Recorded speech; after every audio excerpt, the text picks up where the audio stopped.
The House will be in order. The chair lays before the House a communication from the Speaker. The Speaker's Rooms, Washington, D.C., May 8, 2024.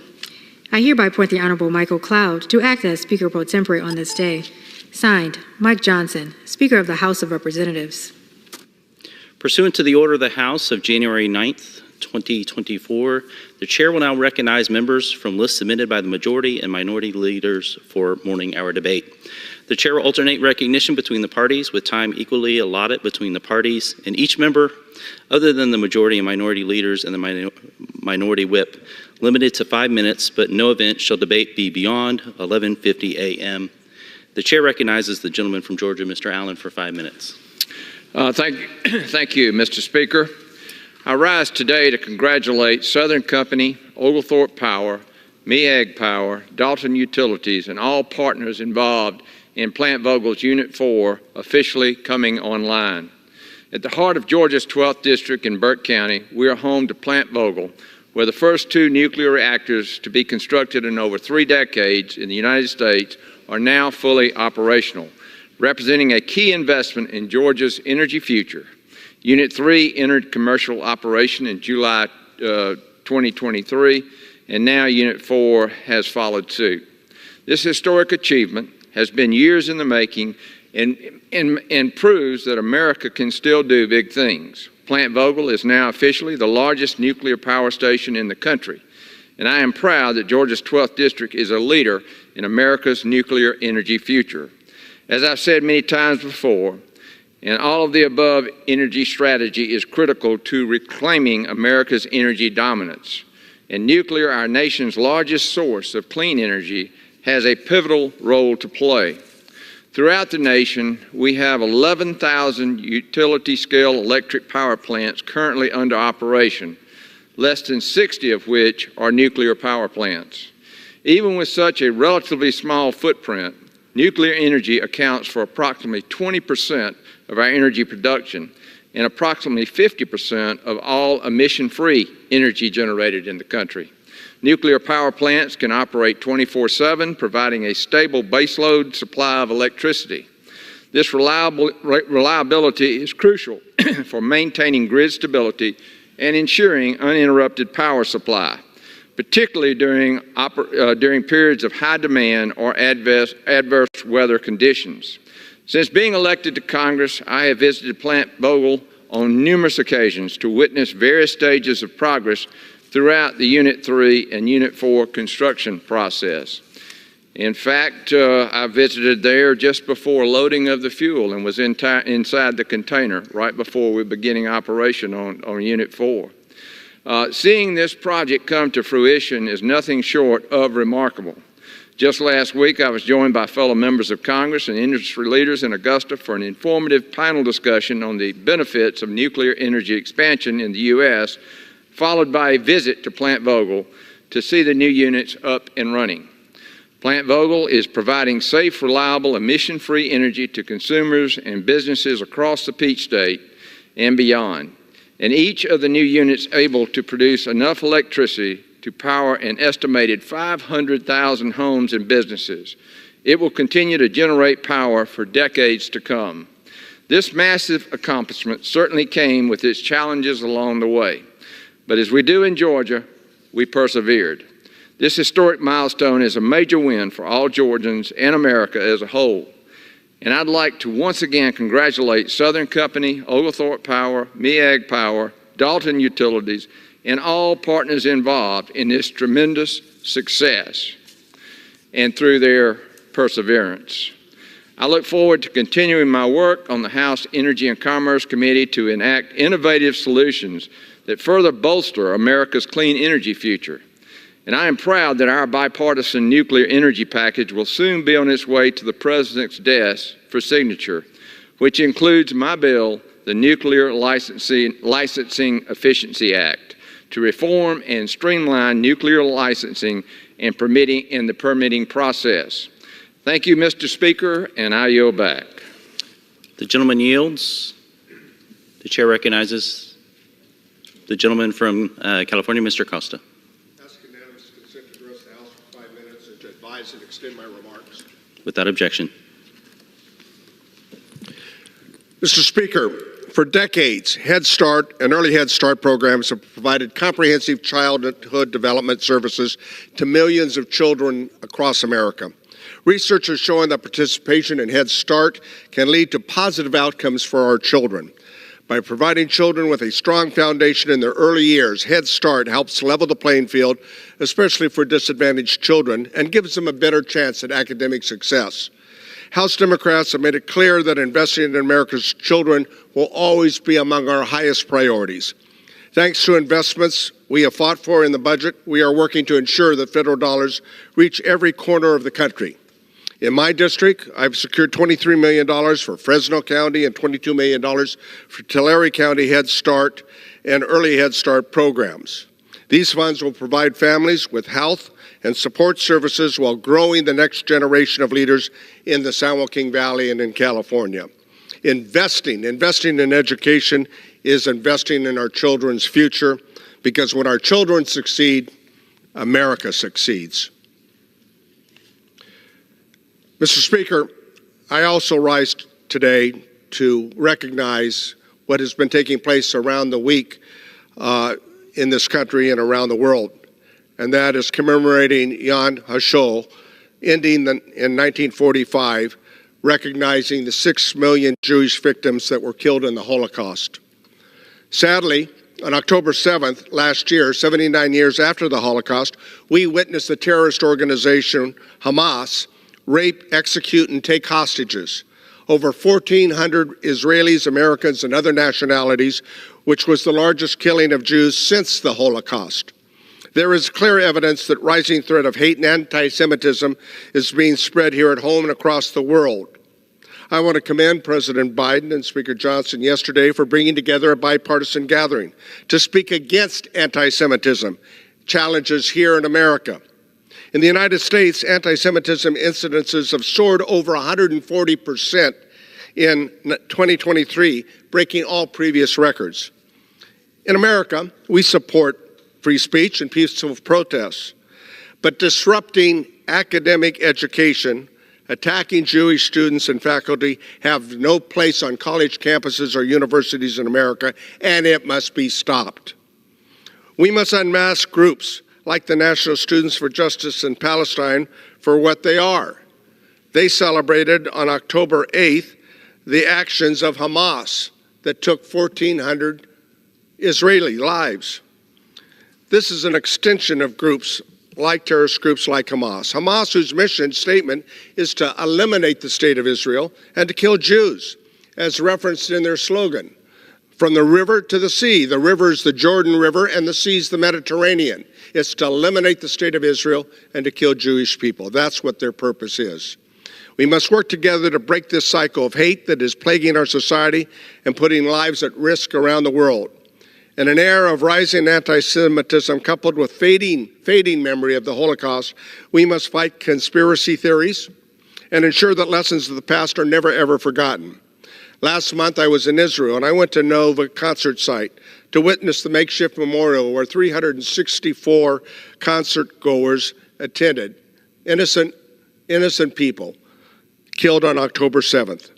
Last week, I participated in a bipartisan visit of members at the Holocaust Museum for an exhibit that clearly raises the issues of anti-Semitism in America. In the 1920s and the 1930s, led in part by prominent Americans like Henry Ford and Charles Lindbergh. I urge my colleagues and others coming to Washington to go and see this comparative analogy of anti-Semitism from the 1920s and the 1930s and what we are dealing with here today. For it is real, and we must do everything together to combat this plague of anti-Semitism, the politics of hate and the politics of fear. For as the famous historian George Santayana once said, those who cannot remember the past are condemned to repeat it. And that's why it's important that we recognize this anniversary of the Holocaust and why we remember that on October 7th of last year, it is not a lingering, distant, fading memory, but it's a real reality hit that we have to deal with here today. I yield back the balance of my time. The gentleman yields. The chair recognizes the gentlewoman from Iowa, Ms. Miller Meeks, for 5 minutes. Thank you, Mr. Speaker. Mr. Speaker, I rise today in honor of Military Appreciation Month. With 24 years of service in the Army and now representing a congressional district with a significant active duty and veteran population, I'm deeply honored to acknowledge the invaluable contributions of our nation's heroes. Military Appreciation Month was proposed by the late Senator John McCain in February 1999. 2 months later, Congress voted to officially designate May as the nationally recognized period for honoring the military, culminating with Memorial Day. Across the Army, Navy, Marines, Air Force, Coast Guard, and Space Force, there are more than 2.8 million service members worldwide tasked with protecting the freedoms we enjoy here at home. I thank all those who serve and have served. May God bless them, and may God bless the United States of America. Mr. Speaker, I rise today to honor the first responders across Iowa who were on the front lines following the recent tornado outbreaks across the state. As Iowans, we are no strangers to severe weathers. Every summer, we do what we can to prepare for the inevitable derecho, floods, severe thunderstorms, and potential tornadoes. And while we prepare for the worst, Iowa's first responders are the heroes on the ground, quickly jumping into action for people impacted by the horrific storms. Without our first responders, severe weather events like the one so many Iowans experienced on April 26th would be much more catastrophic and deadly. So, Mr. Speaker, I ask my colleagues to join me in commending these brave heroes and thanking them for their unbreaking commitment to the safety of all Iowans and all Americans. Mr. Speaker, I rise today to honor Wendy Donald, who was named School Nurse of the Year for 2024 by the Iowa School Nurse Organization. With more than 25 years of nursing experience and 7 years serving the Muscatine School District, Wendy's dedication shines through. She advocates tirelessly for the inclusion of school nurses in decision-making processes and collaborates with educators, parents, and healthcare professionals to meet the diverse needs of our students. Wendy's proactive approach extends beyond the school walls, working closely with local healthcare providers to promote community health. Her initiatives, such as raising funds for children in the ER, exemplify her innovative thinking and compassion. And as a former nurse, I certainly recognize these attributes. Let's recognize Wendy's profound impact on our community. Congratulations, Wendy, on this well-deserved recognition. Thank you for your service and inspiring us all. Thank you, Mr. Speaker. I rise today in recognition of National Skilled Trades Day, which took place on May 1st this year. In Iowa and across the nation, our skilled tradespeople aren't just contributors to the economy. They are the heartbeat of our communities, shaping our infrastructure and crafting the world we live in. From carpenters shaping our homes to HVAC technicians keeping us comfortable, these individuals are the unsung heroes of our local communities. Today, I stand proud to honor their contributions and reaffirm my commitment to champion their interests in Congress. Let us continue to support and celebrate the skilled trades, ensuring that future generations can pursue these fulfilling and essential careers. Mr. Speaker, I rise today to celebrate Iowa Hawkeyes Cooper DeJean, Eric All, Tori Taylor, and Logan Lee for being recently drafted into the National Football League. Iowa is world-renowned for cultivating athletic talent, and these elite athletes will join 37 other Hawkeyes currently playing in the NFL. Coach Kurt Ferentz and the entire crew at the University of Iowa have worked tirelessly in support of these players and in their journeys to the Premier League in football. Coach Ferentz and his team deserve the utmost credit for developing a first-class program that makes good players into great players and winners into champions. So, Mr. Speaker, I ask my colleagues to join me in celebrating these 4 drafted players and all of the Hawkeyes making their way to the NFL. And by the way, it wasn't a fair catch. With that, as always, go Hawkeyes. Mr. Speaker, I yield back. The gentlewoman yields. The chair recognizes the gentlewoman from Illinois, Ms. Ramirez. Thank you. Mr. Speaker, I ask unanimous consent to address the House for 5 minutes. Thank you. Short. Mr. Speaker, I rise today to affirm that we're paying attention. We were paying attention when 35,000 Palestinians were killed. We were paying attention when over 14,500 children were robbed of their future. 404 doctors and aid workers were killed. 100 journalists and media workers were killed.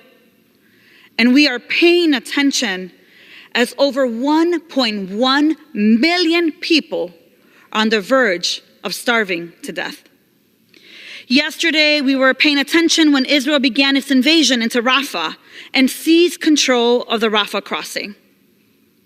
We were paying attention on February 8th when President Biden said that providing periodic congressional reports to Congress enables meaningful oversight.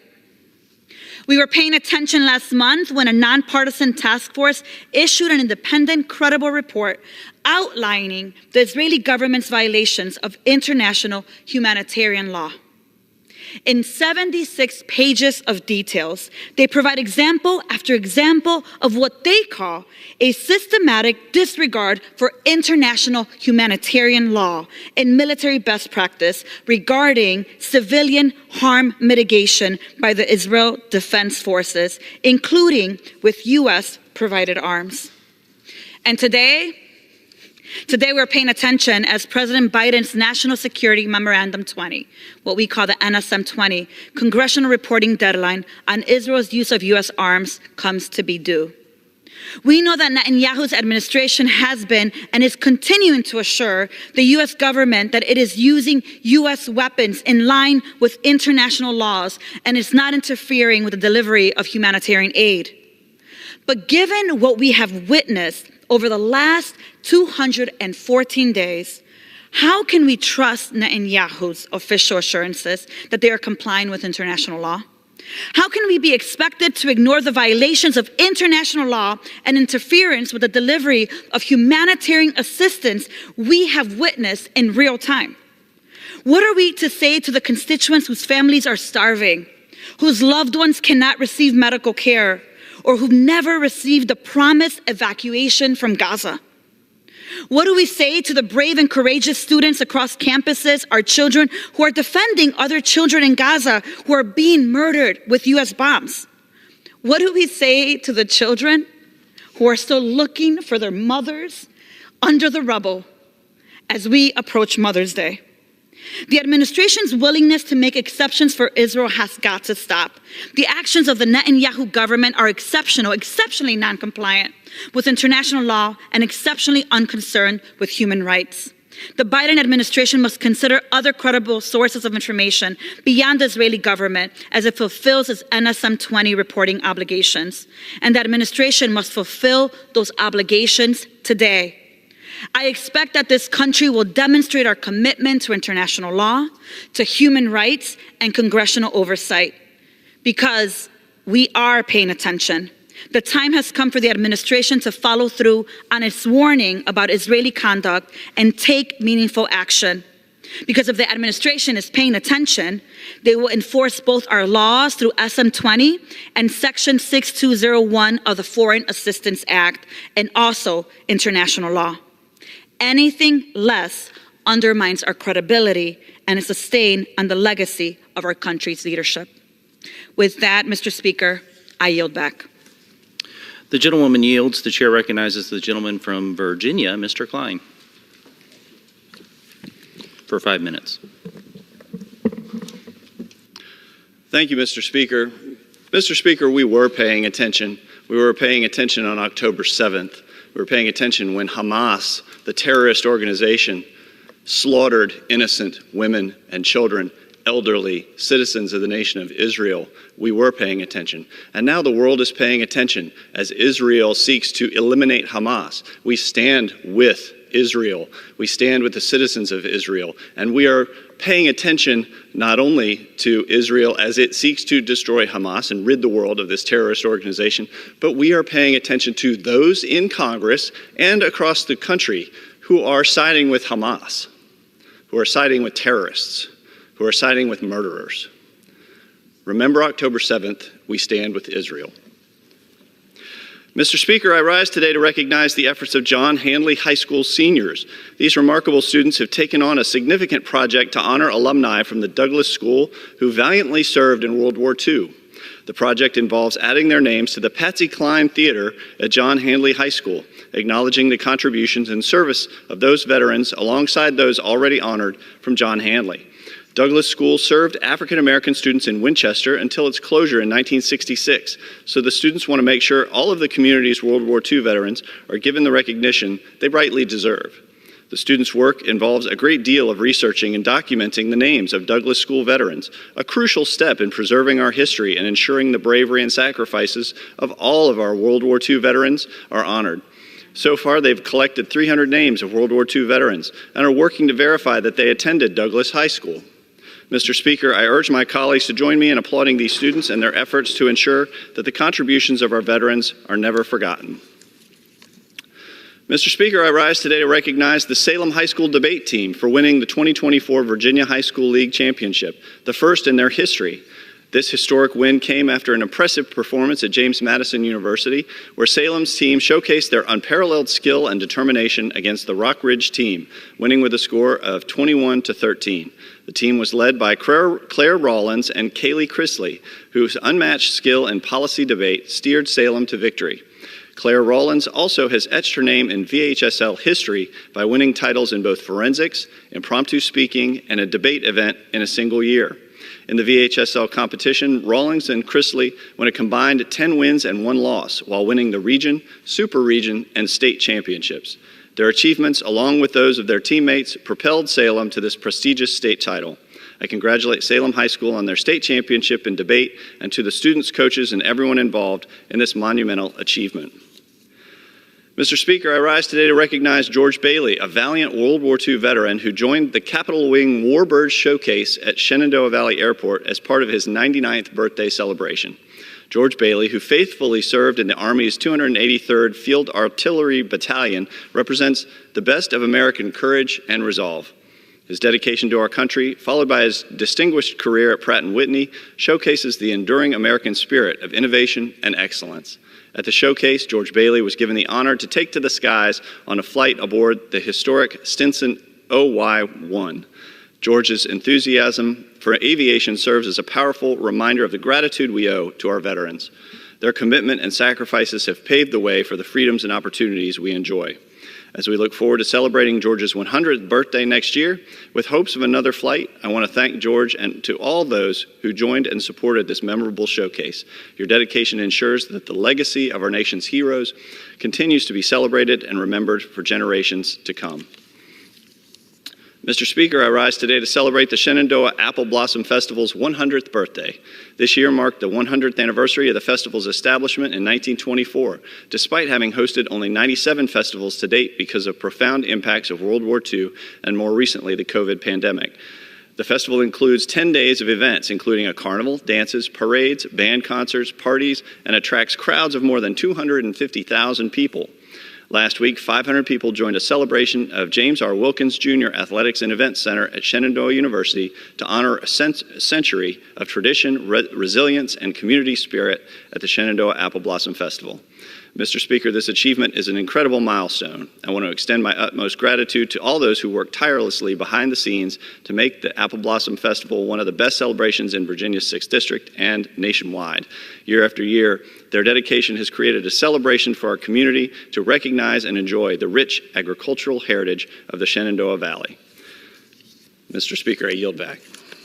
The gentleman yields. The chair recognizes the gentleman from Texas, Mr. Vesey, for 5 minutes. Mr. Speaker, I rise today to celebrate an amazing Fort Worth, Texas, and now U.S. hero, Miss Opal Lee, better known as the grandmother of Juneteenth, who is an incredible gift to not just Fort Worth, but again, the entire nation. And this past Friday, she was awarded with the Presidential Medal of Freedom for her efforts establishing Juneteenth as a national holiday. And when I say effort, I mean effort. Miss Opal Lee literally, at 90 plus years of age, walked across the country and took many steps, literally, to make this happen. At 97, not only did she receive the Presidential Medal of Freedom, but she will also be receiving an honorary doctorate from Southern Methodist University at their upcoming commencement. I'm so glad to see all of this work that Ms. Opal Lee is doing be rewarded and be recognized. And I also want to touch on a few of the other things that she is doing. She has an amazing community garden that is feeding people all over Tarrant County and Fort Worth, and also has an incredible food bank that is doing similar work. And I know that everyone is watching what Ms. Lee is doing and proud of her accomplishments and just all of the fame that she has brought to Fort Worth.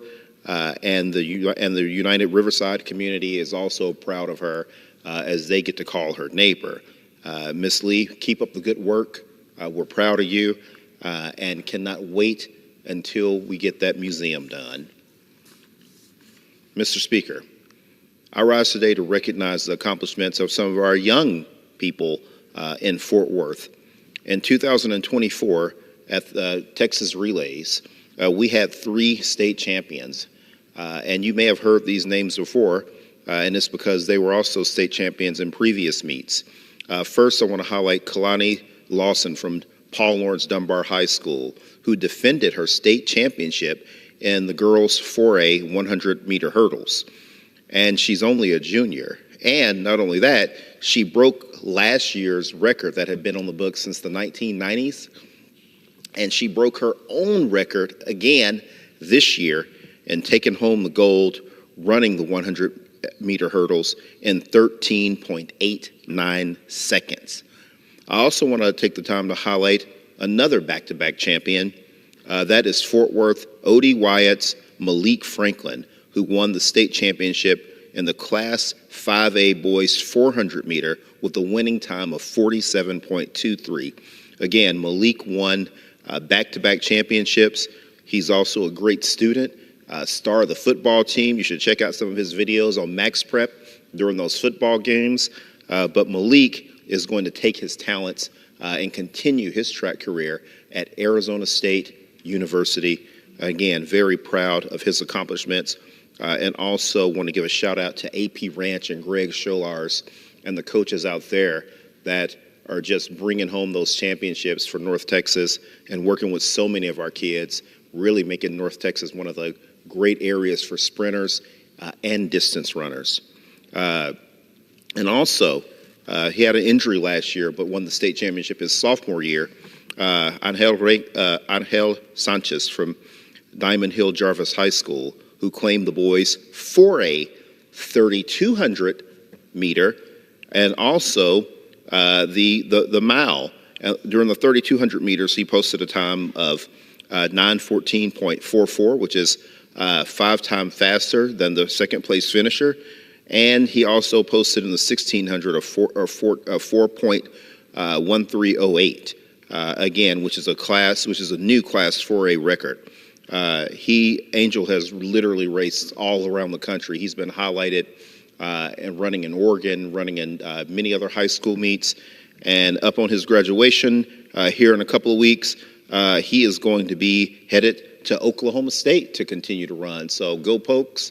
We'll continue to watch Angel run while he is at Oklahoma State, but just really want to congratulate him for everything that he has done for Diamond Hill Jarvis. That entire community on the north side in Diamond Hill is just extremely proud of Mr. Sanchez and what he's doing, and can't wait to continue to see him run. Mr. Speaker, I yield back.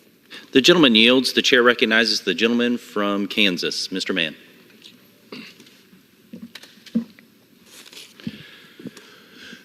Thank you, Mr. Speaker. I rise today to continue calling attention for the need for Congress to pass a comprehensive 5-year farm bill that provides certainty to our agriculture producers while responding to market changes and strengthening the ag safety net. My priorities for the next farm bill have not changed. It is in the best interest of our American farmers, ranchers, and agriculture producers to authorize a farm bill that protects and strengthens crop insurance, incentivizes agriculture trade programs that help Americans remain competitive on the global stage, and conducts rigorous oversight and rolls back overly restrictive regulation, and supports agriculture research and development. Investing in agriculture research, and particularly animal health research, supports our nation's food security and ultimately our national security. This is especially true today as the highly pathogenic avian influenza virus spreads across wildlife, poultry, and dairy cattle around the country. My staff and I remain in close contact with USDA regarding the spread, and we are grateful for USDA's efforts to control the outbreak. However, it emphasizes the reality that animal health often does not get the attention that it deserves. Luckily, HPAI has no proven impact on our country's food supply, but we are starting to see the economic impact of this virus. Last week, Colombia became the first country to restrict U.S. beef imports coming from states where HPAI is present. As of yesterday, at least 22 states had issued some restrictions on the importation of dairy cattle from affected states. By actively investing in research of animal disease, we have the opportunity to allocate resources to the prevention rather than the outbreak control.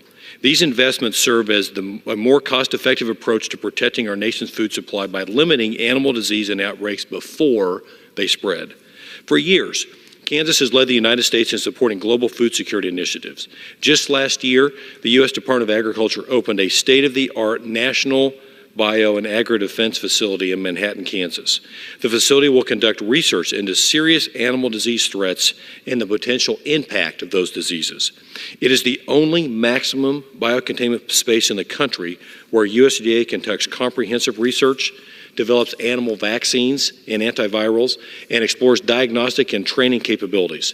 This facility is just down the street from my alma mater, Kansas State University, and their School of Veterinary Medicine and the Biosecurity Research Institute.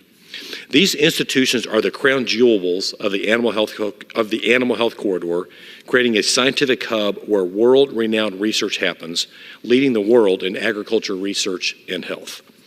American farmers, ranchers, and agriculture producers understand that to turn a profit, we must embrace the idea of innovating, adapting, and increasing efficiency.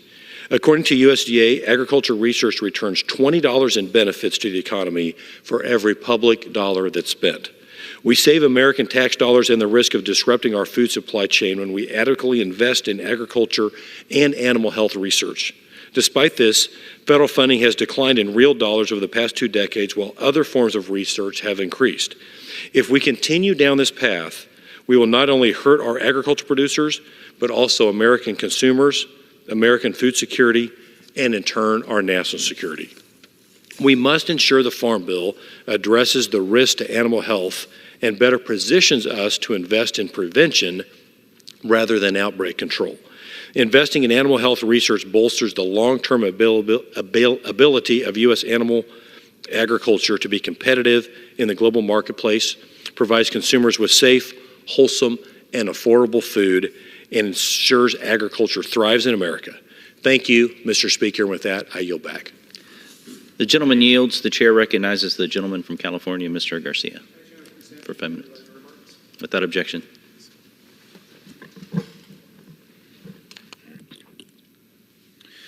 Mr. Speaker, we all know that our planet is the most important thing we have, which is why we make the necessary investments to protect it. Now, I'm proud to announce that I've joined forces with Senator Elizabeth Warren to introduce the Build Green Infrastructure and Jobs Act. Now, this bill is part of the Green New Deal and is a major step toward addressing climate change. It will invest $500 billion over 10 years to electrify and modernize public vehicles and trains across the country, all while building new electric transportation infrastructure in every major city in America. It will make our transportation networks safer and cleaner, from buses to trains to rail. And the bill links transit investments with increasing density and affordable housing. It will also help create millions of new green jobs with strong protections for labor. The Build Green Act is sustainable, equitable, and most importantly, necessary for protecting our future. We will continue working to combat our climate crisis and supporting a Green New Deal for every single American. Let's pass this bill now and electrify the nation. Thank you, Mr. Speaker, and I yield back. The gentleman yields. The chair recognizes the gentleman from South Carolina, Mr. Norman, for 5 minutes. Thank you, Mr. Speaker. I'm honored to rise today to honor and congratulate the Conservative Partnership Institute, otherwise known as CPI, on their 7-year anniversary. I also welcome Ed Cargan and Mark Meadows into the gallery to recognize this great organization. In 2017, former Congressman and Senator Jim DeMint began this organization to be an incredible support system for conservatives in Washington, D.C. CPI was designed to train and unite true conservative leaders in Washington and all across the country to stand up against the swamp. I consider the CPI a safe haven, a place that feels like home for conservative lawmakers and staffs to go to connect, to learn, and to brainstorm. CPI has shown a great commitment to conservative offices, to conservative members, to conservative staffers, and to conservative lawmakers alike. CPI provides everything from regular training seminars on House and Senate procedures, advertisement on floor strategy, communications, budget, and much, much more. Their vested interest in all aspects of governance plays a large role in the success we have seen from conservative offices and individuals. The training provided by CPI is top of the line, and its positive impacts are clearly on display not only here in Washington, D.C., but in districts all across the country. Their efforts continue to ensure that we are well prepared in our fight for this great nation. I also want to take the time to specifically honor Jim DeMint as his lifelong and tireless fight for freedom, prosperity, and traditional American values. Jim represented South Carolina in the House of Representatives and then in the Senate from 1999 to 2013. He led meaningful efforts such as a ban on congressional earmarks and reclaiming control of billions of dollars of wasteful spending. Today, he and others, including Ed Cargan and Mark Meadows, spearhead the fight for a new generation of true conservatives. All over America, the CPI has been a bulwark against the swamp and the support systems for conservatives looking for the right thing to do. The goal is reflected daily in the operations of CPI and the tremendous impact that it continues to spread. And I cannot thank the many patriots who have fought hard to preserve this great American system as we know it, otherwise known as freedom for we the people. Please join me in congratulating CPI for their excellence during the first 7 years. It means everything to me and my colleagues and our staffs to have a home at the CPI building. I am forever grateful to Jim DeMint and others and the entire team at CPI for providing the platform for us to grow even stronger in our American ideals. I look forward to watching them pave a path forward for true conservatives to thrive and to make America the best that it can be. Mr. Speaker, I yield back. The gentleman yields. The chair recognizes the gentlewoman from Pennsylvania, Mrs. Wild, for 5 minutes. Mr. Speaker, I ask for unanimous consent to address the House. The gentlewoman is recognized. Our teachers do not get nearly enough love. Well, maybe during COVID they did, when students were all at home and parents and families suddenly realized just how important those teachers were, but not before or since, and not nearly enough. So I'm very happy that it's Teacher Appreciation Week, although honestly I think we should be appreciating our teachers every single day. I am so proud to honor outstanding teachers across my community in Pennsylvania 7, starting with Ms. Jennifer Danseisen from Palmerton Area High School in Carbon County. Ms. Danseisen has worked at the Palmerton School District for more than 20 years, and her students have repeatedly commended her calming presence, her heavy involvement in extracurricular activities, and her commitment to all of them. On top of her work as the department chair for business and technology classes, she advises the Mock Trial Club and Future Business Leaders of America and coaches the tennis team. Even while juggling numerous responsibilities, she prioritizes treating all of her students with dignity and respect. Thank you, Ms. Danseisen, and all of our wonderful teachers for your commitment to shaping our next generation. And this Teacher Appreciation Week, I am also proud to recognize Ms. Susan Klotz from Kenneth N. Butts Jr. Elementary School in the Nazareth School Area District. Ms. Klotz has been an educator in the Nazareth Area School District in Northampton County for 23 years. In addition to making each and every one of her students feel valued and supported in their learning journey, she is an advisor of the Kindness Squad, working with students to spread kindness not just throughout their school, but across our community and even globally. This year alone, she facilitated the collection of more than 2,000 books for the Cops and Kids program and organized a toy drive for students in the Dominican Republic. Ms. Klotz also spends time mentoring aspiring educators from East Stroudsburg University. She always goes the extra mile to make school a place where everyone, teachers, students, and families alike, can thrive. Thank you, Ms. Klotz, and all of our wonderful teachers for your dedication to bettering our community. And this Teacher Appreciation Week, I am proud to recognize Morgan Poloni, a third grade teacher at Steckel Elementary School in Lehigh County. As a Whitehall High School graduate herself, Morgan is deeply connected to her community, both inside and outside the classroom. She has served as a high school softball coach, teacher leader, mentor, and active participant in various district committees. Her students and colleagues know that they can always count on her for encouragement, leadership, and a positive attitude. Morgan's impact in Whitehall goes beyond teaching. She actively participates in community events and fundraising for organizations like Big Brothers Big Sisters and the Lehigh Valley Riley Children's Hospital. Her presence is felt at our student sporting events and spirit days, where her colleagues said her school spirit is truly unmatched. Thank you, Morgan, and all of our wonderful teachers for your unwavering dedication to our shared community. Thank you, Mr. Speaker. I yield back. The gentlewoman yields. The chair recognizes the gentleman from Guam, Mr. Moylan, for 5 minutes. Thank you, Mr. Speaker, and Hafide. The people of Guam would like to congratulate and recognize Admiral John Aquilino, call sign Lung. Admiral Aquilino began his career as a midshipman at the U.S. Navy Academy.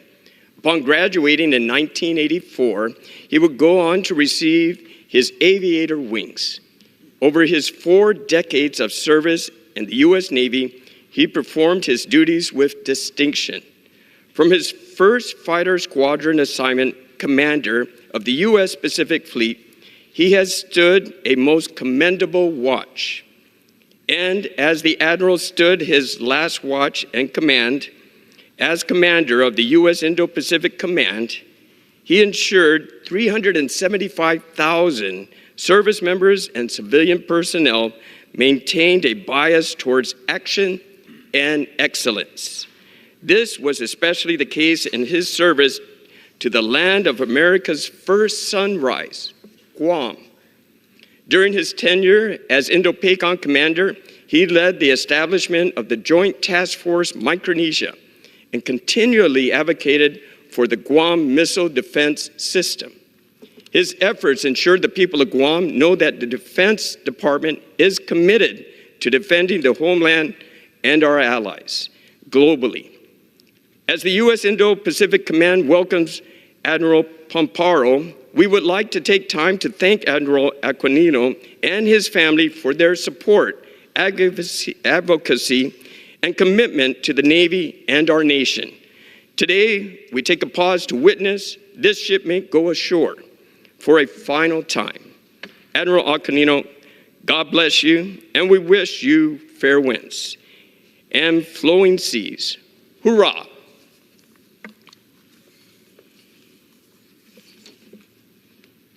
Mr. Speaker, as the nation celebrates Asian American and Pacific Islander Heritage Month, I proudly rise to recognize my community, the island of Guam.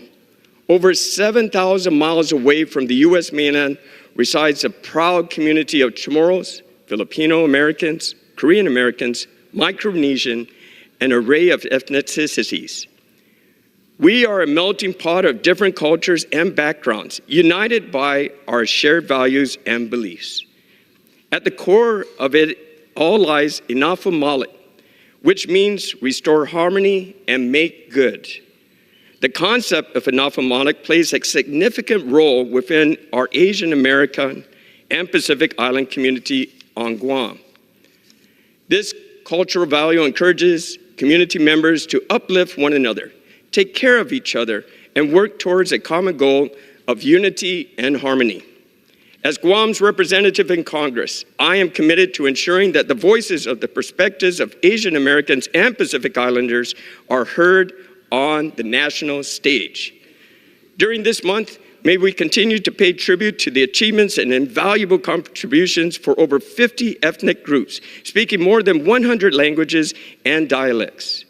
Let us honor the rich diversity of cultures, traditions, and contributions that the AAPI community has woven into America's history.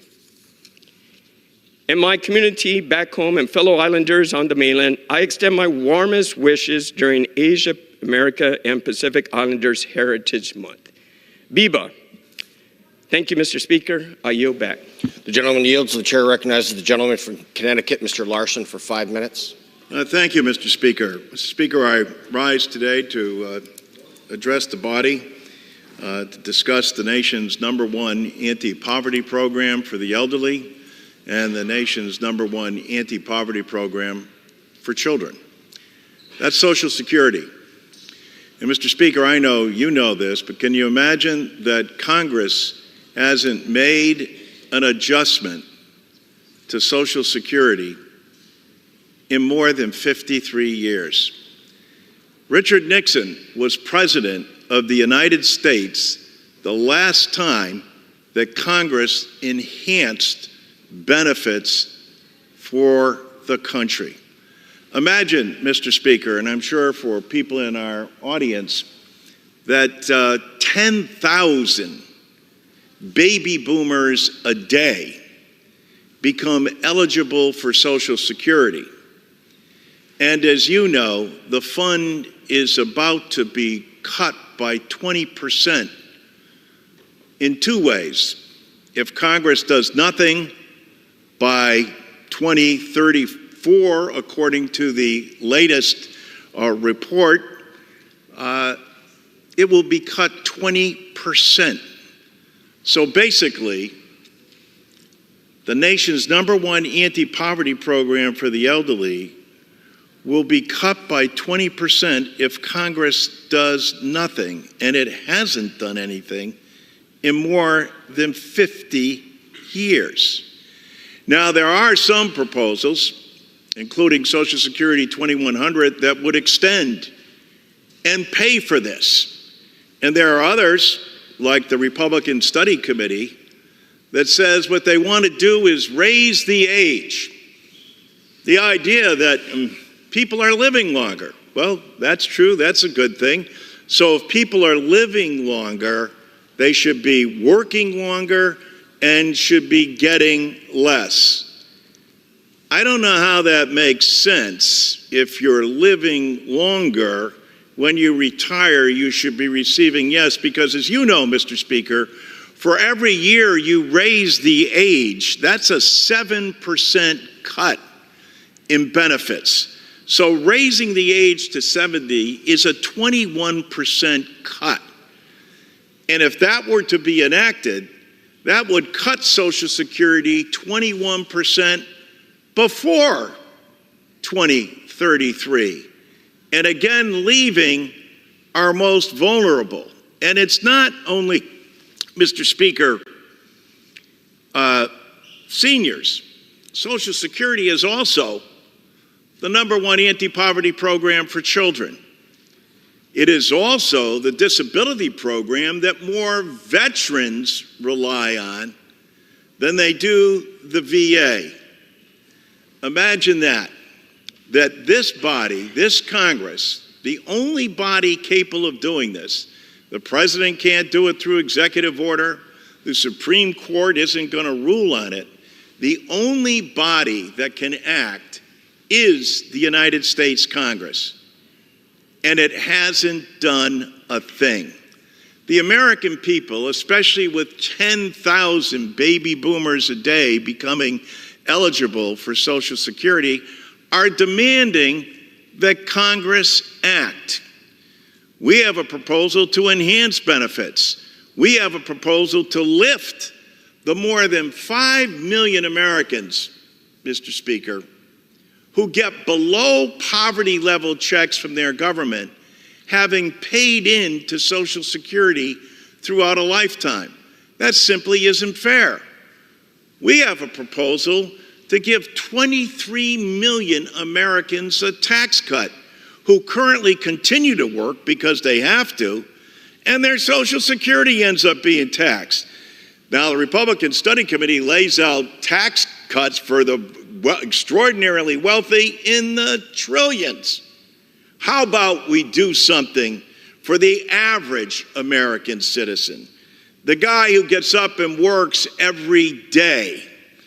President Biden has suggested what we need to do, because these programs are all paid for, don't impact the debt or the deficit, they're an earned benefit. He suggested that how about we have people making over $400,000 pay their fair share. Currently, billionaires pay next to nothing. Millionaires are done paying Social Security on February the 2nd.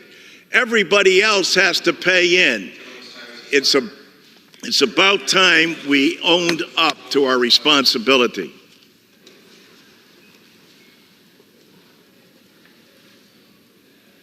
It's not here.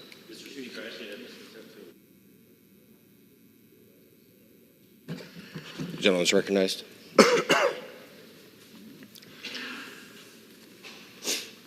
Mr. Speaker, I rise today just 1 week after his heavenly birthday to honor one of the legends and icons of jazz music, the great Ira Sullivan.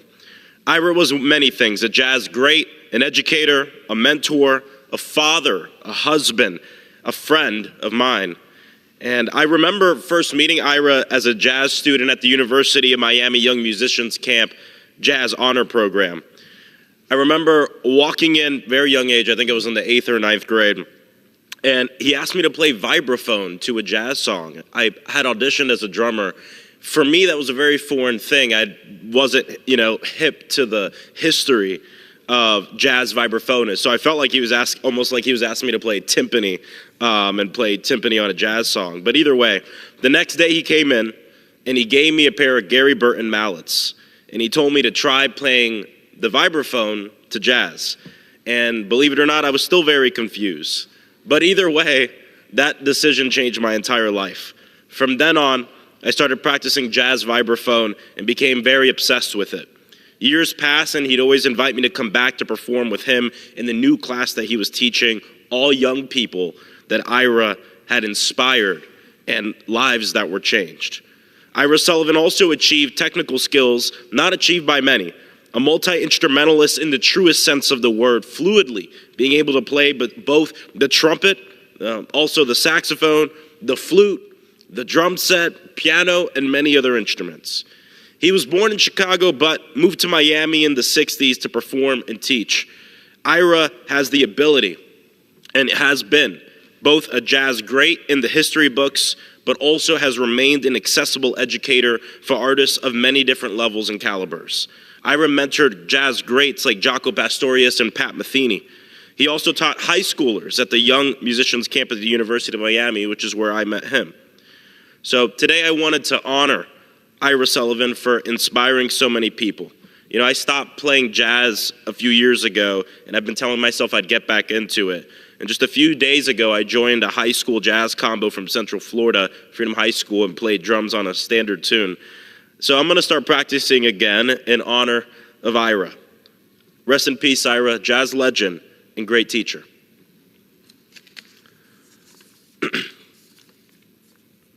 Mr. Speaker, I rise today to celebrate the 20th anniversary of the Rosen College of Hospitality Management at the University of Central Florida, established through a transformational $18 million donation from Mr. Harris Rosen. The college advances educational and community development initiatives that bolster Florida's leading industry tourism, and hospitality. UCF Rosen College is consistently ranked as the top hospitality college in the nation and among top 5 globally. It's a testament to its educational excellence and leadership in hospitality research.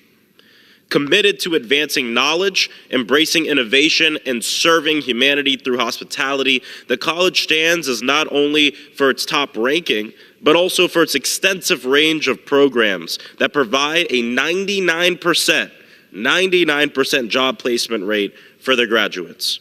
It's an honor to be able to represent the UCF Rosen College of Hospitality Management here in the halls of Congress as they propel Florida's primary economic sector forward and enrich our state in the global hospitality landscape.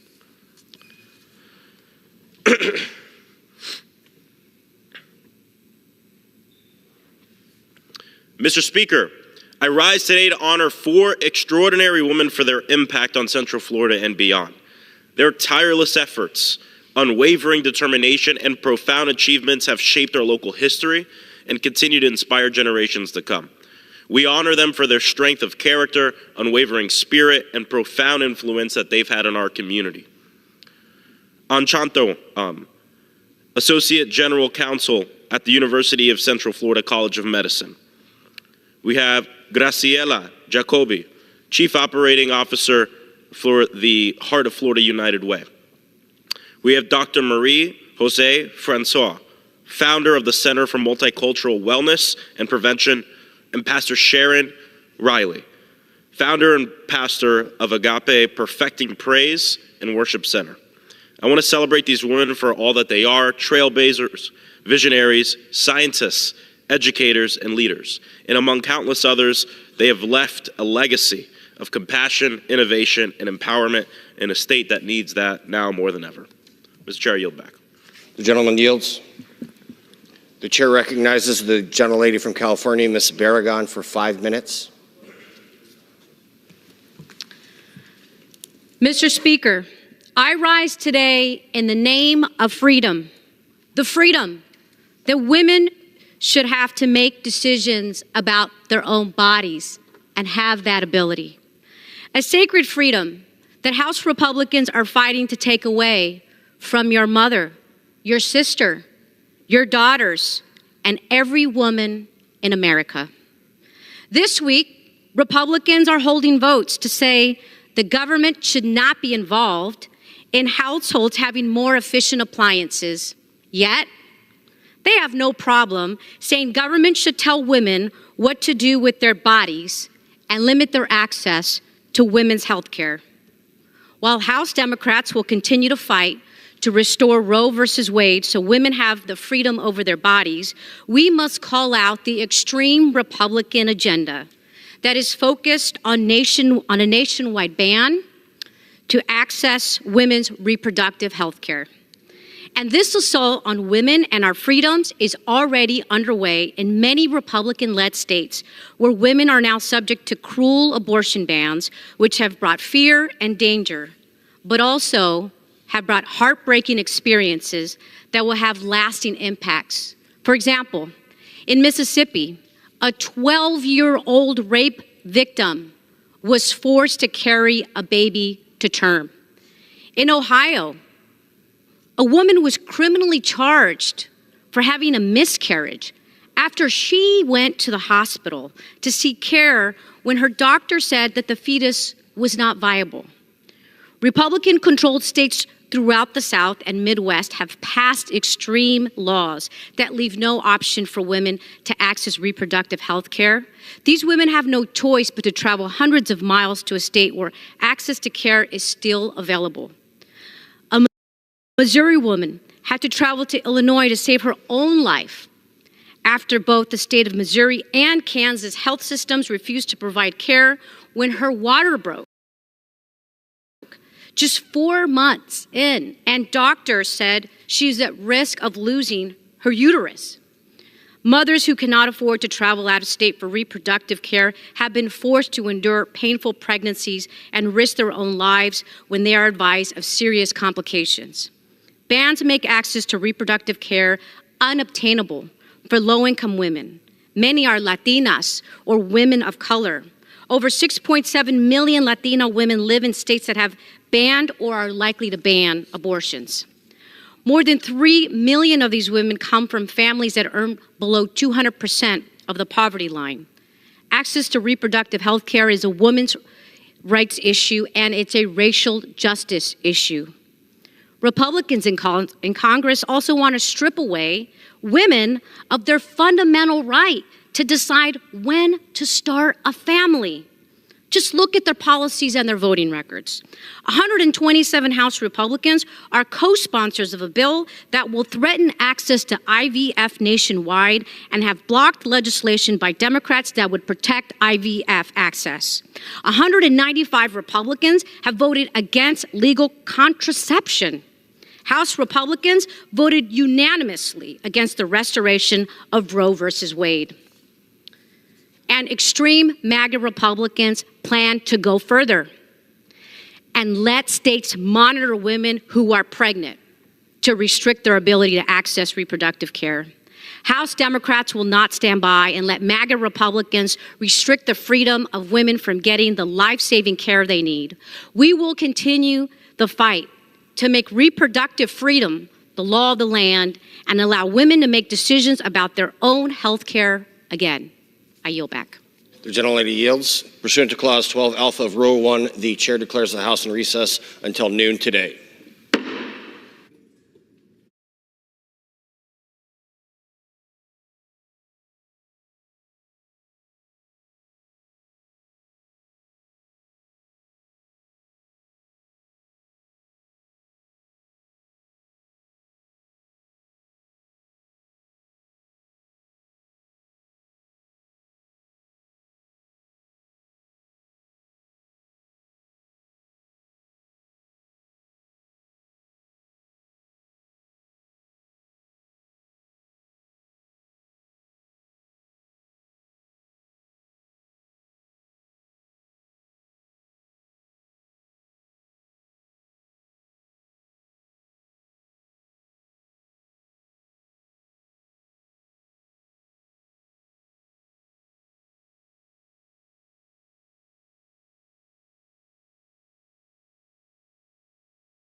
House will be in order.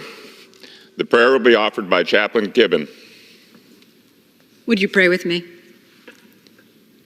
As we face the day that lies ahead, send us out to serve you, dear God. May we be faithful to keep your commands. May we take time to enjoy the fellowship you provide. May we be eager to be loyal to you. And may our deep desire to be worthy of you sustain us when so many other things clamor for our attention. These are indeed challenging times, but we trust that you hold them in your care. Give us wisdom to appreciate the steadfastness of heart and soul our service to you requires. In a world where efficiency all too often overrides effectiveness, may our goal be your intent for our energies. While whole communities are rent by the contest of wills and divided by the race for power, may we live into your plan, which transcends all selfish desire. As we watch as even the slightest disagreement becomes grounds for discord, may we step up and step in to be instruments of the reconciliation you desire for your creation.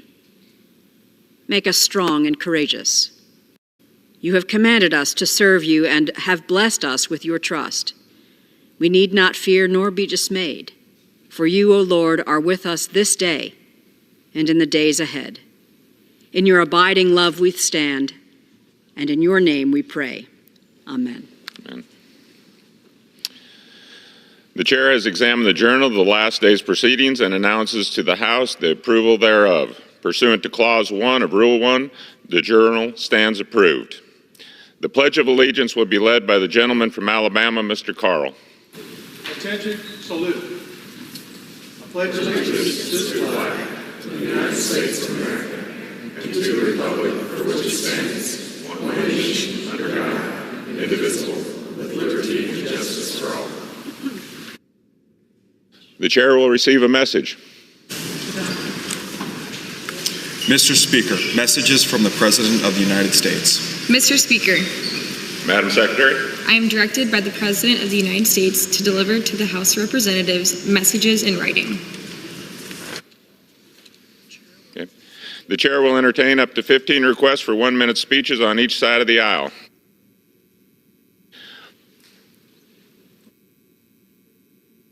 For what purpose does the gentleman from Virginia seek recognition? Request permission to address the House for 1 minute.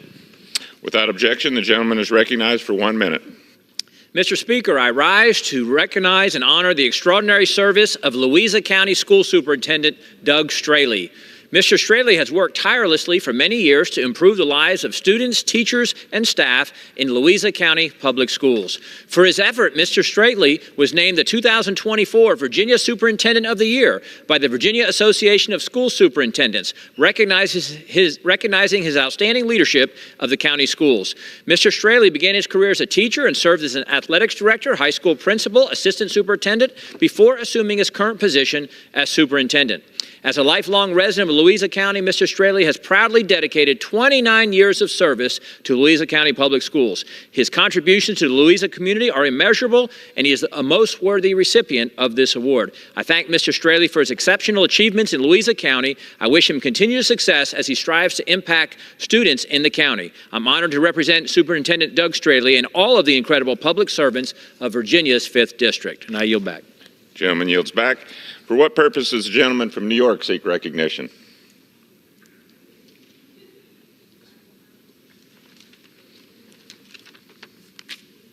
Mr. Speaker, I ask unanimous consent to address the House for 1 minute and to revise and extend my remarks. Without objection, the gentleman is recognized for 1 minute. Mr. Speaker, I rise today in honor of National Nurses Week and to celebrate the incredible contributions and sacrifices that nurses make each and every day. As an occupational therapist myself, I've seen firsthand how important nurses are, not only in the delivery of health care, but in their daily interactions with patients. They build connections and tend to a patient's needs, serving as the main conduit to a patient's medical care. My grandmother, DeShantilla O'Brien Kennedy, was a nurse, and my mother, Mary Wilson Kennedy, was a nurse for more than 54 years and went on to teach nursing at Duval University in retirement. We should be grateful to our nurses, but we need to do more to support them. This Congress should prioritize the passage of H.R. 2530. This legislation will mandate specified minimum nurse-to-patient ratios in hospitals, ensure Medicare payments reflect those ratios, and empower nurses to speak up if those ratios are violated. It's common sense that we protect patients, reduce burnout and fatigue among nurses, and will save lives. Let's get it done. I yield back. Gentleman yields back. For what purpose does the gentleman from South Carolina seek recognition? Mr. Speaker, I ask unanimous consent to address the House for 1 minute and revise to extend my remarks. Without objection, the gentleman is recognized for 1 minute. Thank you, Mr. Speaker. Disastrous decisions of Biden and far-left Democrats continue to cause distress for families and destroy jobs. The Federal Reserve announced that they would keep interest rates at a two-decade high because Biden inflation is making home ownership unattainable for millions of Americans. Biden has produced the highest inflation in 40 years, with higher prices every day since he took office. Egg costs up 49%, baby food 31%, electricity up 20%, poultry up 24%, coffee up 20%. Corrupt Judge Merchan has unintentionally confirmed the deranged big government corruption to defame Donald Trump. This helps Donald Trump. This corrupt judge now will be my guest. I invite him to come in January to the inauguration of Donald Trump, which he unintentionally is causing. In conclusion, God bless our troops who successfully protected America for 20 years as the global war on terrorism moves from the Afghanistan safe haven to America. We don't need new border laws. We need to enforce existing laws. Biden shamefully opens the borders for dictators as more 9/11 attacks across America are imminent, as repeatedly warned by the FBI. For what purpose does the gentleman from Pennsylvania seek recognition? Mr. Speaker, I request unanimous consent to address the House for 1 minute and to revise and extend my remarks. Without objection, the gentleman is recognized for 1 minute. Well, thank you, Mr. Speaker. Mr. Speaker, I rise today to recognize May as Mental Health Awareness Month. Mental Health Awareness Month has been a cornerstone of addressing the challenges faced by millions of Americans living with mental health conditions. By breaking the stigma and talking about depression, anxiety, and other conditions, we can help those affected to seek quality care that they deserve. Mr. Speaker, by bringing attention to mental health, we can elevate the conversation surrounding mental health. We're focusing on prioritizing mental health and acknowledging it is okay to not be okay. If you are suffering or feel alone, please reach out for help. It's important to remember that you are not alone. This month, reach out to your loved ones and check in. By starting the conversation, we are one step closer to ending the stigma surrounding mental health. Thank you, Mr. Speaker, and I yield back the balance of my time. Gentleman yields back. For what purpose does the gentleman from Alabama seek recognition? Mr. Speaker, I ask unanimous consent to address the House for 1 minute and to revise and extend my remarks. Without objection, the gentleman is recognized for 1 minute. Mr. Speaker, I rise today in remembrance of Marine Corps Major General Jerome Gary Cooper. Cooper began his career at the University of Notre Dame, receiving his bachelor's degree in financing while participating in Naval ROTC. He then joined the Marine Corps. During the Vietnam War, he became the first African American to ever command a Marine Corps infantry company. Among his many accolades, he was awarded the Bronze Star and 2 Purple Hearts. In 1988, he was promoted to Major General at the headquarters of the Marine Corps. In 1989, President George H.W. Bush appointed Cooper as Assistant Secretary to the Air Force in Manpower and Reserve Affairs. Then, President Clinton appointed him as U.S. Ambassador to Jamaica. Cooper leaves behind a legacy of sacrifice, heroism, and inspiration to all. He passed away in Mobile at the age of 87 and will be remembered for his priceless service to our nation. Hoorah, Marine. May you rest in peace. Thank you, Mr. Speaker, and I yield my time. Gentleman yields back. For what purpose does the gentleman from Georgia seek recognition? Mr. Speaker, I ask unanimous consent Without objection, the gentleman is recognized for 1 minute. Mr. Speaker, I rise to urge my colleagues to pass a full reauthorization of the FAA. Right now, we have a Federal Aviation Administration that is operating under 20th century technology. Full reauthorization ensures the United States remains the gold standard on the world stage in aviation by bolstering U.S. technology and restructuring the FAA to improve efficiency. Matter of fact, the FAA Reauthorization Act of 2024 includes a handful of amendments many of my colleagues have worked with industry experts on for several months, one of which I was proud to have included in the House-passed version. This amendment encourages private sector investment in hypersonic technology so we can remain competitive on the world stage. Our aviation sector drives over 5% of the GDP and supports 11 million jobs. So full authorization ensures that our skies remain safe and our aviation industry stays competitive. So I urge my colleagues, let's get this good piece of legislation across the finish line. Thank you, and I yield back. Gentleman yields back. For what purpose does the gentleman from Nebraska seek recognition? Without objection, the gentleman is recognized for 1 minute. Mr. Speaker, I rise today to address President Biden's student loan bailout schemes. Just weeks ago, the president unveiled a new executive action even after the Supreme Court shut down his previous attempts to let people off the hook for their loans. He's not just trying to unilaterally cancel student debt. His agencies have been working to make the student loan repayment process dysfunctional. On one hand, the Federal Student Aid Agency is paying contractors who service student loans less money, and that agency has acknowledged that the level of service for student loan holders will suffer as a result. On the other hand, the CFPB is using its enforcement authority to pursue these same contractors for the reduced levels of service that are the result of these same FSA cuts. It seems like a plan designed to break the entire student loan system. Americans can't let the Biden administration's plan succeed. We need a return to principled fiscal policy that encourages personal responsibility, a responsibility that supports the health of the American free enterprise system. With that, I thank you, and I yield back. Gentleman yields back.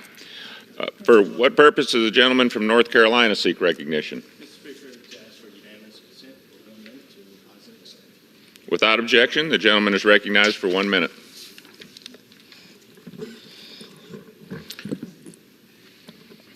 Mr. Speaker, ALS is a neurological disorder that affects thousands of people worldwide. Recently, I had the privilege of meeting two incredible advocates living with ALS, and their courage and determination deeply moved me. One of them is Lou Hall, a fellow Air Force veteran who was diagnosed in 2020 after undergoing several surgeries.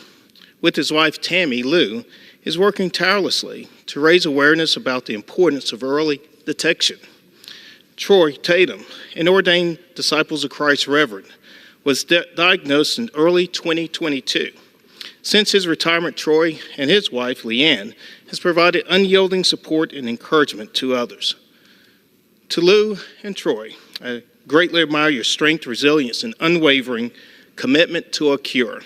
Your stories are a testament to the human spirit and power of hope. Mr. Speaker, I yield back. Gentleman yields back. For what purpose does the gentleman from California seek recognition? To address the House for 1 minute, revise and extend.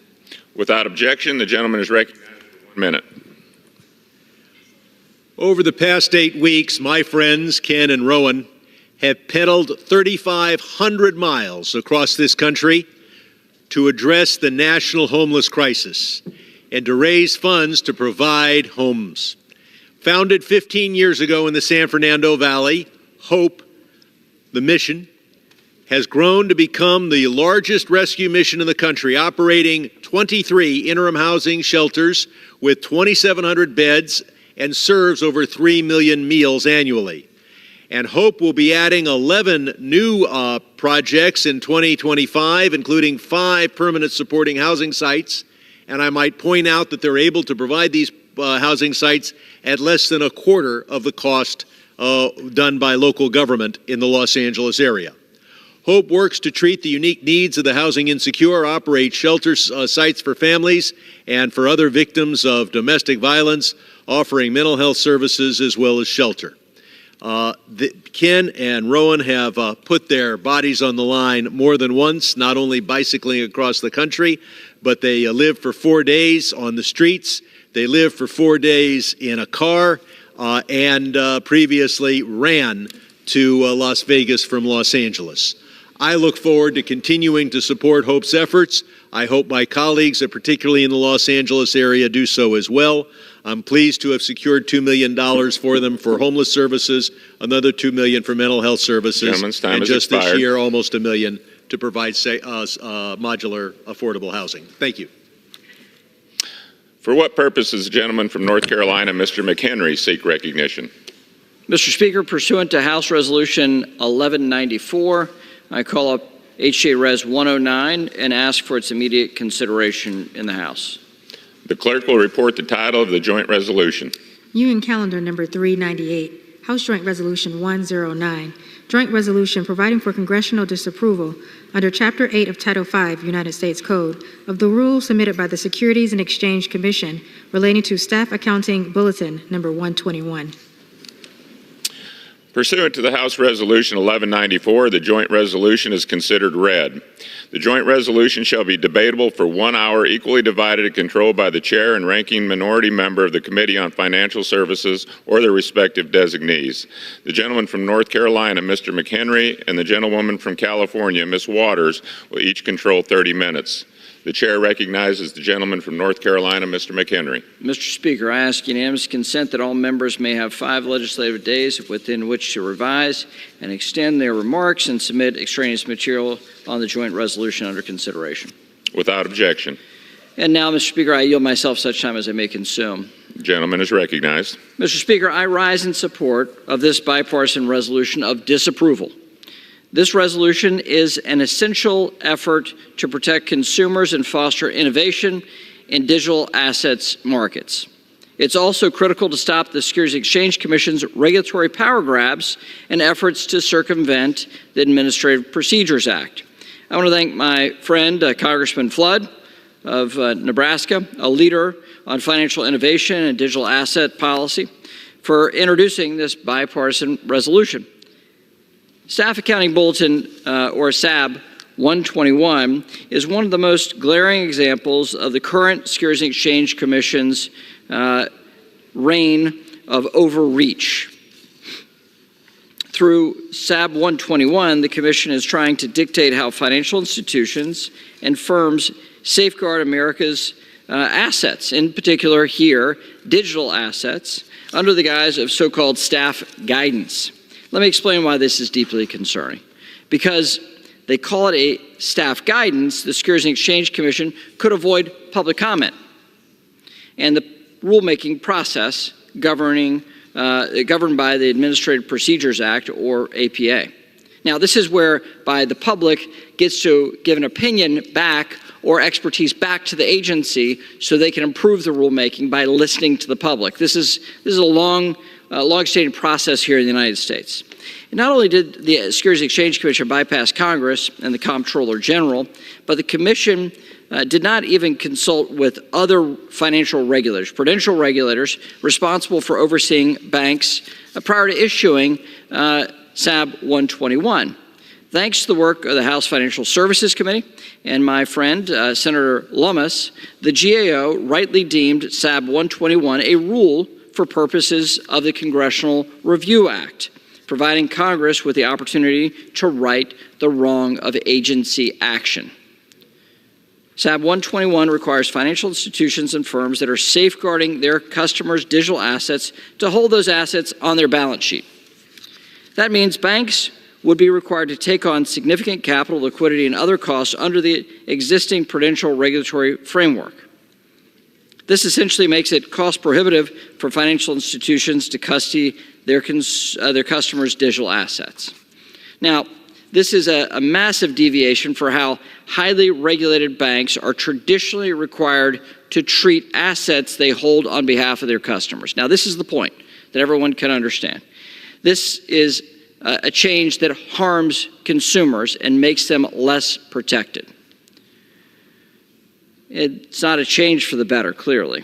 It limits the options for consumers and increases concentration risk to the financial system. And perhaps even worse, it could leave America's assets vulnerable in the event of a bank failure, just as we saw with Silicon Valley Bank last year. If you want Americans' assets to be protected, they should be held in custody, not on a bank balance sheet. And if you want Americans to be able to engage with digital assets safely and securely, banks, which are some of the most highly regulated entities in our country and in the world, are probably the best places for them to be kept. Unfortunately, SAB 121 makes this nearly impossible. We hear a lot from our Democrat colleagues about consumer protection. If that concern is genuine, and I think it is, they should support Congressman Flood's bipartisan resolution that's before us today. Let me give you one example of why this guidance is problematic. The Securities and Exchange Commission recently approved 11 Bitcoin ETFs, which allow everyday investors to gain exposure to this new technology. It's a decade old, but it's relatively new. Of those 11, 0, and I repeat, 0, use banks as their primary custodian. Instead, all that risk is now concentrated in a few entities. So let's do a quick recap. The Securities and Exchange Commission, through Staff Accounting Bulletin 121, upended traditional custody practices. So just like you hold a stock with a stockbroker, it's held in custody. That means that that entity, if it goes bankrupt, your asset is still protected. It is held in custody and safeguarded as if it's in a safe. And so we want digital assets to be treated the same way that we treat other other assets and protected.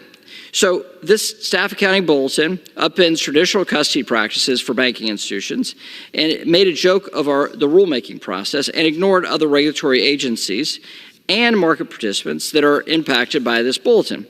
That's a bad process and even worse policy outcomes. So if you want consumers to be protected in digital assets markets, vote yes on this resolution. If you want to return bank custody practices to the tried, tested, and successful approach that we've had in this country for centuries, then vote yes. If you support financial innovation, you should vote yes as well. And finally, if you want to send a message that rogue regulators cannot circumvent Congress and our well-established rulemaking process, vote yes. So let's bring this common sense, this level of common sense into the world of the digital asset debate or crypto, and bring consumer protection back to this marketplace where it needs to be. And with that, I encourage my colleagues to vote yes on this Congressional Review Act. But finally, I want to thank Congressman Flood on the Republican side and Congressman Nickel on the Democratic side for their leadership on this important topic. And with that, Mr. Speaker, I reserve the balance of my time. The gentleman from North Carolina reserves. The gentlelady from California, Ms. Waters, is recognized. Mr. Speaker, I yield myself such time as I may consume. The gentlelady is recognized. I rise in support to Opposition H.J. Res. 109, a Congressional Review Act resolution that would overturn accounting guidance for crypto assets from the Securities and Exchange Commission, known as Staff Accounting Bulletin 121 or SAB 121. The bill sponsors have falsely asserted that this bill is meant to address a narrow concern from a particular special interest group. But in reality, it is drafted in a way that is far broader than this narrow concern. The collateral damage caused by this CRA resolution would be far-reaching, causing significant harm to investors, consumers, public companies, and the safety and soundness of our capital markets. The bill takes a sledgehammer to fix an issue that may nearly need a scalpel, and it does so because my colleagues on the other side of the aisle are not only interested in doing the bidding of special interest groups, they're also interested in attacking and undermining the SEC in every possible way, as they have done relentlessly since the beginning of this Congress. SAB 121 is highly technical in the guidance, but let me break it down simply. SAB 121 has been in place for 2 years, and it only applies to companies that hold crypto assets on behalf of their customers. This is known as providing custody services. SAB 121 provides guidance for these companies in 2 respects. First, it advises companies on how they should disclose the crypto assets that they custody. And second, it advises companies on how they should record those crypto assets on their balance sheets. The first prong of the guidance I described on disclosure of crypto assets is critical to providing transparency for investors and the public on volatile crypto assets. This kind of transparency helps prevent the kind of fraud and mishandling of crypto assets that led to the collapse of major crypto companies like FTX. In fact, this disclosure guidance has been broadly supported by industry and advocate stakeholders alike. The second prong of SAB 121 advises relevant companies on how to record crypto assets on their balance sheets. Under the guidance, the amount of the liability should correspond to the fair value of the crypto assets they are obligated to safeguard. This ensures that the company providing custody services has sufficient resources to secure these assets for the users against any theft, loss, or other misuse that could result in financial consequences. The SEC has explained that this guidance is prudent due to the unique risk and uncertainties associated with crypto assets. So the sponsor of this resolution has tried to reason that this bill is meant to respond to a narrow concern from largely custody banks, but it really has much more far-reaching negative consequences. Specifically, this special interest group has raised concerns that the second prong of SAB 121 that I described on accounting mechanisms would interact with existing bank capital requirements in a way that would absolutely make it cost prohibitive for them to provide custody services for crypto assets. So to be clear, even this special interest group has expressed support for the disclosure guidance in SAB 121. They are only concerned about how the accountant guidance applies to their balance sheet. In fact, a letter sent by this special interest group requests, and quote, targeted modifications, unquote, to address this concern. Mr. Speaker, I ask unanimous consent to submit this letter for the record, but this bill does far more than implement targeted modifications, as this letter proposes. This CRA resolution would overturn all of SAB 121, not just the part that this special interest group has complained about. So, Mr. Speaker, I am curious whether my colleagues on the other side of the aisle have actually read this letter from the special interest group that they are trying to pander, or to whether they are bothered to consult the largest custody bank in the United States, the Bank of New York Mellon, which custodies more than $45 trillion in customer assets, because they told me that they do not want this CRA and did not push for it in any way because they share our concerns about the bill being overly broad. The consequences of using a CRA rather than a more narrowly tailored bill go beyond simply overturning SAB 121 entirely when the aforementioned concerns from special interests only have to do with one little piece of it. If this resolution is passed, the SEC would be prohibited from issuing any guidance in the future that is substantially similar to this one, including disclosure guidance on this issue. This means that the SEC would not be able to simply turn around and narrowly address this one little concern while preserving the rest of the guidance. It also means that while the crypto industry clamors for the SEC to provide more clarity, this resolution would tie the SEC's hands, making it harder for them to provide the clarity that the industry purportedly wants. I'm further concerned that if this resolution is passed, industry and investors alike will no longer be able to receive timely guidance from the SEC staff, as this resolution is also intended to be a warning. Passing this resolution would have broad and negative consequences for all public companies and their investors, with implications for the entire securities market, not just crypto. The SEC has issued numerous staff accounting bulletins. The one being repealed today is number 121 that have helped companies understand how SEC rules apply in specific situations. So if the SEC were to pull back in this regard, it would be particularly harmful to smaller companies with less resources dedicated to compliance and would result in more enforcement actions as they struggle to understand how to best comply with SEC rules.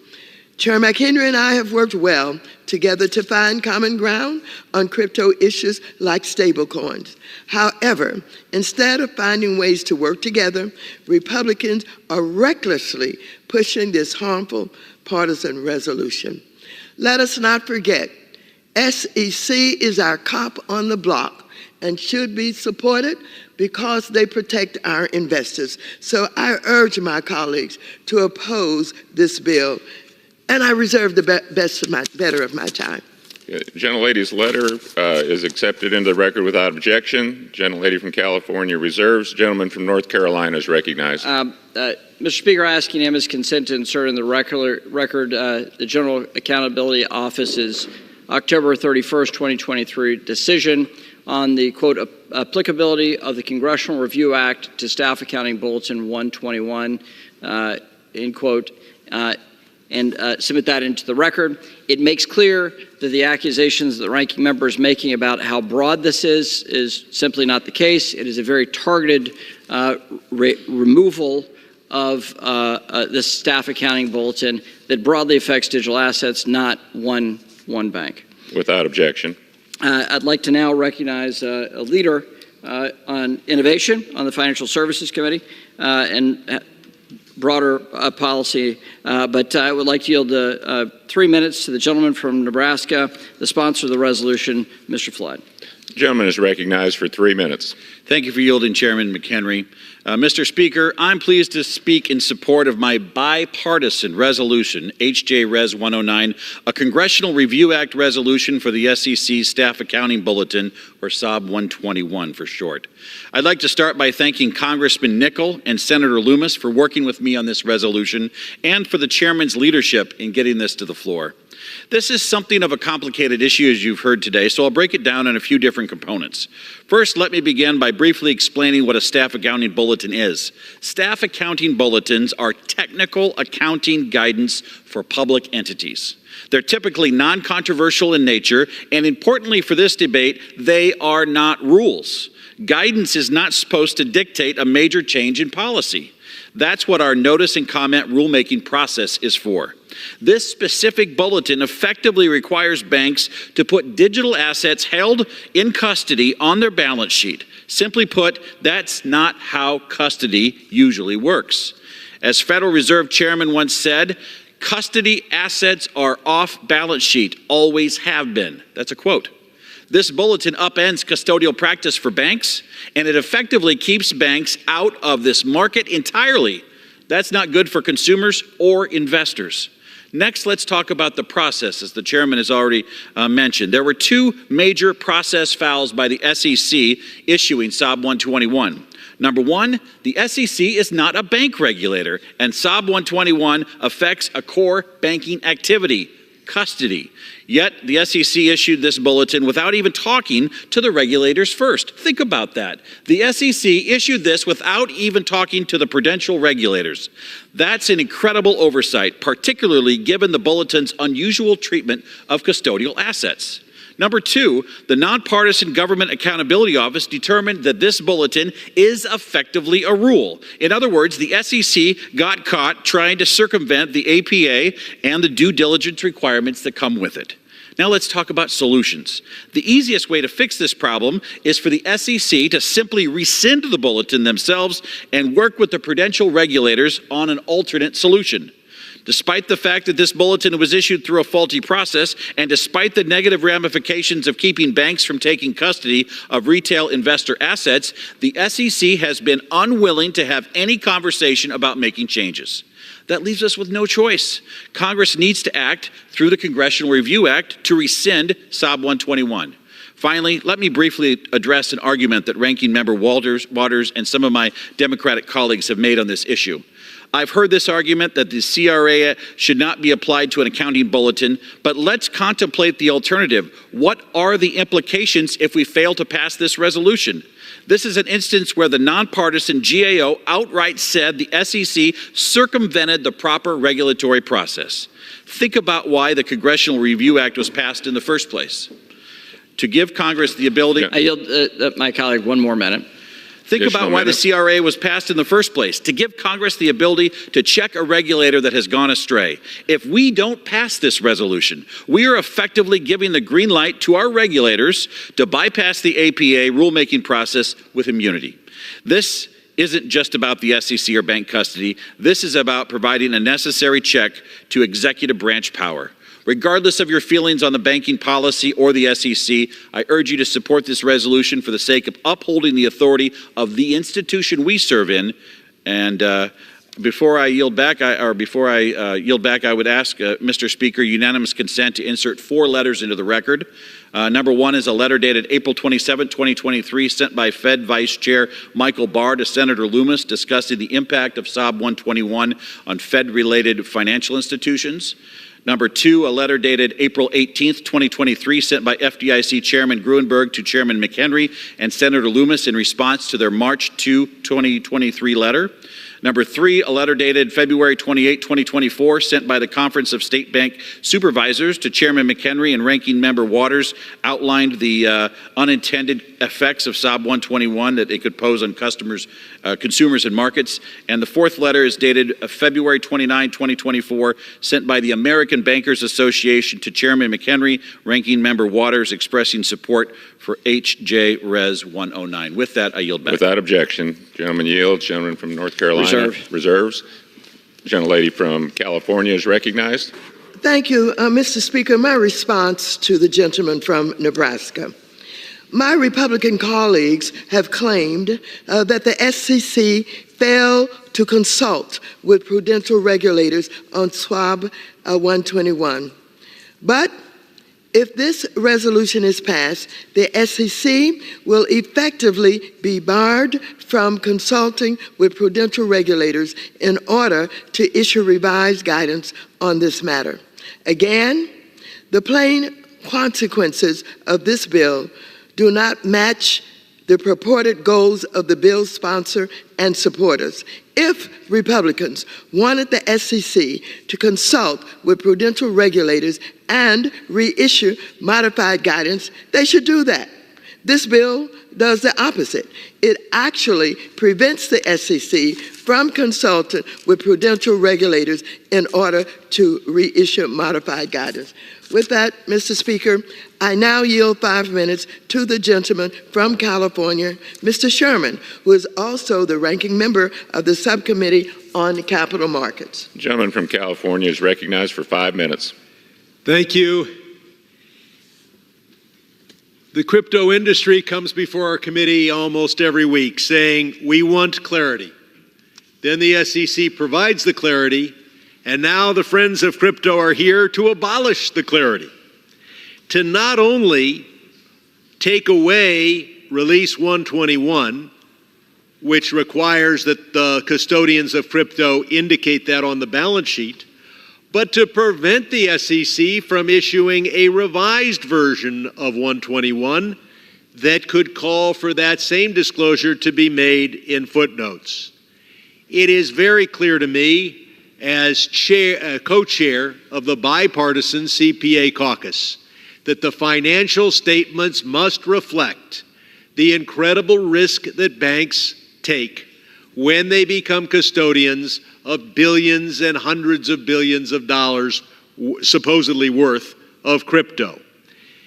Now, what are those? Why the uniqueness of crypto? We've seen Sam Bankman-Fried. He was the face of crypto. He is now facing only a quarter century in jail, which seems rather light. But the crypto industry would tell us that Sam Bankman-Fried was just a single snake in the crypto Garden of Eden. The fact is, we have learned since Sam Bankman-Fried's indictments that crypto is a garden of snakes. It is uniquely problematic. Why is that? Because crypto's whole purpose is to facilitate evading American law and to help criminals. And so who does it attract? Oh, criminals. What is the comparative advantage that crypto has as it attempts to become a currency and partially displace the dollar and the euro? Is it more stable? Certainly not. Is it more useful to buy something? You can go to Rayburn and buy a sandwich for $1. Well, okay, $8. But you can't buy a sandwich anywhere in this complex for a Bitcoin. So it's not a better medium of exchange. It's not a better measure of value. What advantage does it have? Well, it's secret. Now, what the best way to have their secrecy is to have the iceberg above the water be available and visible, and then to have an under the water 7/8 of the crypto subject to being hidden from the Know Your Customer and anti-monitoring laws. So how can crypto compete with the dollar and aspire to become a currency, compete with the best currency in the history of the world? By tapping into the markets that don't want to be surveilled by the U.S. government. What are those? Well, obviously the sanctions evaders, the drug dealers, the human traffickers. But that is not a big enough market for crypto. They want the tax evasion market. Our IRS commissioner under Donald Trump testified that we're losing $1 trillion in revenue. That means that those who are cheating on taxes, almost all at the high end of the spectrum, have to hide $3 trillion of income each and every year. That's $30 trillion of hidden income every decade. They can't do it with US dollars. So crypto is designed to fill that need. Now, if you think it will be successful in doing that and you want to bet against America and bet for and facilitate the undermining of American laws while perhaps making a profit, you can buy crypto. But it is an asset whose very nature creates an additional risk. That risk needs to be shown in the financial statements of the custodian. And the custodian, and this resolution would prevent the SEC from causing that to be disclosed, either on the balance sheet or in the footnotes. And if you doubt what is the purpose of crypto, look at their latest invention, the mixer. What is the mixer? It's designed to mix up law enforcement. It is a facility available to every crypto owner to disguise their transactions and to hide from American law enforcement. Not only that, of course, crypto aspires and claims that it will partially displace the dollar as a reserve currency. If it does that, that will be a tremendous decline in America's power in the world and the American economy. So I see no reason for us to have rules that hide this risk Gentleman's time has from expired. the shareholders of the custodian. An additional minute. Thank you. I see no reason for us to hide from those who are looking at bank balance sheets the unique risk that they take in order to facilitate a crypto ecosystem whose sole purpose, whose strategy is to defeat the American government, whether it tries to collect taxes or enforce our sanctions. And if you have any doubt, look at what the proponents, the visionaries behind crypto say. They say they're innovative. They are trying to innovate a way to make sure that America cannot enforce its sanctions, cannot deal with drug dealers, and cannot enforce its taxes. Oh, and by the way, particularly useful to Sam Bankman-Fried, cannot enforce its bankruptcy laws. I yield back. Gentleman yields back. Gentlelady from California reserves. Gentleman from North Carolina is recognized. Mr. Speaker, I'd say to my colleagues, if they want to fix the Sam Bankman-Fried FTX fraud and the ability to do that again, you need to pass the bill that we've produced out of committee that regulates crypto and provides regulatory agencies powers. With that, Mr. Speaker, I'd like to yield 1 minute to the gentleman from Oklahoma, the chairman of the Science Committee, and a great leader on the Financial Services Committee, my friend, Mr. Lucas. The distinguished gentleman from Oklahoma is recognized for 1 minute. Thank you, Mr. Chairman, for yielding. I support this bipartisan CRA to overturn the SEC Staff Accounting Bulletin 121. SAB 121 has removed a bank's ability to offer custodial accounts for digital assets and has prevented banks from exploring the use of distributed ledger technologies.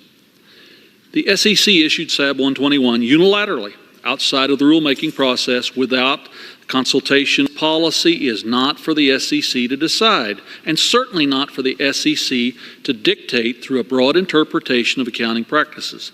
The cost of and the availability of capital is dependent on the U.S. banking system's ability to adopt new technologies and to compete in offering innovative products and services. SAB 121 has put up barriers to that essential responsibility.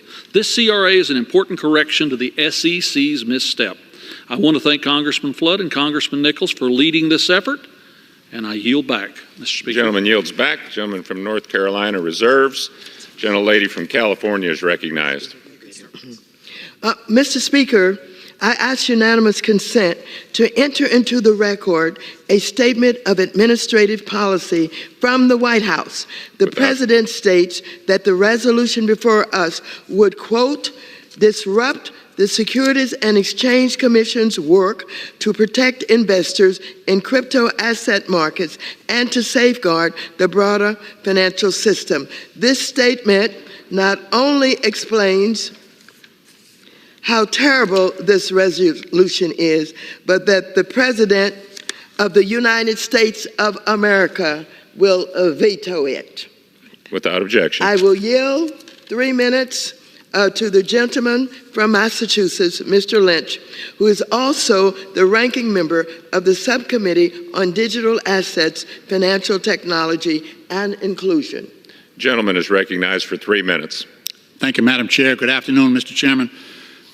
Mr. Chairman, I rise in strong opposition to House Resolution 109. This misguided resolution would eliminate the Securities and Exchange Commission's Staff Accounting Bulletin 121. This non-binding interpretive guidance advises companies that are holding crypto assets in custody for customers to record those assets and liabilities on their balance sheets. It also recommends that companies disclose the nature and the amount of their crypto asset holdings. Simply put, it advises caution and transparency regarding crypto because it is so volatile. The disapproval of SAB 121 would have severe consequences for the U.S. financial services industry and be especially dangerous for banks, depositors, investors, and consumers. As underscored in the bulletin, the safeguarding of crypto assets presents unique technological, regulatory, and legal risks that could significantly impact a company's financial condition and its operations. For this same reason, the bulletin seeks to ensure that investors are informed about these risks in making investment and other capital allocation decisions. The failure of Silicon Valley, Signature Bank, First Republic Bank, and others have shown us that nervous depositors can cause a run on bank assets when crypto assets become unstable. They can also move money in the blink of an eye, which makes these banks less stable and subject to failure. With the collapse of FTX, the violation of federal anti-money laundering and sanctions laws by Binance, issues affecting several other crypto companies, and Staff Accounting Bulletin 121 serves to protect investors. Crypto is now in its 17th year, yet the primary use cases for crypto continue to be money laundering, tax avoidance, cyber criminal, ransomware payments, and terrorist finance. Regrettably, crypto has become truly a perfect example of a textbook case of an elegant idea that is being continually savaged by an ugly gang of facts. Regrettably, the Republican leadership efforts to curtail SEC regulations in the crypto sector are now even extending to staff bulletins that are simply advisory and designed to publicize staff views regarding accounting-related disclosure practices. This resolution also undermines the practice of issuing staff accounting bulletins for the benefit of small investors and firms that may not have the resources to engage directly with the SEC and obtain an individual opinion or advice. As ranking member of the Digital Assets Subcommittee for the House Financial Services Committee, I urge my colleagues to vote no. Thank you. I yield back. Gentleman yields back. Gentlelady from California reserves.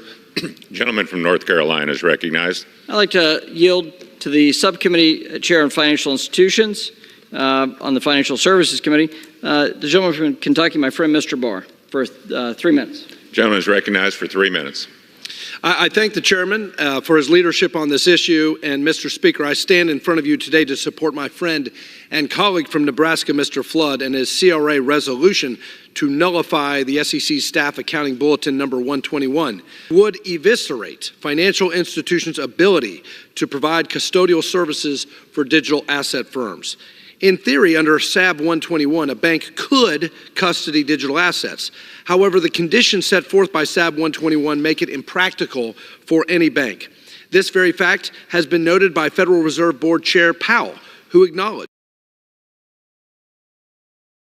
it shifts away from the traditional custodial practices as custodial assets receive off-balance sheet accounting treatment. SAB 121 overturns decades of precedent regarding the accounting treatment of custodial assets for banks. If a bank decides to custody digital assets and adhere to SAB 121, the on-balance sheet requirement would have significant capital, liquidity, and other prudential consequences. This makes it difficult at best for regulated institutions to safeguard digital assets. The fact is, the technological, legal, and regulatory risks cited in SAB 121 are already addressed by the legal and regulatory framework that applies to banks' custodial activities. Yet SAB 121 did not account for that. Moreover, and disturbingly, the SEC did not consult with any of the prudential regulators before issuing this flawed guidance. Unfortunately, the failure to consult the regulators overseeing institutions that are largely impacted by an SEC proposal has become quite common under Chair Gensler. The SEC does not have the expertise to assess the same risks as the prudential regulators, and it is not the role of Gary Gensler to propose misguided rulemakings and guidance that may have major adverse implications to the functioning of our financial institutions and ultimately to the safety and soundness of our financial system. Given the implications for financial institutions' ability to safeguard assets under this rule and the clear lack of understanding regarding their prudential standards and guidance from their primary regulators, this rule is fatally flawed. The fact of the matter is, to the extent there is concern about a lack of regulation, if there's concern about a lack of regulatory clarity or risk with crypto, then we should not make it impossible as a practical matter for well-regulated banks to protect Americans who own digital assets with custody services. services. If you want to protect customers, if you want to protect investors in digital assets, then we shouldn't be pushing crypto transactions into less transparent, more opaque, riskier offshore places. But that's exactly what SAB 121 would do. And I have to address this issue of Silicon Valley Bank. Silicon Valley Bank's failure had to do with deposit concentration risk and interest rate risk management. It had nothing to do with the fact that many of its customers were technology firms or worked in the blockchain space. Had nothing to do with that. That is a red herring. And this is why I support Mr. Flood's measure, and I support the bipartisan work, and I encourage my colleagues to support it as well. I yield my colleague 30 more seconds. Gentleman's recognized for additional 30 seconds. I thank the gentleman for yielding because as I conclude, Mr. Speaker, I would ask unanimous consent to insert 3 letters into the record. A letter dated March 2nd, 2023, co-signed by Chairman McHenry and Senator Lummis, sent to the Fed, OCC, FDIC, and NCUA, asking them about SAB 121's impact on regulated entities, and also asking if they were consulted prior to SAB 121's issuance. A letter dated April 6th, 2023, sent by OCC Acting Comptroller Sue to Chairman McHenry and Senator Lummis in response to their March 2nd letter, and a letter dated March 16th sent by NCUA Chairman Harper to Chairman McHenry and Senator Lummis in response to their March 2nd letter. All letters accepted without objection. I thank the Speaker, and with that, I will yield. Gentleman yields back. Gentleman from North Carolina reserves. Gentlelady from California is recognized. And members, this bill has been opposed by the Biden administration. Further, this bill is opposed by the following organizations: Americans for Financial Reform, Better Markets, Public Citizen, Consumer Federation of America, U.S. PIRG, New Jersey Citizen Action, Demand Progress, Institute for Agriculture and Trade Policy, Texas Appleseed 2020 Vision, and Bank of New York Mellon. I reserve the balance of my time. Gentlelady reserves. Gentleman from North Carolina is recognized. I'd like to yield 2 minutes to my colleague, the gentleman from Utah. I was slow to say that, but my gentleman from Utah, my friend Mr. Curtis, for 2 minutes. The gentleman from Utah is recognized for 2 minutes. Thank you, Mr. Speaker. Thank you, Mr. Chairman. I rise today in favor of H.J. Res. 109, which would repeal the SEC's unnecessary regulation of the cryptocurrency and the banking industry. The SEC and its chairman, Gary Gensler, have repeatedly overstepped their authority and targeted the cryptocurrencies. The SEC's latest unnecessary regulation was implemented outside of the regulatory rulemaking process and bypassed established procedures, and it shows. This rule will limit banks' ability to offer digital assets as part of their custodial services. This makes it more challenging for Americans to safely engage with digital assets under the advisement of their local banks, who are able to accurately inform them of risks of investments. Crypto is a legitimate market used by millions of Americans, hundreds of thousands of those in my district. Unfortunately, today they have been referred to as criminals, as drug dealers, and I take offense to that. We should be giving investors opportunities to take part in cryptocurrencies, not putting up artificial barriers. I urge my colleagues to support this resolution and to repeal the regulation, and I yield my time. Gentleman yields back. Gentleman from North Carolina reserves. Gentlelady from California is recognized. Republicans have echoed calls from the crypto industry saying that legislation is needed to provide clarification on how securities laws apply to them. But their actions reveal their true motivations. They don't want clarity. They want broad exemptions from securities laws. Let's look at their actions to date. The first crypto-related bill that Republicans marked up was the FIT 21 Act, which they claimed was responsive to the need for clarity on crypto. The only thing clear about this highly convoluted bill is that it would provide the crypto industry with broad exemptions from current securities. I reserve the balance of my time. Gentlelady reserves. Gentleman from North Carolina is recognized. If I may inquire of the Speaker, how much time is remaining on each side?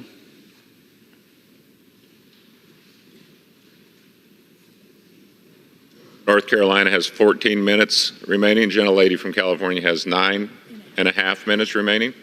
All right. I'd like to yield 3 minutes to the chair of the Digital Assets Subcommittee and the vice chair of the Financial Service Committee, my friend, Mr. Hill of Arkansas. Gentleman from Arkansas is recognized for 3 minutes. Well, thank Chairman McHenry and thank Congressman Flood of Nebraska for this excellent work in this Congressional Review Act resolution to roll back the SEC's failure in their staff accounting bulletin 121. It would reshape the business of custody in this country. This is not just about crypto. This is a sweeping rule that the SEC has implemented without following the Administrative Procedures Act. The GO says it's a rule. Well, if it's a rule, it needs to go through the Administrative Procedures Act and have a comment period and get people involved, because as Ranking Member Waters noted, they did not consult with the banking regulators who have the primary role of supervising custody in this country. A custodian is someone who holds your assets for you, whether it's shares of stock or acres of forest land, a rental house, or 10 Bitcoin. Holding reserves against the assets in custody is not standard financial services practice. This staff accounting bulletin is misguided. It requires that money be set aside for that category of assets, of digital assets in custody. It's part of a broader attack by the Biden administration to treat digital assets differently from all other assets. And that doesn't make any sense to House Republicans. Under Mr. McHenry's leadership and Mr. Thompson's leadership of the Ag Committee, we have a fit-for-purpose approach that, in fact, directs the SEC and the CFTC how to handle digital assets. Unfortunately, this accounting bulletin is in the wrong direction. That's why we have the Congressional Review Act. That's why we're using Article 1 authority under the Constitution to say this is the wrong direction and that we will all come to this House floor and say it should be repealed and sent back. And I would remind my friends on the other side of the aisle, senior Biden official, Vice Chairman Barr of the Fed, Acting Comptroller Sue, all testified before our committee. They were not consulted by the SEC about this staff accounting bulletin. It is a significant change. It is a rule. It should have gone to the Administrative Procedures Act to be out for public comment. That's why I thank the gentleman from Nebraska for leading the charge on this important resolution. I urge adoption, and I yield back the balance of my time. Gentleman yields back. Gentleman from North Carolina reserves. Gentlelady from California is recognized. Mr. Speaker and members, the industry, the custody industry, the big banks that hold these crypto assets simply ask for a little correction, little clarity, a little information. And the Republicans are taking advantage of this. And this is the first crypto bill that Republicans are bringing to the floor today. And it would do what they always attempt to do. And this would actually reverse SEC guidance that provides clarity on accounting standards specifically for crypto assets. Not only that, it would undermine the SEC's ability to provide clarity on crypto in the future.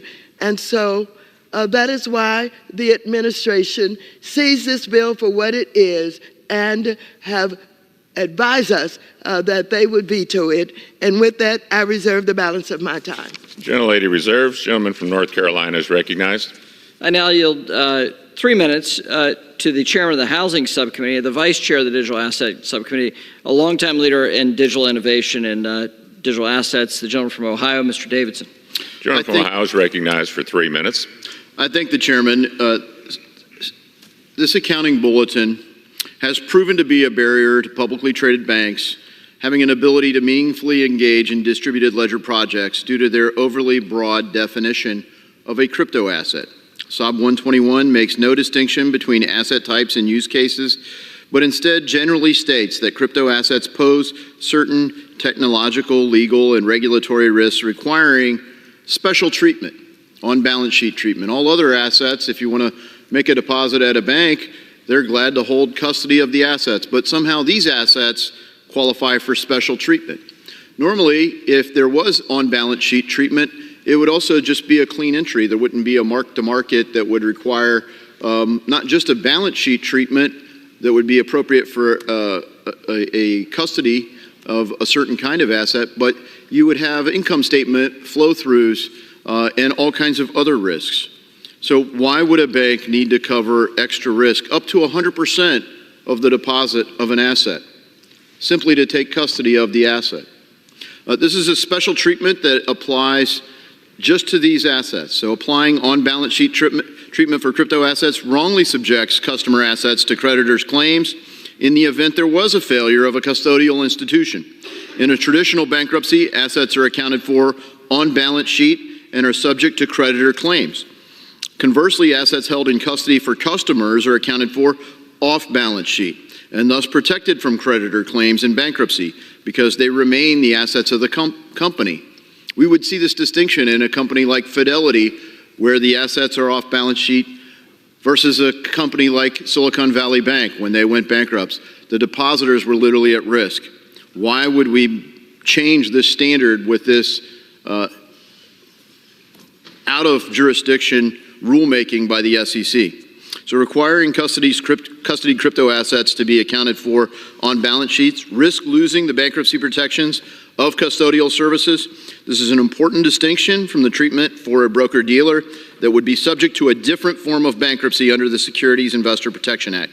Distributed ledger technology does not change the underlying nature of risk of traditional assets, nor do they present risks that SOB 121 purports to address. Mr. Speaker, I ask unanimous consent to insert 3 letters into the record. A letter dated August 23, 2023, co-signed by Chairman McHenry and Representative Hill, sent to the Comptroller General at the Government Accountability Office, urging GAO to complete its assessment on whether the Congressional Review Act applies to SOB 121. A letter dated February 14, 2024, co-signed by the Bank Policy Institute, the American Bankers Association, the Financial Services Forum, and the Securities Industry and Financial Markets Association, sent to the SEC requesting a meeting with the SEC Chairman, Gary Gensler, urging him to reconsider SOB 121. And lastly, a bipartisan bicameral letter dated November 15, 2023, co-signed by 5 representatives and 2 senators, sent to the Federal Reserve, the OCC, FDIC, NCUA, urging the agencies to withhold enforcement of SOB 121 in light of GAO's decision. Without objection on all 3 letters. With that, I yield back to the Chairman. Gentleman's time has expired. Gentleman from North Carolina reserves. Gentlelady from California is recognized. Mr. Speaker, the sponsor of this bill, Mr. Flood, has asked what the alternative to this CRA resolution would be. And that answer is very simple. Draft a bill that narrowly addresses the current question about how this guidance applies to banks. The use of a CRA is dangerous and reckless. I reserve the balance of my time. Gentlelady reserves. Gentleman from North Carolina is recognized. Mr. Speaker, my friend says dangerous and reckless. Well, her party used the Congressional Review Act process just like Republicans have used the Congressional Review Act process. So it's not reckless or dangerous, it's law, and we're trying to be a check and balance on the overreach of the administration. With that, I'd like to yield 2 minutes to the esteemed member of the Financial Services Committee and Judiciary Committee, Mr. Fitzgerald, for 2 minutes. Right? Gentleman is recognized for 2 minutes. Thank the Chairman. Mr. Speaker, I rise today in strong support of HJ Res 109. I don't want to be redundant on some of these points, but the SEC Staff Accounting Bulletin 121 is a radical departure from how custodians account for all other assets. By requiring custodians to treat digital assets as both an asset and a liability on their balance sheets, SOB 121 makes it nearly impossible for banks to provide custody services for digital assets due to the prudential requirements that it would trigger. Innovations like the tokenization of assets have the potential to dramatically improve our financial infrastructure. And tokenization will allow new innovations in traditionally illiquid assets to become available to more people more efficiently, like commercial bank deposits, government and corporate bonds, money market fund shares, real estate, gold, and other commodities. However, for tokenization to take hold, it's important for regulated financial institutions to be custodians in order to identify the entitlement holder and to mitigate any single point of failure in the record of the ownership. This misguided action from the SEC should be struck down, and I urge my colleagues to vote yes for this resolution, and I yield back. Gentleman yields back. Gentleman from North Carolina reserves. Gentlelady from California is recognized. This is my time. Gentlelady reserves. Gentleman from North Carolina is recognized. Mr. Speaker, I'd like to yield 3 minutes to my colleague and good friend from North Carolina, great leader in digital assets, Mr. Nickel. Gentleman is recognized for 3 minutes.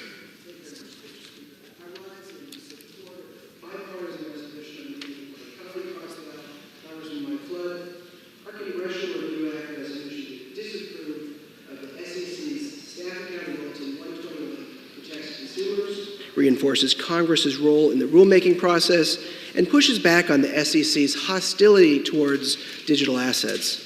Listen, folks, SAB 121 makes the digital assets industry less safe for consumers. It prevents well-regulated banks from safeguarding digital assets that are owned by their clients. SAB 121 requires banks to place custody of digital assets on their balance sheets, contrary to how traditional assets are treated.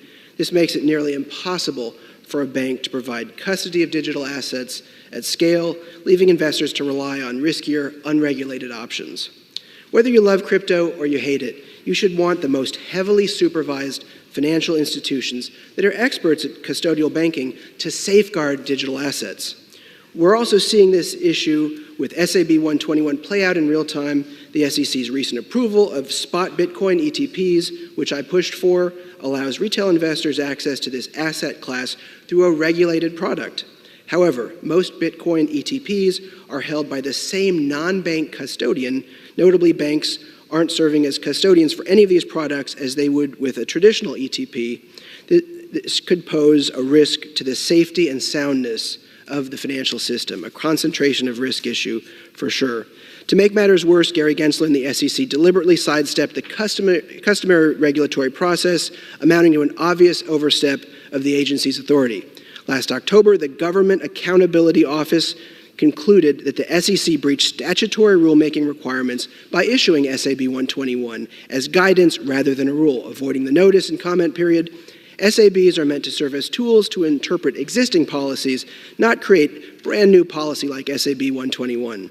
Additionally, the SEC issued the rule without conferring with banking regulators, which is unacceptable given the SEC's lack of prudential authority over banking institutions. It's time for Congress to take action and conduct oversight of the SEC's missteps. We shouldn't have to resort to using a CRA to fix this issue, but Gary Gensler could reissue this accounting bulletin and work with stakeholders to find a solution. But unfortunately, this is the only tool that we have left. As with previously successful CRAs, the SEC will be able to reissue its rule as long as it's made changes responding to statements made by members in the congressional record. Colleagues, I ask you to support our bipartisan CRA of SAB 121, which will protect investors and the financial system, encourage innovation, bolster American competitiveness, and restore Congress's role in administrative rulemaking. Thank you, and I yield back the balance of my time. Gentleman yields back. Gentleman from North Carolina reserves. Gentlelady from California is recognized. Mr. Speaker, Mr. Donaldson entered a letter into the record from several bank trades.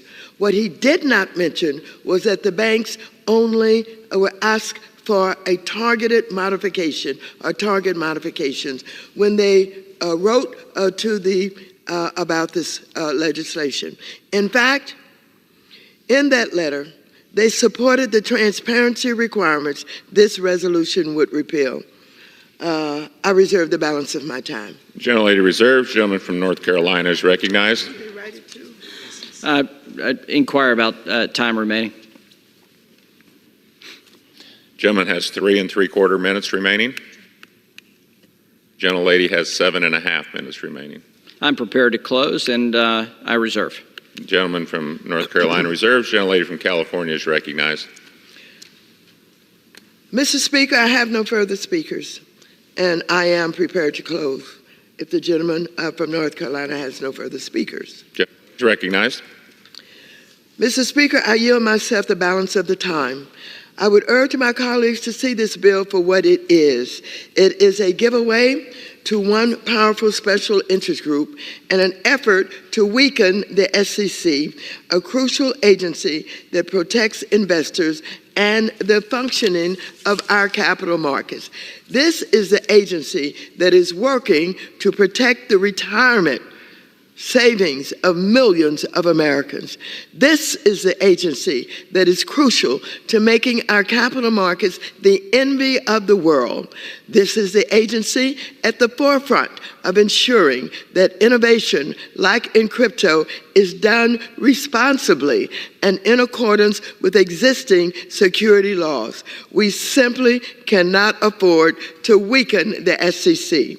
Moreover, this bill harms investors by eliminating much-needed transparency on volatile crypto assets, making it harder for them to make informed investment decisions.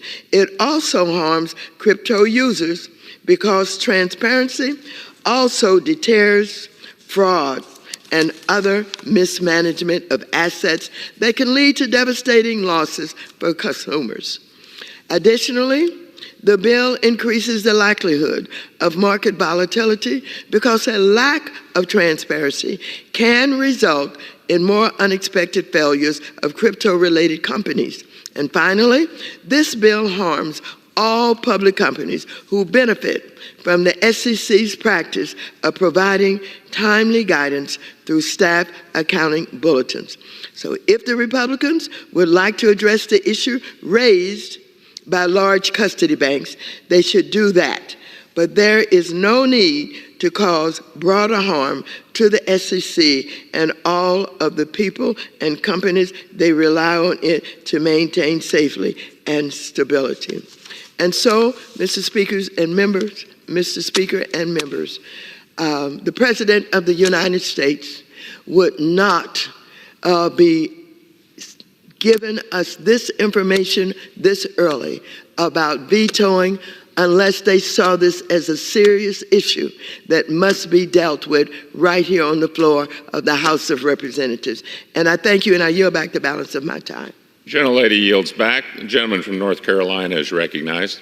I ask unanimous consent to insert into the record a May 7, 2024 letter from the American Bankers Association, Bank Policy Institute, the Financial Services Forum, and the Securities Industry and Financial Markets Association supporting HJ Res 109 into the record. Without objection. Mr. Speaker, I yield myself to the balance of the time. And what I would say is this, colleagues, the administration's approach to digital assets doesn't make a lot of sense. The president has an executive order outlining work products that he wants from agencies. And on one hand, they say, we want to bring digital assets into regulated finance and we need clear rules of the road. And on the other hand, the administration's appointees at the Securities and Exchange Commission have done everything they can to undermine that level of clarity, number one. Number two, issuing guidance that undermines whatever the current clarity is and diminishing that. And number three, thereby diminishing consumer protection. And so it's a nonsensical approach, and so the administration says they want to veto this bill, but they have a whole work stream that the president issued without any forcing mechanism, an executive order asking for a regulated stablecoin, which we have passed out of the House Financial Services Committee with bipartisan votes. They've asked for a market regulation to give clarity of what is a digital asset and a means of exchange so American consumers can participate in this innovation that is a basis of the new generation of internet technology that the globe is using and America's behind. And so I think it's important that we engage as best we can, whether it's with the stablecoin bill that we passed out of committee, the market regulation bill we passed out of committee, that it brings that clarity that the president's executive order asked for, and take this first step to provide consumer protection, that their financial assets are protected. If the firm goes bankrupt, they want to know they can get their asset back.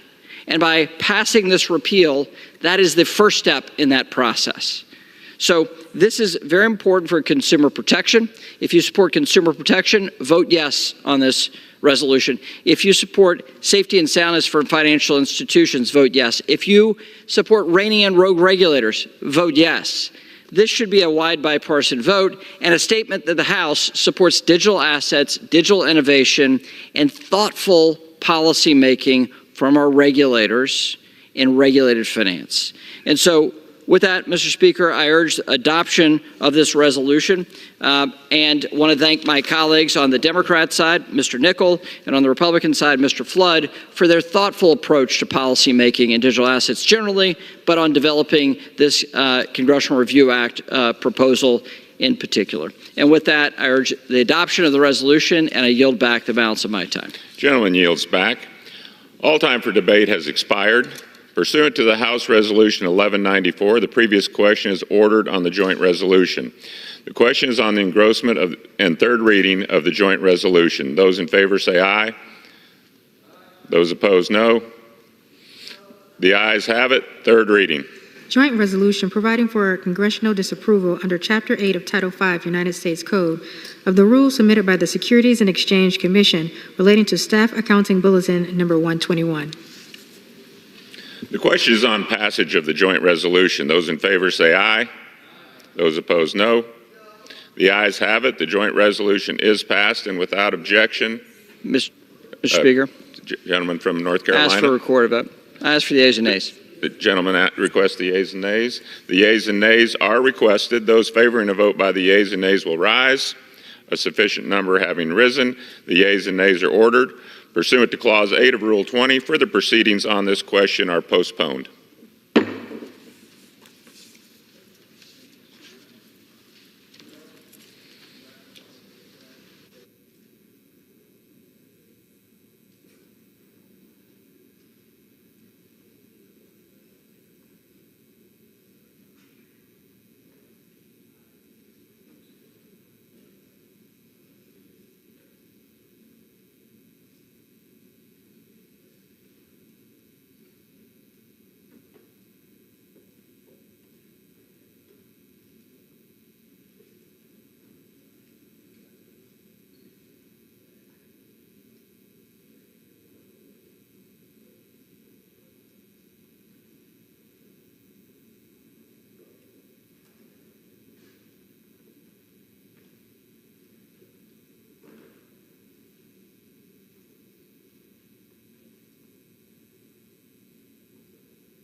For what purpose does the gentleman from Minnesota, Mr. Stauber, seek recognition? Mr. Speaker, pursuant to House Resolution 1194, I call up H.R. 2925 and ask for its immediate consideration in the House. The clerk will report the title of the bill. H.R. 2925, a bill to amend the Omnibus Budget Reconciliation Act of 1993 to provide for security of tenure for use of mining claims for ancillary activities and for other purposes. Pursuant to House Resolution 1194, the amendment in the nature of substitute printed in House Report 118-416 is adopted and the bill as amended is considered read. The bill as amended shall be debatable for 30 minutes, equally divided and controlled by the chair and ranking minority member of the Committee on Natural Resources or the respective designees. The gentleman from Minnesota, Mr. Stauber, and the gentlewoman from New Mexico, Ms. Stansbury, will each control 15 minutes. The chair recognizes the gentleman from Minnesota, Mr. Stauber. Mr. Speaker, I ask unanimous consent that all members have 5 legislative days in which to revise and extend their remarks and insert extraneous material on H.R. 2925. Without objection. Mr. Speaker, I rise today in support of H.R. 2925, the Mining Regulatory Clarity Act of 2024. In May of 2022, the United States Court of Appeals for the Ninth Circuit affirmed a lower court's decision revoking an approved mine plan for the Rosemont Copper Mine project in Arizona. This determination, commonly called the Rosemont decision, upended decades of regulatory precedent and specific U.S. Forest Service regulations that allow approvals of operation on or off a mining claim, so long as these operations meet environmental and regulatory standards. Essentially, this court's ruling puts the cart before the horse and fails to reflect the process of how a company actually develops a mine. I think there's some confusion about the mine approval process and what the term valid claim means. First, when looking to develop a mine, an operator must submit something called the Mine Plan of Operations to the United States Forest Service or the Bureau of Land Management. This plan must include the intended uses of the surface of the mining claim, including those for waste rock replacements, mills, offices, and roads. The Mine Plan of Operation is key in determining the economic feasibility of a mining site, which in turn factors into the basis of determining which mineral deposits are commercially developable and therefore valid. If allowed to stand, the Rosemont decision would require the discovery and determination of a valid mineral deposit, meaning that operators must prove the existence of a commercially developable deposit on a claim before a plan of operations can be approved. Remember, a mine cannot move forward if the federal government does not approve any facet of the mine plan of operations, and mineral validity cannot be determined until after the economic viability of a site, as is laid out in the Mine Plan of Operations, is verified by the federal government as well. H.R. 2925, Mr. Chair, would reverse this backward determination of the court, allowing American mining to resume on federal lands. I urge my colleagues to support this bill, and I reserve the balance of my time. Gentleman from Minnesota reserves. A gentlelady from New Mexico is recognized. Thank you, Mr. Speaker. I rise in strong opposition to H.R. 2925 and would like to remind my friends across the aisle that mining is already happening on American lands and on our public lands. But this week, instead of working on meaningful legislation on behalf of the American people, our friends have opted instead to focus on a toxic free-for-all on our public lands, have opted to focus on legislation to roll back energy efficiency in home appliances. In fact, they put forward a bill this week called Hands Off Our Home Appliances because they're so concerned about the American people that they want to regulate the efficiency of your toasters, your dishwashers, your refrigerators, and undermine the ability of our immigrant and our Hispano communities to have representation in the United States Senate and United States Senate census, and yes, to allow a free-for-all on our public lands. Now, the American people are not asking us to do this. They are asking us to work on real problems, to work on the economy, inflation, helping families put food on the table and a roof over their head, protecting our reproductive rights and access to the ballot box, protecting our democracy, and dealing with the international crises that are happening on multiple continents. So my question is, why the heck are we back on the House floor 1 week? Yeah, that's right. 1 week after we voted on a bipartisan basis to send this bad bill back to committee because it couldn't even be supported on the floor once. But yet here we are, and our friends are trying to pass it once again without revision, without changes, because they think they found a few extra spare votes. But let's talk about mining laws. The existing mining law of 1872 already gives our mining companies, including foreign-owned companies, the right to extract on our publicly owned lands. They can also do so without having to pay even 1 cent in royalties. That includes companies that are controlled by governments of adversarial nations. This is not only a shameful giveaway, but a huge national security vulnerability for the United States. But this bill is not about clarifying a court decision. It's about giving more minerals away to those who would like unfettered access to our public lands. It would give the opportunity for multinational corporations and adversarial nations to control even more of our resources without having to pay royalties to the U.S. government and to tie up claims on our public lands, whether or not there are minerals actually present there. This would make it impossible to invalidate a mining claim, even if their real intent was other things, maybe to lock up development of other uses or buying them for other uses, including construction of transmission lines or other things that they would want to do. This should be of deep concern to anyone who does not want adversarial nations or the companies that operate in them to control our public lands or minerals. My colleagues on the other side of the aisle argue that it's either mine here or mine abroad and create a false equivalency, but it's not that simple. Some of the countries that are trying to expand their mining operations here in the United States, in fact, many of these multinational corporations, are owned as subsidiaries under countries like China and other countries that we have adversarial relationships with. They also engage in practices that we know cause human rights abuses, things like slave labor elsewhere in the world. And while my friends across the aisle have tried to claim that this is really about mining on American lands, it's about granting unfettered access to these corporations. In fact, these entities can ship the minerals that they take from American lands anywhere in the world and smelt those materials on the cheap, also relying on human rights abuses abroad to cut costs.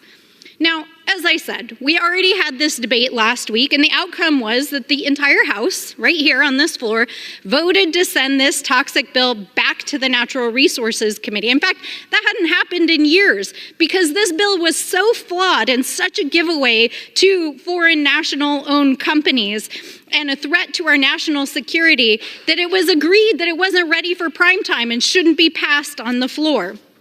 My colleague from New Mexico, Representative Teresa Ledger Fernandez, offered a motion to send the bill back to committee so that we could discuss amending the bill to ban these adversarial corporations operated in adversarial nations from mining and locking up our public lands. And I have to say, I was heartened. We had 6 Republicans join the Democrats to do just that, who said, you know what, we're not going to vote for this bill. Well, it's about time. We need some bipartisan support to double down in protecting U.S. interests. In fact, as I said, it's been decades since the House sent a bill back to committee like that. But as we see today, here we are, and Republican leadership is trying once again to get the bill passed through brute force without addressing serious concerns, without sending it back to committee, without going through due process, and here we are debating it, about to take a vote again. Now, these concerns aren't new. Last year, the bill was included in H.R. 1, and at that time, one of my Republican colleagues offered a very similar amendment, banning mining on our public lands by foreign companies with records of human rights violations. And we're literally talking about companies that have child slave labor records. But that amendment passed through committee on bipartisan basis, but yet they stripped it out and are trying to pass the bill without it here today on the floor. So I just find it absolutely jaw-dropping and extremely telling that this was the amendment that was stripped out of the bill, that we're here back a week later after this bill failed on the floor. And I think it's very clear what is going on here. This is really about advancing the interests of corporations, of interests on our public lands, and opening them up for exploitation. So I think it's important that we talk about how outrageous this is. We have to ensure that our public lands are not open to our adversaries, to these multinational corporations that will exploit our minerals for free. And we need some bipartisan action to make sure that that cannot happen. We should be back in committee discussing the vulnerabilities, discussing the national security implications, discussing American competitiveness, discussing energy policy, not trying to jam through a bill that will violate human rights and international trade. And with that, I reserve. The gentlelady reserves. The gentleman from Minnesota is recognized. Thank you, Madam Chair. I just want to be very clear This bill will not allow mining companies to do whatever they want on public land, and that's a fact. Mining activity will not occur if any facet of a mine plan of operations does not pass our strict federal guidelines and our strict environmental guidelines. With that being said, I want to offer 2 minutes to my good friend from Arizona, Representative Gosar. The gentleman from Arizona is recognized for 2 minutes. Madam Speaker, Mr. Chairman, I rise today in support of H.R. 2925, the Mining Regulatory Clarity Act, offered by the gentleman from Nevada, Mr. Amadei. H.R. 2925 would resolve harmful permitting uncertainty and litigation delays caused by a harmful 2019 rogue court decision known as the Rosemont decision. This decision revoked a previously approved mine plan to my great state of Arizona, ignoring 40 years of federal permitting and land management regulations. The uncertainty caused by Rosemont threatens to add years of delays to an already overburdened 30-year proposed mining projects for 30 years on federal lands in the United States. Congress should act to remedy the fallout created by Rosemont and must work to expedite mine permitting and build up domestic mineral supply chains. Madam Speaker, I urge my colleagues to support this bipartisan bill that would provide much-needed certainty for domestic mining projects. And with that, I yield back. Reserved. Gentleman reserves. The gentlelady from New Mexico is recognized. Thank you, Madam Speaker. I yield 3 minutes to the gentlewoman from California. The gentlelady from California is recognized for 3 minutes. We have heard repeatedly from across the aisle that mining pollution is a thing of the past, that today's modern mining industry operates under the highest environmental standards, and that after the mining operations stop, the industry cleans up after itself. If that sounds too good to be true, it's because it is. Our current regulations require companies to post financial assurances to cover the cost of cleanup after their mining operations stop. But it is not enough. Dangerous pollution still happens far too often. Depending on the mine type and location, between 74 and 82% of modern-day mines are polluting beyond what their permits allow. And the kicker? Taxpayers pay domestic and foreign mining companies for their subsidies and often the entire cost of cleanup. Given the $54 billion backlog to clean up mines abandoned before our current reclamation regulations, which continue to pollute our lands, waters, and communities, the American taxpayer literally cannot afford new mining pollution.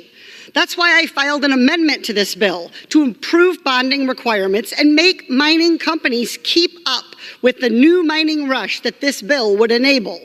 This is a common sense amendment. If we're going to allow a toxic mining free-for-all, we should at least make sure that taxpayers are not footing the bill. After all, this bill opens up our lands to our foreign adversaries, and I don't expect them to clean up after themselves out of the goodness of their hearts. So my amendment would make sure operators post financial assurances to fully cover reclamation of all mining activities. It would correct for inconsistencies in both BLM and Forest Service regulations and codify those corrections into law. And it would have made sure these financial assurances were real money, like surety bonds, irrevocable letters of credit, certificates of deposit, or cash, not insurance policies that lapse if the mining company goes bankrupt. It is time we hold industry accountable and make sure they cannot pass on the costs of cleaning up after themselves, the costs of their earning profits, onto the American people. But guess what? The Republican majority refused to even consider my amendment. They blocked it from getting a debate on the House floor and even from getting a simple up or down vote. It's outrageous, and it paints a dark picture of the House Republicans' priorities: polluters over people and China over the American taxpayer. I yield back. Reserve. Gentlelady reserves. The gentleman from Minnesota is recognized. Thank you, Madam Chair. I want to thank my good friend, Mr. Gosar from Arizona, for his words of support for this legislation. Again, this legislation would correct a misguided court decision revoking an approved mine for the Rosemont Copper Mine project in Arizona. Arizona produced the second most amount of minerals in the United States in 2023. It also has over 30 million acres of federal lands. If the Rosemont decision stands, over 40% of Arizona's lands will be taken offline in the U.S. towards the battle to produce enough minerals to meet our ever-growing need. I want to share, as a member of the Natural Resources Committee, when the Democrats brought an expert forward, Madam Chair, and an anti-mining expert. In fact, she said we have to stop hard rock mining because the reclamation process doesn't work. And I invited her to our great state of Minnesota, and I said, I'll show you a reclaimed mine where we have deer hunting, we have bear, we have eagle, we have bees, we have birds, we have haymaking on a reclaimed mine. We have drinking water come from mines that are not in operation. We have recreation in our mines in Minnesota and elsewhere in this country. When I asked this hard rock mining expert, I said, you say it's too dry in Arizona to mine, you say it's too wet in Minnesota. I said, where would you like us to mine these minerals for our strategic national security? And she said the quiet part out loud. She said, nowhere. My colleagues on the other side of the aisle refuse to allow mining to happen in this country. It was just mentioned, the communist country of China. This administration today, Madam Chair, is in consultation with the Congo, where 15 of the 19 industrial mines use child slave labor owned by the Chinese communist country. The Biden administration, is entering in memorandums of understanding to have the critical minerals mined by child slave labor in the Congo, where there's zero environmental standards, zero labor standards, to meet their green agenda, Madam Chair. They're okay with that. But they will not allow mining to happen in this country following our environmental standards and our labor standards. The fact of the matter is, Madam Chair, I live in the heart of mining country, and the best water in Minnesota is in the heart of mining country. We can drink it right out of the ground in Buell, Minnesota. And I can tell you something, that this country, we better take part in mining domestically. Otherwise, we're going to find ourselves, Madam Chair, in deep, deep trouble. Department of Energy, Department of Defense says we need more domestic mining. We cannot rely on China and other adversarial nations. This is a simple fix. This is a simple fix. We believe the court erred, so it's our job to legislate, re-legislate this piece of this part of mining that is so important to the United States of America. It's so important to our communities where we are blessed to have these natural resources. And I just have to say this, that my good friend and colleague from California, let's go back many years. California started on a gold rush. They began because of mining. Now, safe to say, we don't want to follow California much longer with what's happening in that great state. But the fact of the matter is, Madam Chair, I believe this is going to pass in a bipartisan fashion. It is a good piece of legislation, and I look forward to passing it, and I reserve. Gentleman reserves. The gentleman from New Mexico is recognized. Thank you, Madam Speaker. I would like to yield 2 minutes to the gentlewoman from California. Gentleman from California is recognized for 2 minutes. Thank you, Madam Speaker. And yes, California is a great state. Madam Speaker, 6 Republicans joined Democrats in voting to stop this bill and send it back to committee, something that hasn't happened in 32 years. Of the Republicans who voted to send the bill back to committee, one had an amendment to say that if a company is guilty of human rights abuses, including slave labor in other countries, then they are not welcome to our land and minerals for free. But by the time the bill came to the House floor last week, Republican leaders had stripped the amendment right out. I guess Republicans want to take the win on supporting drug cartels and child sex traffickers, groups that benefit from human rights violations. In addition, the Republican chair of the Select Committee on Competition with China also filed an amendment to close the loophole. That one was blocked twice by Republican leaders. Republicans have voted to keep foreign adversaries from accessing our oil and gas. How are our minerals different? Insert side eye here because it doesn't add up. So pardon my skepticism that there's not a bipartisan concern here. This bill is a toxic national security giveaway to our foreign adversaries. It undercuts our competitiveness, and it is unconscionable on human rights. That is why we are seeing some Republicans buck their party on it, and I hope they will stand strong. I yield back. Gentlelady Madam Reserve. Speaker, I'd like to insert my side eye and reserve. Gentlelady reserves. The gentleman from Minnesota is recognized. Thank you, Madam Chair. You know, the disastrous results of the Rosemont decision will redirect the huge amounts of capital needed to mine domestically to countries like the Democratic Republic of the Congo and Indonesia. When we choose this out of sight, out of mind mentality approach to mining, development flows to other nations with significantly lower environmental and labor standards. Indonesia, for example, is currently the world's largest nickel producer, and its dominance is only expected to grow in the coming years. Indonesian mining is accomplished through sweeping deforestation and pollution, many of which are financed again by the Chinese Communist Party. These operations consistently ignore environmental impacts on local communities and leave the land far worse off than they found it.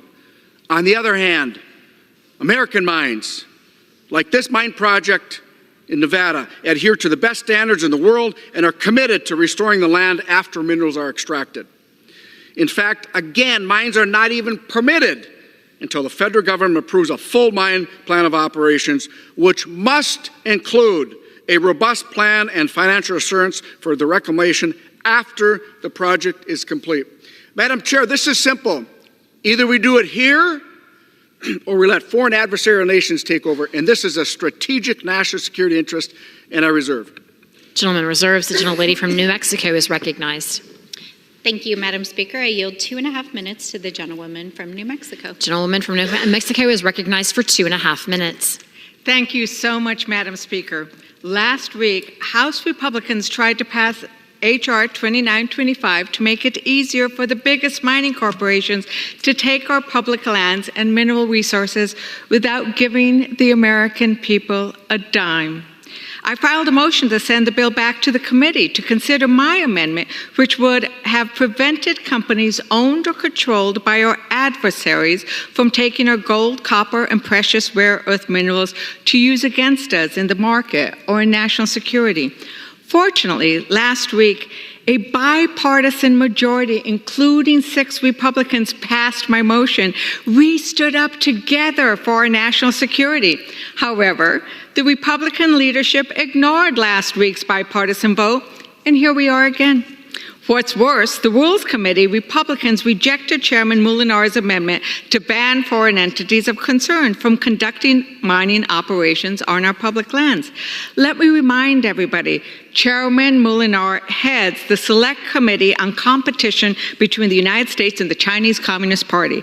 It's his job to know how dangerous China's mining of our precious minerals is to our economy and national security. The Republicans blocked their own Republican chair's amendment.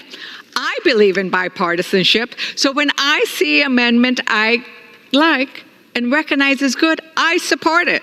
So, Madam Speaker, at the appropriate time, I will offer a motion to recommit this bill back to committee once again. If House rules permitted, I would offer the motion with Chairman Moolinar's amendment, which would block foreign entities of concern from mining our public lands.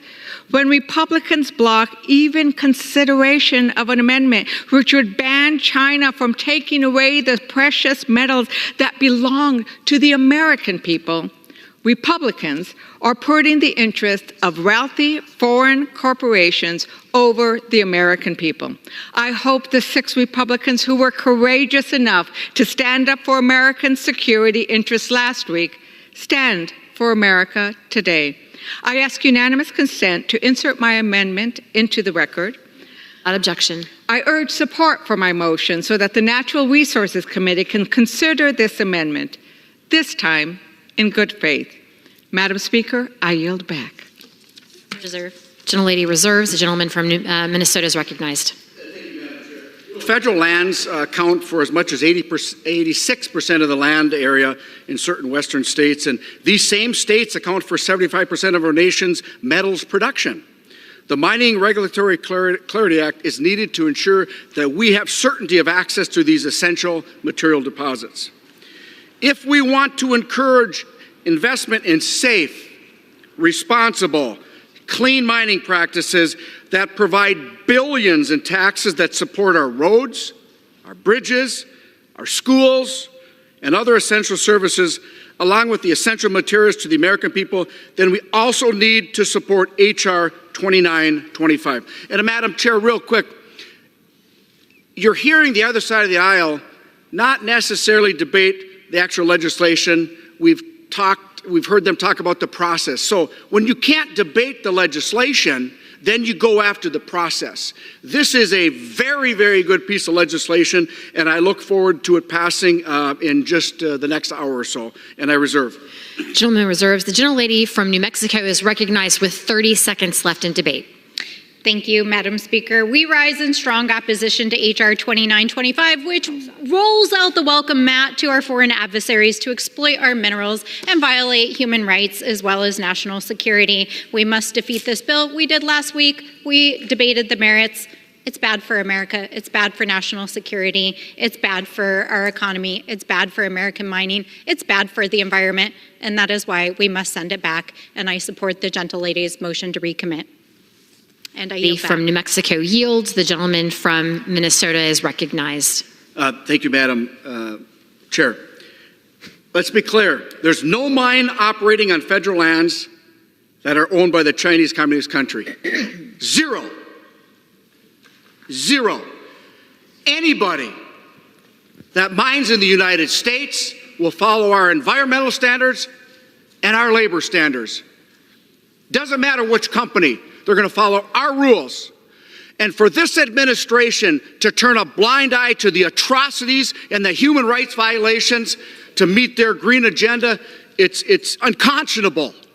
We can do it here in the United States with the best labor standards, the best environmental standards, with our technology, and be proud of these minerals that we produce. We can lead the rest of the world on how to do it. Nobody does it better than the United States of America and our workers, period. And I reserve.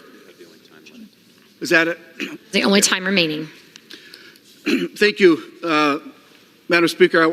In the closing, I just want to address some of the misinformation we've heard about this bill. This bill does not allow mining companies to continue to operate under conditions that don't follow our labor and environmental standards. If the outlandish circumstances that my friends on the other side of the aisle have been telling you will happen if this bill is enacted could have actually happened all along, including land lockups and subversion of environmental and government oversight, then why didn't it happen? It's because the harm they claim this bill could inflict upon our federal lands is actually not true. It's inaccurate.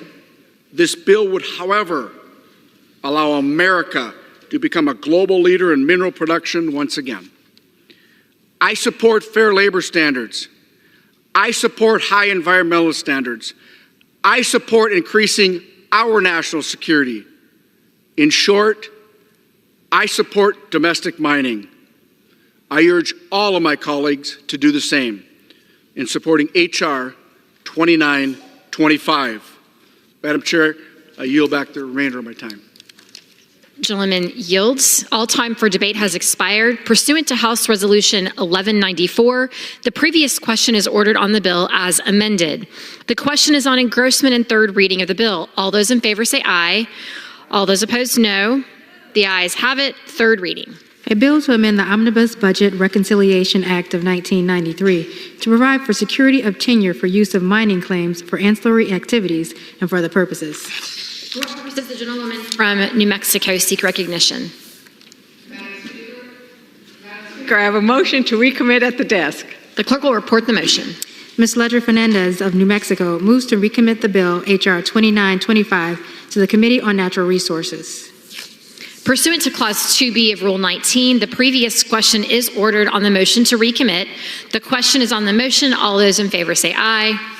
All those opposed, no. The noes have it. The motion is not agreed to. For what purpose does the gentlelady from New Mexico seek recognition? Madam Speaker, I ask for the yeas and nays. The yeas and nays are requested. Those favoring a vote by the yeas and nays will rise. A sufficient number having risen, the yeas and nays are ordered. Pursuant to Clause 8 of Rule 20, further proceedings on this question are postponed.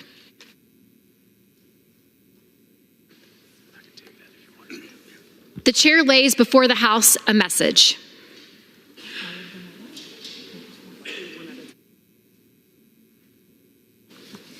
To the Congress of the United States, Section 202D of the National Emergencies Act, 50 United States Code 1622D, provides for the automatic termination of a national emergency unless, within 90 days prior to the anniversary date of its declaration, the President publishes in the Federal Register and transmits to the Congress a notice stating that the emergency is to continue in effect beyond the anniversary date. In accordance with this provision, I have sent to the Federal Register for publication the enclosed notice stating that the national emergency with respect to the actions of the government of Syria declare an Executive Order 13338 of May 11, 2004, as modified in scope and relied upon for additional steps taken in Executive Order 13399 of April 25, 2006, Executive Order 13460 of February 13, 2008, Executive Order 13572 of April 29, 2011, Executive Order 13573 of May 18, 2011, Executive Order 13582 of August 17, 2011, Executive Order 13606 of April 22, 2012, and Executive Order 13608 of May 1, 2012, is to continue in effect beyond May 11, 2024. The regime's brutality and repression of the Syrian people, who have called for freedom and a representative government, not only endangers the Syrian people themselves, but also generates instability throughout the region. The Syrian regime's actions and policies, including with respect to chemical weapons and supporting terrorist organizations, continue to pose an unusual and extraordinary threat to the national security, foreign policy, and economy of the United States. For these reasons, I have determined that it is necessary to continue in effect the national emergency, declare an Executive Order 13338 with respect to Syria. In addition, the United States condemns the brutal violence and human rights violations and abuses of the Assad regime and its Russian and Iranian enablers. The United States calls on the Assad regime and its backers to stop its violent war against its own people, enact a nationwide ceasefire, facilitate the unhindered delivery of humanitarian assistance to all Syrians in need, and negotiate a political settlement in Syria in line with United Nations Security Council Resolution 2254. The United States will consider changes in policies and actions of the government of Syria in determining whether to continue or terminate this national emergency in the future. Signed sincerely, Joseph R. Biden, Jr., the White House, May 8, 2024. Referred to the Committee on Foreign Affairs and ordered printed. The chair lays before the House a message. To the Congress of the United States, Section 202D of the National Emergencies Act, 50 United States Code 1622D, provides for the automatic termination of a national emergency unless, within 90 days prior to the anniversary date of its declaration, the President publishes in the Federal Register and transmits to the Congress a notice stating that the emergency is to continue in effect beyond the anniversary date. In accordance with this provision, I have sent to the Federal Register for publication the enclosed notice stating that the national emergency declare an Executive Order 13873 of May 15, 2019, with respect to securing the information and communications technology and services supply chain is to continue in effect beyond May 15, 2024. The unrestricted acquisition or use in the United States of information and communications technology or services designed, developed, manufactured, or supplied by persons owned by, controlled by, or subject to the jurisdiction or direction of foreign adversaries augments the ability of these foreign adversaries to create and exploit vulnerabilities in information and communications technology or services with potentially catastrophic effects. This threat continues to pose an unusual and extraordinary threat to the national security, foreign policy, and economy of the United States. Therefore, I have determined that it is necessary to continue the national emergency, declare an Executive Order 13873 with respect to securing the information and communications technology and services supply chain. Signed, Joseph R. Biden Jr., the White House, May 8, 2024.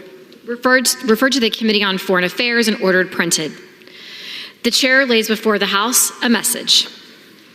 To the Congress of the United States, Section 202D of the National Emergencies Act, 50 United States Code, 1622D, provides for the automatic termination of a national emergency unless, within 90 days prior to the anniversary date of its declaration, the President publishes in the Federal Register and transmits to the Congress a notice stating that the emergency is to continue in effect beyond the anniversary date.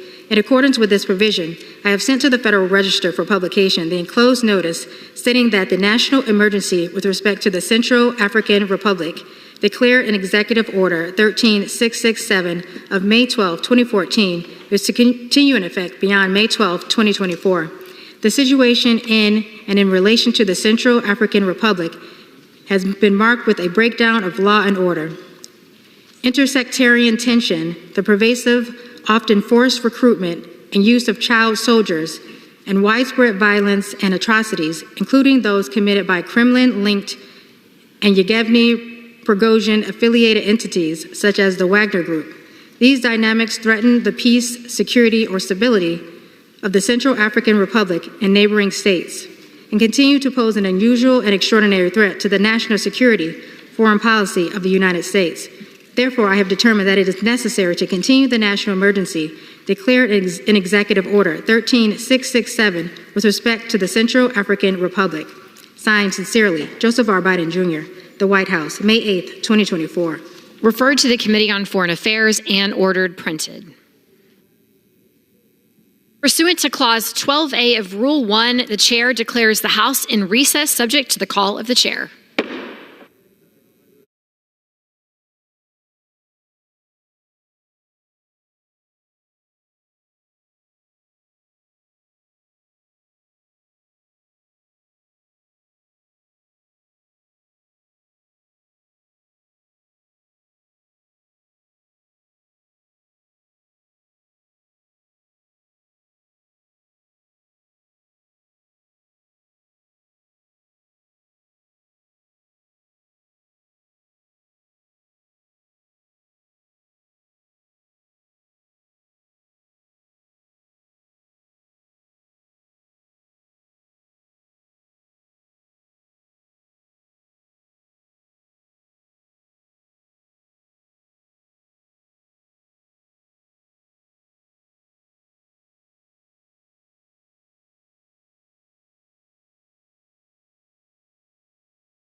Is that out?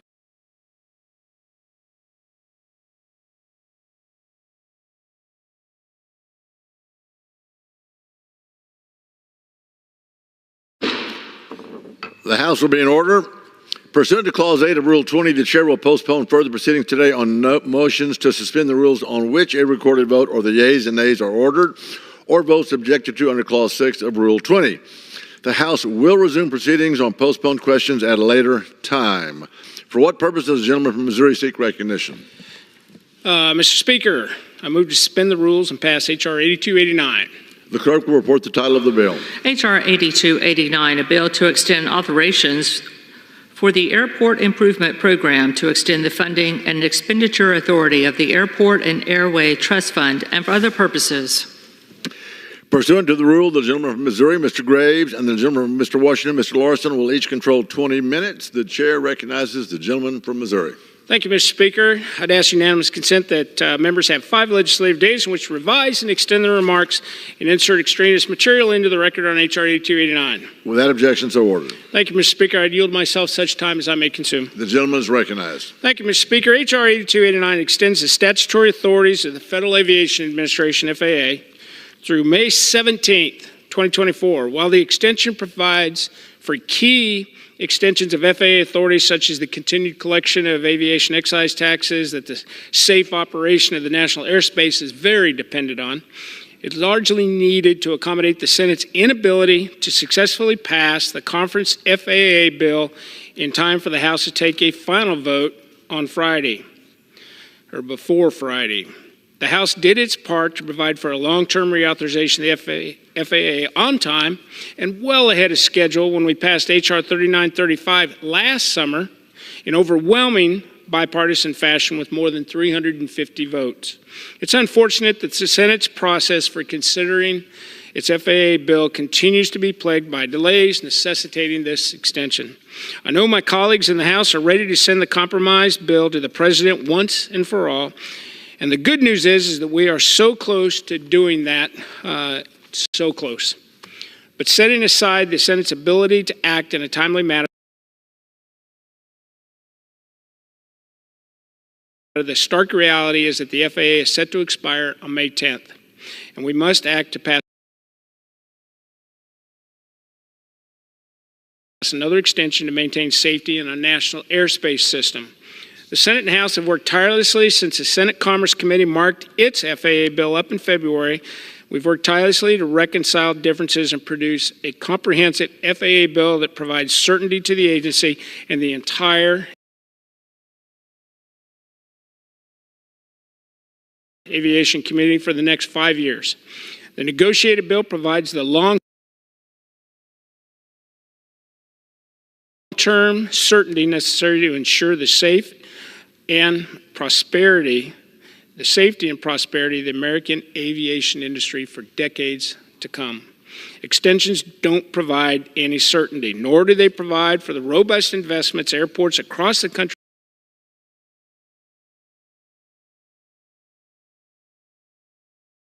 need to ensure the continued transportation of goods and services to our communities. And for those reasons, both chambers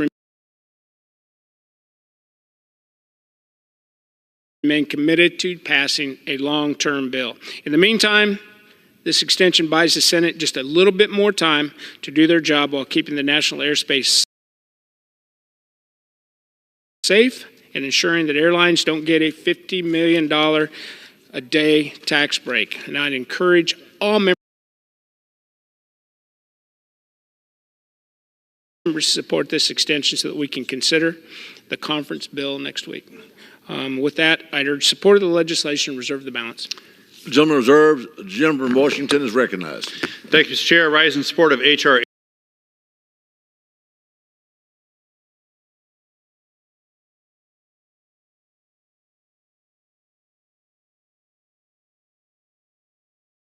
8289, which extends the authorization of the FAA and its related authorities for 1 week. 1 week to give the Senate the time it needs to wrap up its consideration of this bicameral and bipartisan and comprehensive FAA reauthorization bill. This legislation reflects an agreement between the House and the Senate and will protect the safety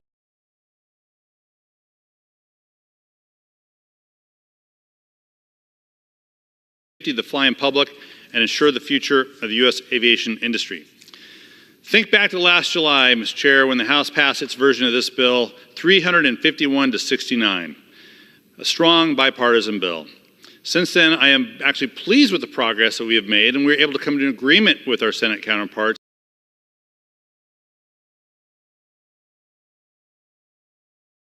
last Sunday. And we've been in close contact with the Senate as they've continued to consider this legislation. This is, and will be next week, a bipartisan, bicameral product, and members should not be surprised about what's included in it. Unfortunately, the Senate is still working through its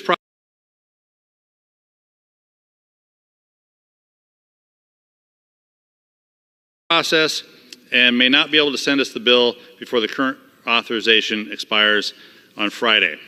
Nonetheless, I want to assure members that Chairman Graves and I have fought hard for House member priorities. And I'm very pleased to report that the vast majority of those priorities remain intact in the final package. Members, your voices were heard as we worked hard to address the long-standing issues in our aviation system. The Senate just needs a little bit more time. I fully expect the Senate to complete consideration and send the FAA Reauthorization Act of 2024 to the House well before May 17th, the time in which this authorization, this extension expires. So with that, I support the short-term extension. I urge my colleagues to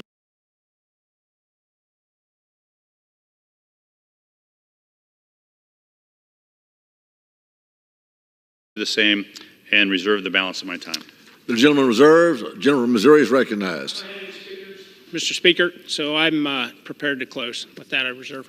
So the gentleman reserves, and the gentleman from Washington is recognized. Thank you, Speaker. Just a new and persistent challenges facing the U.S. aviation system have made clear the status quo is unsustainable. We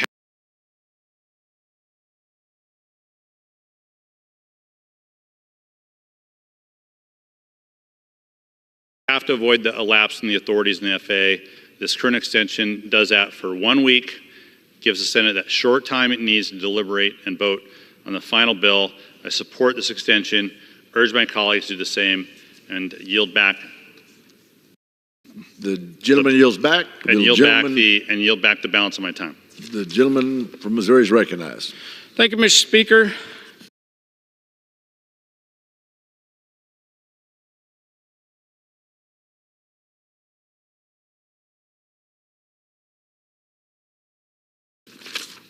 Again, I urge all members to support this must-pass bill so we can keep our aviation system operating safely and focus on passing a long-term FAA bill next week. H.R. 8289 provides for a clean extension of FAA authorities, clean extension, and does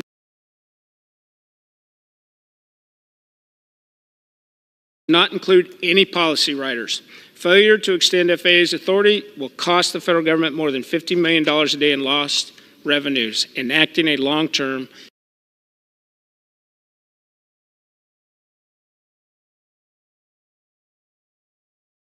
and comprehensive FAA bill is the goal of both the House and the Senate, and I look forward to presenting that critical piece of legislation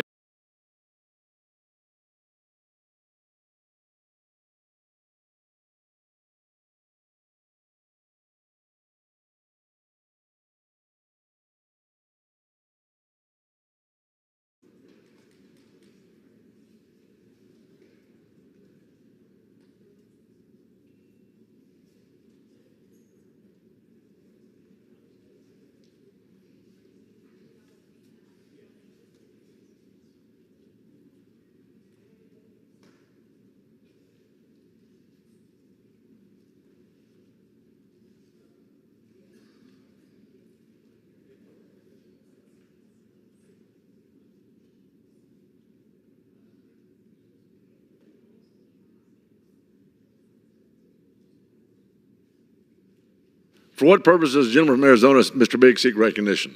Mr. Speaker, pursuant to House Resolution 1194, I call up the bill H.R. 7109, the Equal Representation Act, and ask for its immediate consideration. The clerk will report the title of the bill.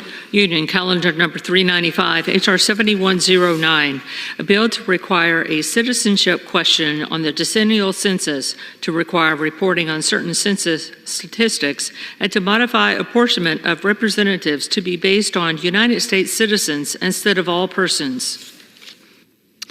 Pursuant to House Resolution 1194, the amendment in the nature of a substitute recommended by Committee on Oversight and Accountability printed in the bill is adopted, and the bill as amended is considered read. The bill as amended shall be debatable for 1 hour, equally divided and controlled by the chair and ranking minority member of the Committee on Oversight and Accountability or their respective designees. The gentleman from Arizona, Mr. Biggs, and the gentleman from Maryland, Mr. Raskin, will each control 30 minutes. The chair recognizes the gentleman from Arizona, Mr. Biggs. Mr. Speaker, I ask unanimous consent that all members have 5 legislative days to revise and extend their remarks and include extraneous material on the measure under consideration. Without objection, so ordered. Mr. Chair, I yield myself such time as I may consume. The gentleman is recognized. Thank you, Mr. Speaker. H.R. 7109 has 3 components. Number 1, it requires the Census Bureau to include a citizenship question on the decennial census questionnaire. Number 2, the bill directs that this information be used to ensure fair representation by requiring only citizens be included in the apportionment base. And number 3, a severability clause. Currently, the Census Bureau estimates the non-citizen population using data collected annually in the American Community Survey, ACS. We're going to call that ACS as I go. I just want to help you out there. That data is not necessarily accurate. Further, there are no reports that asking a citizenship question on the ACS every year suppresses illegal alien or other non-citizen participation on the ACS questionnaire. The constitutionally iterated rationale for decennial census is to apportion electoral districts for Congress. In Commerce versus New York, the Supreme Court noted that a host of various questions over the years that are tangential to apportionment had been included in the decennial censuses. Quote, race, sex, age, health, education, occupation, housing, military service, radio ownership, age at first marriage, native tongue, etc., close quote. The citizenship question is no stranger to the census questionnaire. Commerce also noted, quote, every census between 1820 and 2000, with the exception of 1840, asked at least some of the population about their citizenship or place of birth. Between 1820 and 1950, the question was asked of all households. Between 1960 and 2000, it was asked of about 1/4 to 1/6 of the population. That's another quote from the Commerce case. This isn't a uniquely American practice. Even the United Nations recommends collecting citizenship information via a census, as noted by, again, the Commerce Court. Australia, Canada, France, Indonesia, Ireland, Germany, Mexico, Spain, and the United Kingdom ask about citizenship in their respective censuses. Is the United States to be the only North American country not to inquire about citizenship in its census protocols? The Commerce Court held regarding the posting of a citizenship question, positing of a citizenship question on the census as follows, quote, in light of the early understanding of and long practice under the enumeration clause, we conclude that it permits Congress and by extension the Secretary of Commerce to inquire about citizenship on the census questionnaire, close quote. So Section 2 of H.R. 7109 simply asks whether a person is a citizen of the United States. Yes or no. That's it. But everyone gets counted. That I'll reserve. The gentleman from Arizona reserved. The gentleman from Maryland is recognized. Thank you, Mr. Speaker. I yield myself such time as I may consume. The gentleman is recognized. Thank you, Mr. Chairman and members of the committee.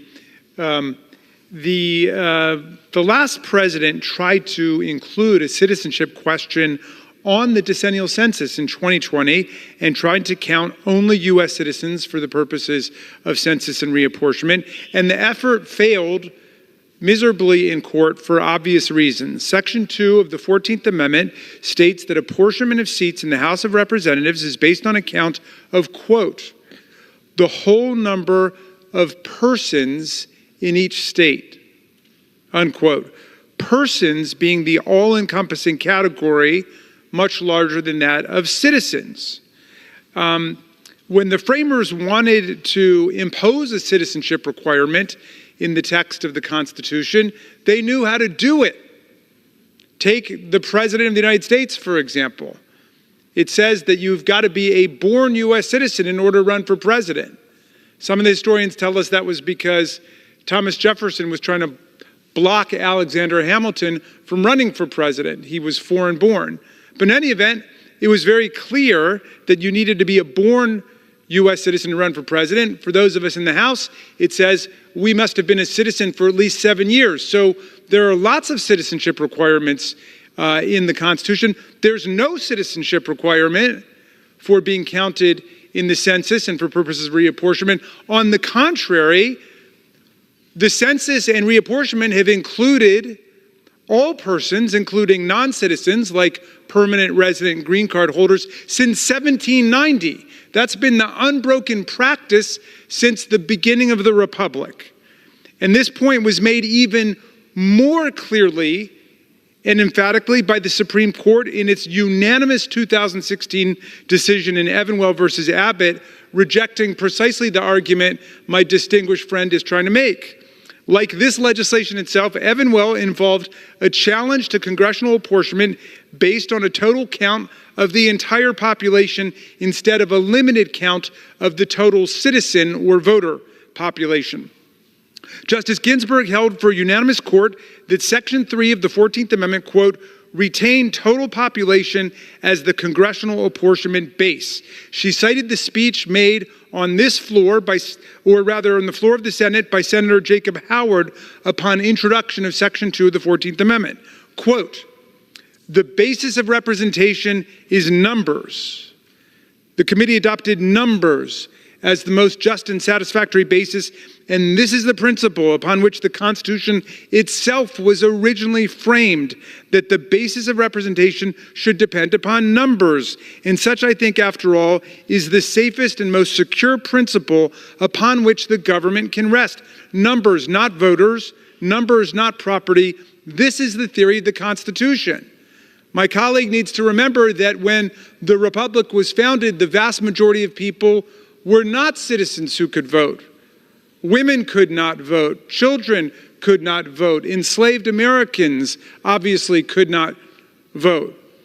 So the census and the apportionment was for everybody who was here. That was the whole basis of the 3/5 compromise, because enslaved Americans were being counted too. What percentage should they count for purposes of reapportionment? Well, Congress arrived at 60%, 3/5.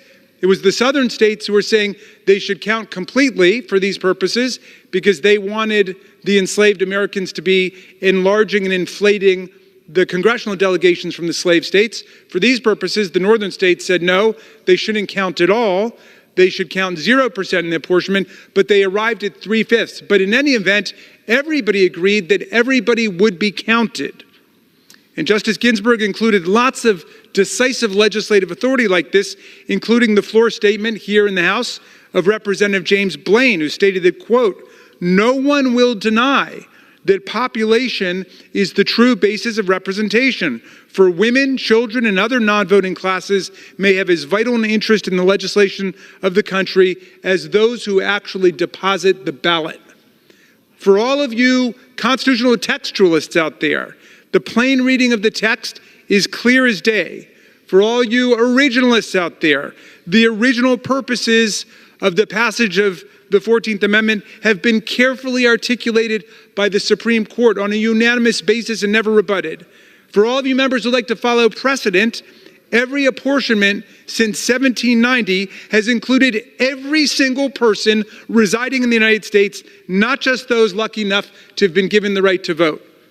As the Evanwell Court noted, the 14th Amendment contemplates that, quote, representatives serve all residents, not just those eligible to vote. The constitutional meaning is indisputable, a point which settles this for those who actually want to follow the Constitution in all cases, not just when it favors our own preferred policy outcome.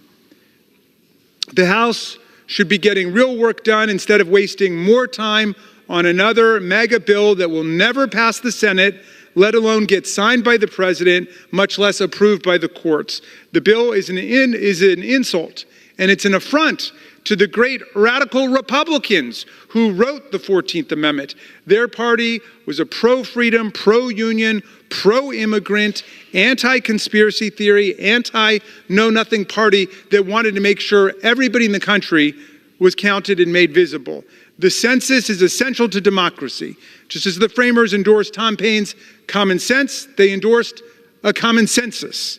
But this bill would destroy the accuracy of the census, which may have something to do with its actual legislative motivation. In the 2010 census, the undercount of Hispanic citizens was 1.4%. In 2020, that number grew to 5%, with many observers crediting that jump to the Trump administration's simple attempt to add a citizenship question to the census and all of the intense publicity and rumor surrounding it. The addition of a question about citizenship will indeed deter many immigrants, including people who are permanent residents, including citizens, from completing the census. Many non-citizen immigrants who are seeking asylum or are refugees will avoid responding because of uncertainty over their status and fear of arbitrary law enforcement action. Extensive research over the last decade shows that many residents wrongly believe the Census Bureau will share their responses with other agencies. To be clear on this point, it does not. Federal law prohibits it. But that pervasive worry has prevented some people from answering questions about immigration status or responding to the census at all. Mr. Chairman, we strongly oppose this legislation as unconstitutional and unwise. It dishonors our own history and the values of the nation, and I will reserve at this point. The gentleman reserves. The gentleman from Arizona is recognized. Thank you, Mr. Chairman. Well, as my friend knows, the Commerce case held specifically you can ask the citizenship question on the census. That is true. You can do that. That's what we're proposing. Additionally, he misstated the rationale on why the Commerce case went the way it did. They said you can ask the question, but that the Secretary had contrived his rationale and was in violation of the APA. And that's why that happened. So I'll yield right now 5 minutes to the gentleman from North Carolina, Mr. Edwards. The gentleman from North Carolina is recognized for 5 minutes. Thank you, Mr. Speaker. Thank you, Mr. Biggs of Arizona, for leading this debate. And thank you, Mr. Davidson of Ohio, for your co-leadership on this bill. I'll tell you what, Mr. Speaker, what is an insult.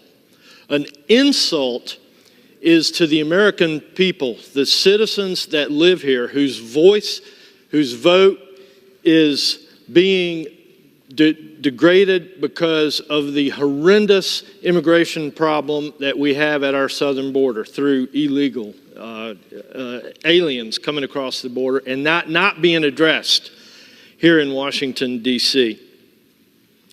One of the lesser acknowledged issues, but equally alarming as a result of the population coming across the border illegally, is the effects of this administration's failure to secure the southern border is the illegal immigration population's influence in America's electoral process. Our democracy depends on accurate representation and electoral integrity. Voting is a coveted privilege held by American citizens, and elected representatives are responsible for serving the interests of the voters in their district. But even if not a single illegal alien casts a vote, the mere presence of illegal immigrants in the United States is having a profound impact on the outcomes of elections, skewing the representation of Americans. Mr. Bigg points out that the U.S. Constitution mandates that a census be carried out every 10 years, where everyone who is present in the United States, regardless of their citizenship and immigration status, is counted. But the Constitution does not specify whether non-citizens or illegal aliens must be counted for the purpose of apportioning House seats. You may recall that in 2016, President Trump, through executive order, added a citizenship question back to the 2020 census. The same question that had been legally asked on nearly every census since 1820 until it was removed in 1960. Not because there was anything found wrong with that question, but because the effect of illegal immigration was negligible at that time. But there's no doubt today, Mr. Speaker, that the effect of illegal immigration is significant. And I won't waste my time making that case here. We all know it. It's a top concern of about 70% of all Americans. Though common sense dictates that only citizens should be counted for apportionment process, illegal aliens have nonetheless recently been counted towards the final tallies that determine how many House seats that each state is allocated and the number of electoral votes that it will wield in presidential elections. And since the illegal alien population is not evenly distributed through the nation, American citizens in some states are losing representation in Congress to illegal aliens in other states.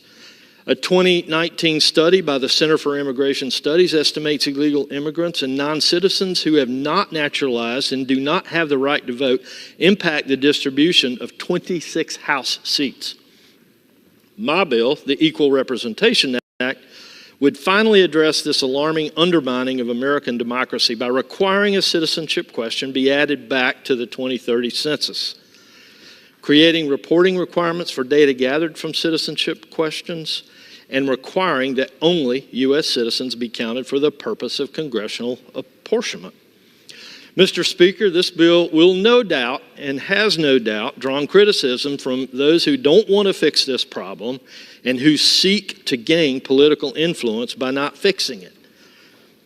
They'll claim to have become experts on our Constitution. I don't see any black robes in this chamber today. They'll point to the word persons in Section 2 of the 14th Amendment as a reason why this bill should not pass. But this word carries no definition in our Constitution, and it offers multiple meanings in current law. Allow me to argue.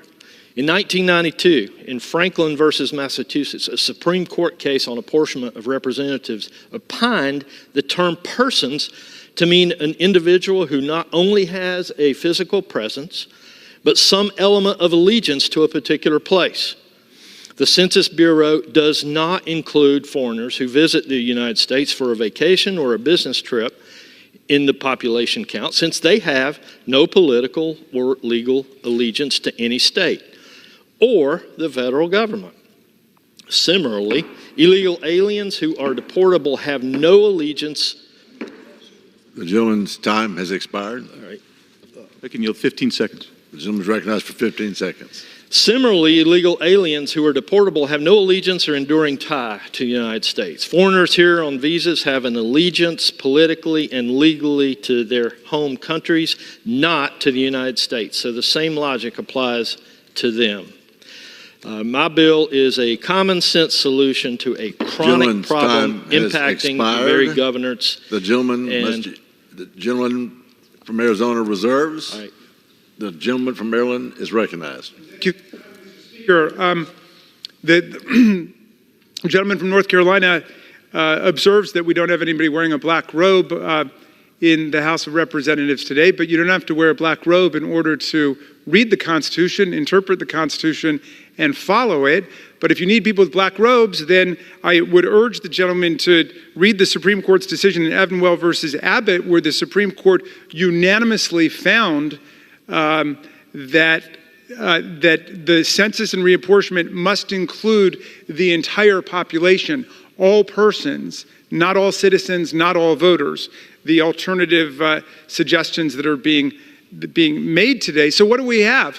Since 1790, all persons have been included in the census, in every census on a decennial basis since the beginning of the Republic. The Supreme Court rejected the theory that's being advanced by my friends in the majority today in Evanwell versus Abbott, that the Constitution requires citizens rather than persons. And the gentleman from North Carolina invites us to think this has something to do with immigration. We actually had an immigration deal coming out of the Senate for hundreds of new Border Patrol officers and asylum officers and asylum judges and fentanyl detection machinery, and it was vetoed by the fourth branch of government, Donald Trump, who said he didn't want a border solution, he wanted a border crisis to run on. So despite the fact that Senator Lankford, perhaps one of the most conservative senators that we have in the Republican Party, said that this was a great deal and the best that he'd ever seen coming out of the Senate, despite the fact that Senator McConnell was for it, they blew it all up. So you judge for yourself the seriousness of the claims that they want to do something about immigration. This is another useless and needless distraction, and I would now yield 2 minutes to the distinguished gentlelady from California, Congresswoman Berrigan. The gentlelady from California is recognized for 2 minutes. Thank you, Ranking Member Raskin. As chair of the Hispanic Caucus, I rise today to oppose H.R. 7109. It's a bill that threatens equal and fair representation of immigrant communities. This bill requires a citizenship question on the U.S. Census, which directly undermines the Constitution's mandate for a fair and accurate count of all residents. This requirement would deprive tens of millions of immigrants their rightful access to representation and resources, even though they pay taxes and contribute to our economy. A citizenship question would have a chilling effect on participation in the census. Its accuracy would be destroyed. The census count affects the federal government and the amount it appropriates funds and resources to our communities. Republicans are effectively saying, if you're not a citizen in this country, you don't count. Even legal permanent residents, you don't count. This is absurd. Let me be clear. Immigrants are the backbone of this economy. They work the fields, they build our cities, and they contribute tirelessly to the fabric of our society. They pay over $500 billion in taxes, including taxes for Social Security and Medicare, even though undocumented immigrants can't receive benefits. Yet, despite their invaluable contributions, Republicans want to deny immigrant communities access to even more vital services and resources that they help fund through their hard-earned tax dollars. As representatives of the people, it is our duty to ensure that all members of our communities are treated with dignity and respect. Every individual, regardless of their immigration status, should have the opportunity to thrive. But H.R. 7109 does the opposite. A citizenship question on the census threatens to further marginalize immigrant communities. An undercount of the immigrant population would not only result in an unfair distribution of resources, but it will also undermine the very foundation of our democracy. That's fair representation from our government. I want to urge our colleagues to reject this extreme Republican bill and instead focus on policies that uplift and empower all members of our society. Thank you, and I yield back. The gentlelady yields back. The gentleman from Maryland. I thank the gentlelady, and I will reserve. Reserves. The gentleman from Arizona is recognized. Thank you, Mr. Chairman. Of course, every single Democrat voted against the great border security bill, H.R. 2. That's how serious they're not. Every person is counted under this bill.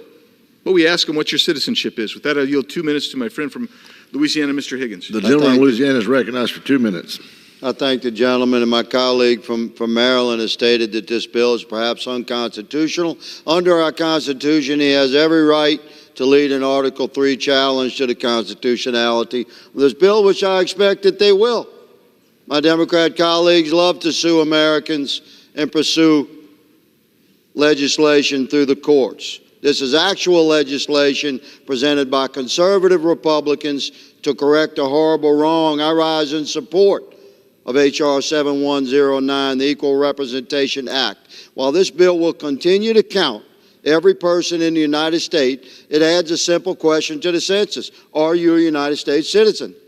While the decennial census must count every person in the United States, which I agree with, Mr. Speaker, the problem is the level of illegal persons that now live in our country because of President Biden's failures at the southern border. It took 240 years to accumulate 30 million illegals living in the United States. In 4 short years, President Biden, under his policies, will have added 15 million. Talking about 45 million illegals, persons living in the United States. That's the equivalent to 60 congressional seats. Now, most of those illegal aliens will be drawn to live primarily in sanctuary states and cities. This thwarts the fair representation of American citizens in the House of Representatives, foundationally altering our representative republic. This important piece of legislation enables us to fairly and accurately apportion congressional districts based upon equal representation of American citizens. I urge my colleagues to seek the truth and to support this bill. I yield. The gentleman yields back. The gentleman from Arizona Reserve. The gentleman from Maryland is recognized. Thank you, Mr. Speaker. I'm going to yield 2 minutes to the distinguished gentlelady from Illinois, Ms. Ramirez. The gentlelady is recognized for 2 minutes. Thank you, Ranking Member. I rise to oppose H.R. 7109. I mean, think about it. It's another Republican attempt to attack immigrant communities in this country. So many of us are children, grandchildren of immigrants, and we have the hypocrisy to stand in this room here and continue to attack immigrant communities. Republicans are trying to amend the Constitution through unconstitutional means. The Census Bureau has constitutionally mandated responsibility to count the number of persons in the United States, to count every single person. Because as the member prior from this side said, they are here. They're contributing. They are paying taxes. They make it possible for us to be able to retire and then be able to have the benefits that we've worked so hard because they're paying those taxes and they serve our communities. Republicans are adding census questions to have a chilling effect, to keep people afraid, to make them nervous, to discourage their participation in the census. And the ultimate effect that it's going to have on these communities like mine is undercounted and underrepresented. Our democracy grows weaker every single time these kind of actions are brought to this floor. We must ensure that the census remains as accurate as possible and free from the political interference that would be robbing whole communities of the resources and the representation they are entitled to. I encourage strongly a no vote, and I yield back to the ranking member. The gentlelady yields back. The gentleman reserves. The gentleman from Arizona is recognized. Mr. Speaker, I yield 2 minutes to the gentleman from Wisconsin, Mr. Grothman. The gentleman is recognized for 2 minutes. Thank you. I want to make reference to a couple other documents before I discuss the bill. First of all, our Pledge of Allegiance, which we say every day. We pledge allegiance to the Republic for which we stand, right? The flag and the Republic for which we stand. When Benjamin Franklin, after our Constitution was ratified, he talked about giving us a republic if we can keep it.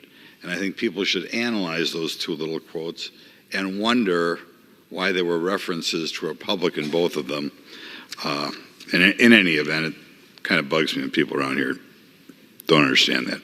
But now back to the bill at hand. I'd like to thank the gentleman from Arizona for introducing this bill. I think it's fairly obvious that when we take a census, there are certain questions you expect to appear on the census, right? And one thing, we want to know that you're a permanent citizen here or whether you are not a citizen. And there's a difference between the two. There's a reason why we swear certain people in as citizens. There's a reason why we treat citizens different than other people.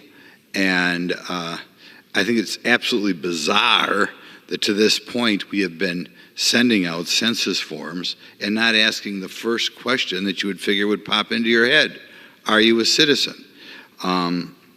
It's kind of embarrassing it hasn't happened up to this point. We have another problem in that there's some states declaring themselves sanctuary states or some sanctuary cities in which they seem to be encouraging people to come here who really shouldn't be in the country at all under current law. So in any event, I think this is a great bill.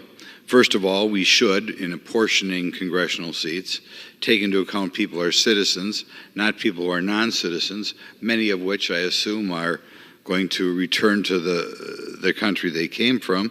And secondly, we expect on the form, the first thing that I look, they put things on their race.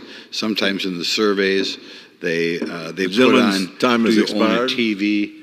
Or that sort of thing. So in any event, it's something that should be expected. I'd like to thank the gentleman from Arizona again for giving me the 2 minutes. Reserves. The gentleman from Maryland is recognized. Mr. Speaker, thank you very much. I'm about to yield to my friend Ms. Meng from New York, but I'm inspired by the remarks of the gentleman from Wisconsin, especially about the word republic, which of course comes from res publica, the public thing. He happened upon a subject that's of a lot of interest to me because I wrote a paper about it when I was in 6th grade, the Pledge of Allegiance. It was written by a radical Baptist minister named Francis Bellamy. I'm not sure if the gentleman's aware of that. On the 400th anniversary of Columbus's arrival in the New World. And Reverend Bellamy, who was an abolitionist in Vermont, was concerned about the continuing salute of the Confederate battle flag in the southern states. And so he wanted to write a flag salute that would be unifying for the Union. And he wrote, "I pledge allegiance to my flag of the United States of America and to the republic for which it stands, one nation, with liberty and justice for all."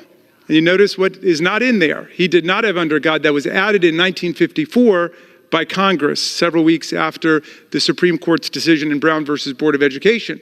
But in any event, I'm not quite sure what the relevance is of the gentleman's invocation of the Republic or of Ben Franklin and the famous vignette about him saying, if you can keep it. Ben Franklin was, of course, a big supporter of immigration to the country, although he did display an anti-German bias in some of his writings. But I'll tell you a little story about Ben Franklin that might be of relevance to what the gentleman's talking about.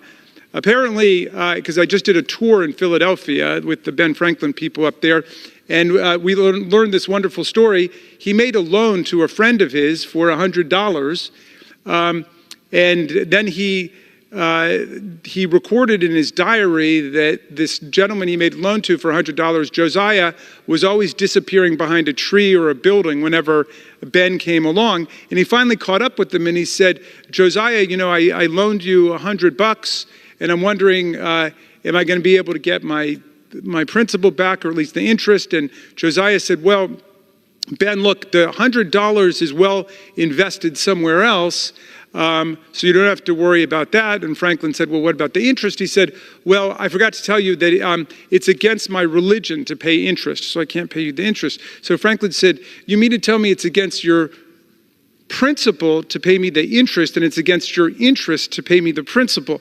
And Josiah said, "Well, that's right." So Franklin said, "Well, I can see I'm not going to get either." Well, look, here our principles and our interests converge very much.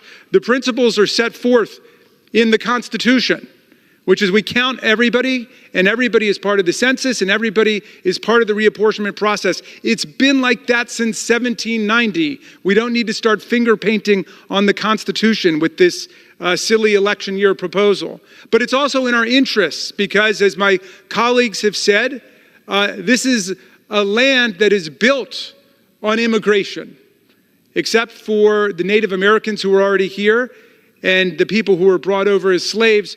All of us are the descendants of immigrants to this country. Tom Paine said when he got to America in 1774, 2 years before the Revolution, he said, "This land, if it lives up to its principles, will become an asylum to humanity." Not an insane asylum, mind you. An asylum to humanity, a place of refuge for people seeking freedom from religious, political, and economic oppression. That's who we are. And every day I have in my office people from the hotel industry, people from the construction industry, people from the restaurant industry saying, we've got huge labor shortages. We need people in America. So I'm for a whole lot more lawful immigration to America, less unlawful immigration in America, like the deal that was worked out in the Senate that was rejected by the Republicans, and a lot less demagoguery about who we are as a country, because the census and reapportionment provisions in the 14th Amendment tell it all. This is a country that's for everybody, seeking opportunity and hope, willing to follow the law and follow our Constitution. With that, I will yield to the gentlelady from New York. The gentleman, how much time? 2 minutes. The gentleman who wrote three minutes. Forgive me. Yields 3 the minutes. lady 2 minutes. She's recognized. Thank you so much, Ranking Member Raskin. Mr. Speaker, I rise today in strong opposition to H.R. 7109, the Equal Representation Act. The U.S. Constitution requires a count of the whole number of persons in each state. Counting every person has been the legal, historical, and constitutional practice ever since the first census conducted in 1790. A citizens-only census, as this legislation intends, is reckless, cynical, and frankly illegal. It is not the Census Bureau's job to keep track of immigration status. It is also not the Census Bureau's job to determine one's allegiance, just like the insurrectionists on January 6th. We have agencies for both of those tasks. The census guides more than $2.8 trillion a year in federal funding and is distributed to states, cities, and towns. This includes funding for Medicare, Medicaid, schools, roads, and other critical public services. And not counting every whole person may decrease federal money, even in some of my colleagues' districts. Non-citizens make up about 6.7% of our nation's population of 333 million people. They are our loved ones, friends, neighbors, and those who've been actively contributing to and participating in our communities for many years. Pretending that non-citizens do not live in our communities, and that's exactly what this bill would do, pretend, will only instill fear, force people into the shadows, and take critical federal funding away from the areas that need it the most.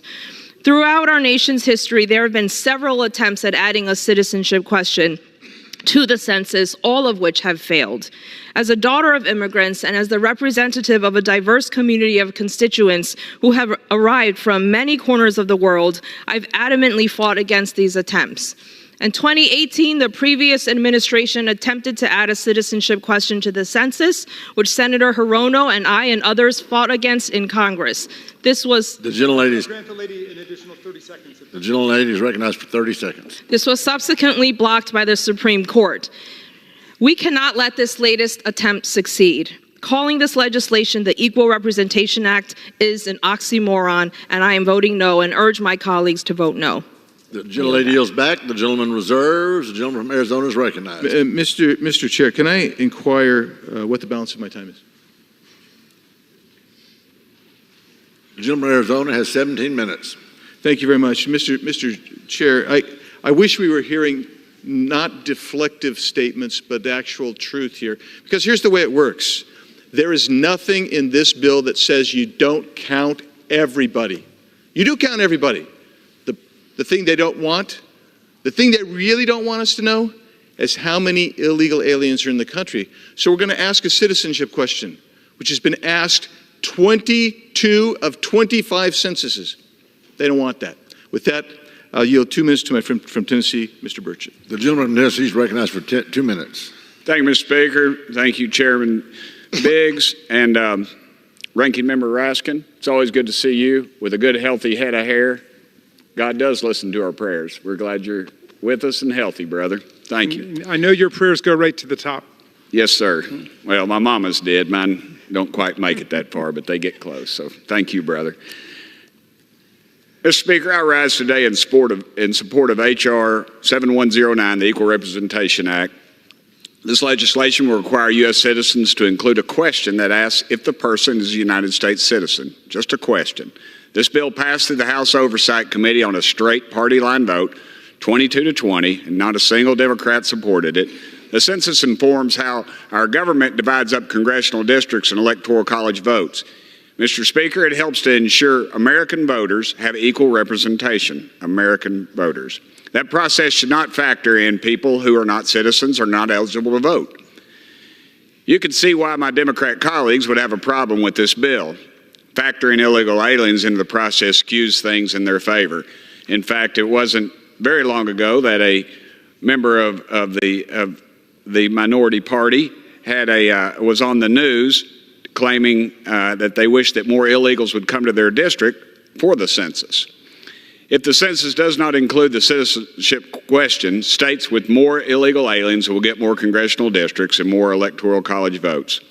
We have a history of saying that elections are sacred and that free, fair, and secure elections are the cornerstone of this great republic, Mr. Speaker. It's time to act like it and prioritize the dadgum representation of our people. Americans are sick and tired of this administration weaponizing different parts of our government, and they don't want to see something like the census being used against them, when it's so hard, in fact, to get American citizens to even take the census. Leaders in states like California and New York are taking pride in harboring illegal aliens. In fact, the people of California have offered free health care to their illegals, and New York has kicked combat veterans, Mr. Speaker, combat veterans out of housing to house illegals. Gentleman's time has expired. I yield him 10 more seconds. The gentleman's recognized for 10 seconds. They should not be rewarded with more congressional seats, Mr. Speaker, or electoral college votes, which would end up distorting the will of the American people. I'd like to thank my colleagues, Congressman Warren Davidson and Congressman Chuck Edwards, for introducing this legislation. I'm proud to support it. Thank you, Mr. Speaker. The gentleman yields back. The gentleman reserves. The gentleman from Maryland is recognized, and we're glad to see your head of here too, Jamie. Thank you, Mr. Speaker. It's always great to be with my friend from Tennessee. Just two quick points on his always trenchant remarks. One is that one should be clear that under this legislation, they're not roping out of the reapportionment just undocumented people. They're also roping out of the reapportionment permanent residents, people who are green card holders who are on the pathway to citizenship already. So they're talking about disenfranchising from the census reapportionment process millions of people who are lawfully within it. And they should be aware of that. Also, if we were being cynical politically, we would embrace this legislation because it's the red states like Texas and Florida whose congressional delegations are inflated by virtue of counting people who are not citizens. We're simply trying to follow what the Constitution says, which I know is kind of a radical proposition around here these days. I will yield 3 minutes to the distinguished gentlelady from North Carolina, Ms. Manning. I'd like to thank my cousin, The gentlelady from North Carolina, my colleague, is recognized for 3 minutes. Thank you, Mr. Speaker, and I'd like to thank my cousin, Representative Raskin, for yielding me time. Well, we have wasted another legislative week on ludicrous messaging bills to defend the liberty of laundry and freedom for the fridge. Today, they're pushing a bill to upend our nation's process for collecting census data. Let's be clear, the so-called Equal Representation Act does nothing to live up to its name. In fact, their bill would result in the opposite. It will reduce participation in the census, which our government relies on for a host of data to inform our decision-making. What's more, this bill will violate our Constitution, which states that all persons be counted in the census. Instead of wasting time on deeply unserious messaging bills, Congress should be focused on what really matters to the American people, particularly reproductive freedoms. Right now, across the country, women are suffering from extreme abortion bans that are endangering their health and limiting their ability to make private medical decisions. Women in America are worried about their reproductive freedoms and deeply concerned about what extremist politicians will attack next. We know that radical judges and politicians are not stopping with abortion bans. They're now attacking fertility treatments and attempting to restrict birth control methods like Plan B and IUDs. If far-right extremists really cared about women, they would want to make the full range of birth control readily available, not restrict access to it. This Sunday is Mother's Day. How about giving moms and potential moms the gift they really want, the right to decide whether, when, and with whom to have children? Instead of flowers, let's guarantee the right to use the full range of FDA-approved birth control. In honor of Mother's Day and for this reason, at the appropriate time, I will offer a motion to recommit this bill back to committee. If the House rules permit, I would have offered the motion with an important amendment to this bill, and my amendment would strike the text of H.R. 7190 and replace it with my Right to Contraception Act, a bill to protect the right to access all forms of FDA-approved birth control and protect women's reproductive health from political interference. I ask unanimous consent to insert into the record the text of this amendment. That objection is ordered. I hope my colleagues will join me in voting for the motion to recommit, and I yield back. The gentlelady yields back. The gentleman from Maryland reserves. The gentleman from Arizona is recognized. Mr. Chairman, I yield 2 minutes to the gentleman from New York, Mr. Langworthy. The gentleman from New York is recognized for 2 minutes. Mr. Speaker, right now our nation is grappling with a border crisis that has been manufactured by Democratic policies that brazenly reward those that break our laws to enter our country illegally. My home state of New York is drowning due to policies that transformed our state into a sanctuary for illegal immigration. Democratic leaders in New York City, Albany, here in Congress, in the White House, they have turned their back on lawful Americans, choosing instead to roll out the red carpet for illegal immigrants with housing, clothing, financial incentives, all paid for by the American taxpayers. The gravy train's alive and well.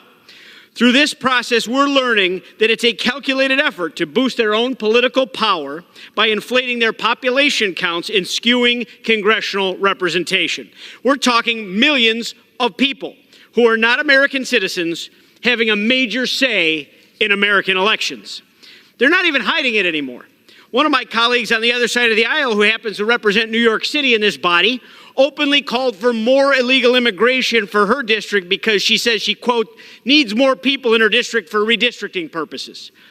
This absurd notion pushed by my colleagues across the aisle that these non-citizens should shape the future of our nation is completely unconstitutional. They are corroding the essence of American citizenship, turning it into a political commodity. The Equal Representation Act is our line in the sand. It is time to end the charade by rewarding states like New York and California for this reckless sanctuary antics that undermine our laws.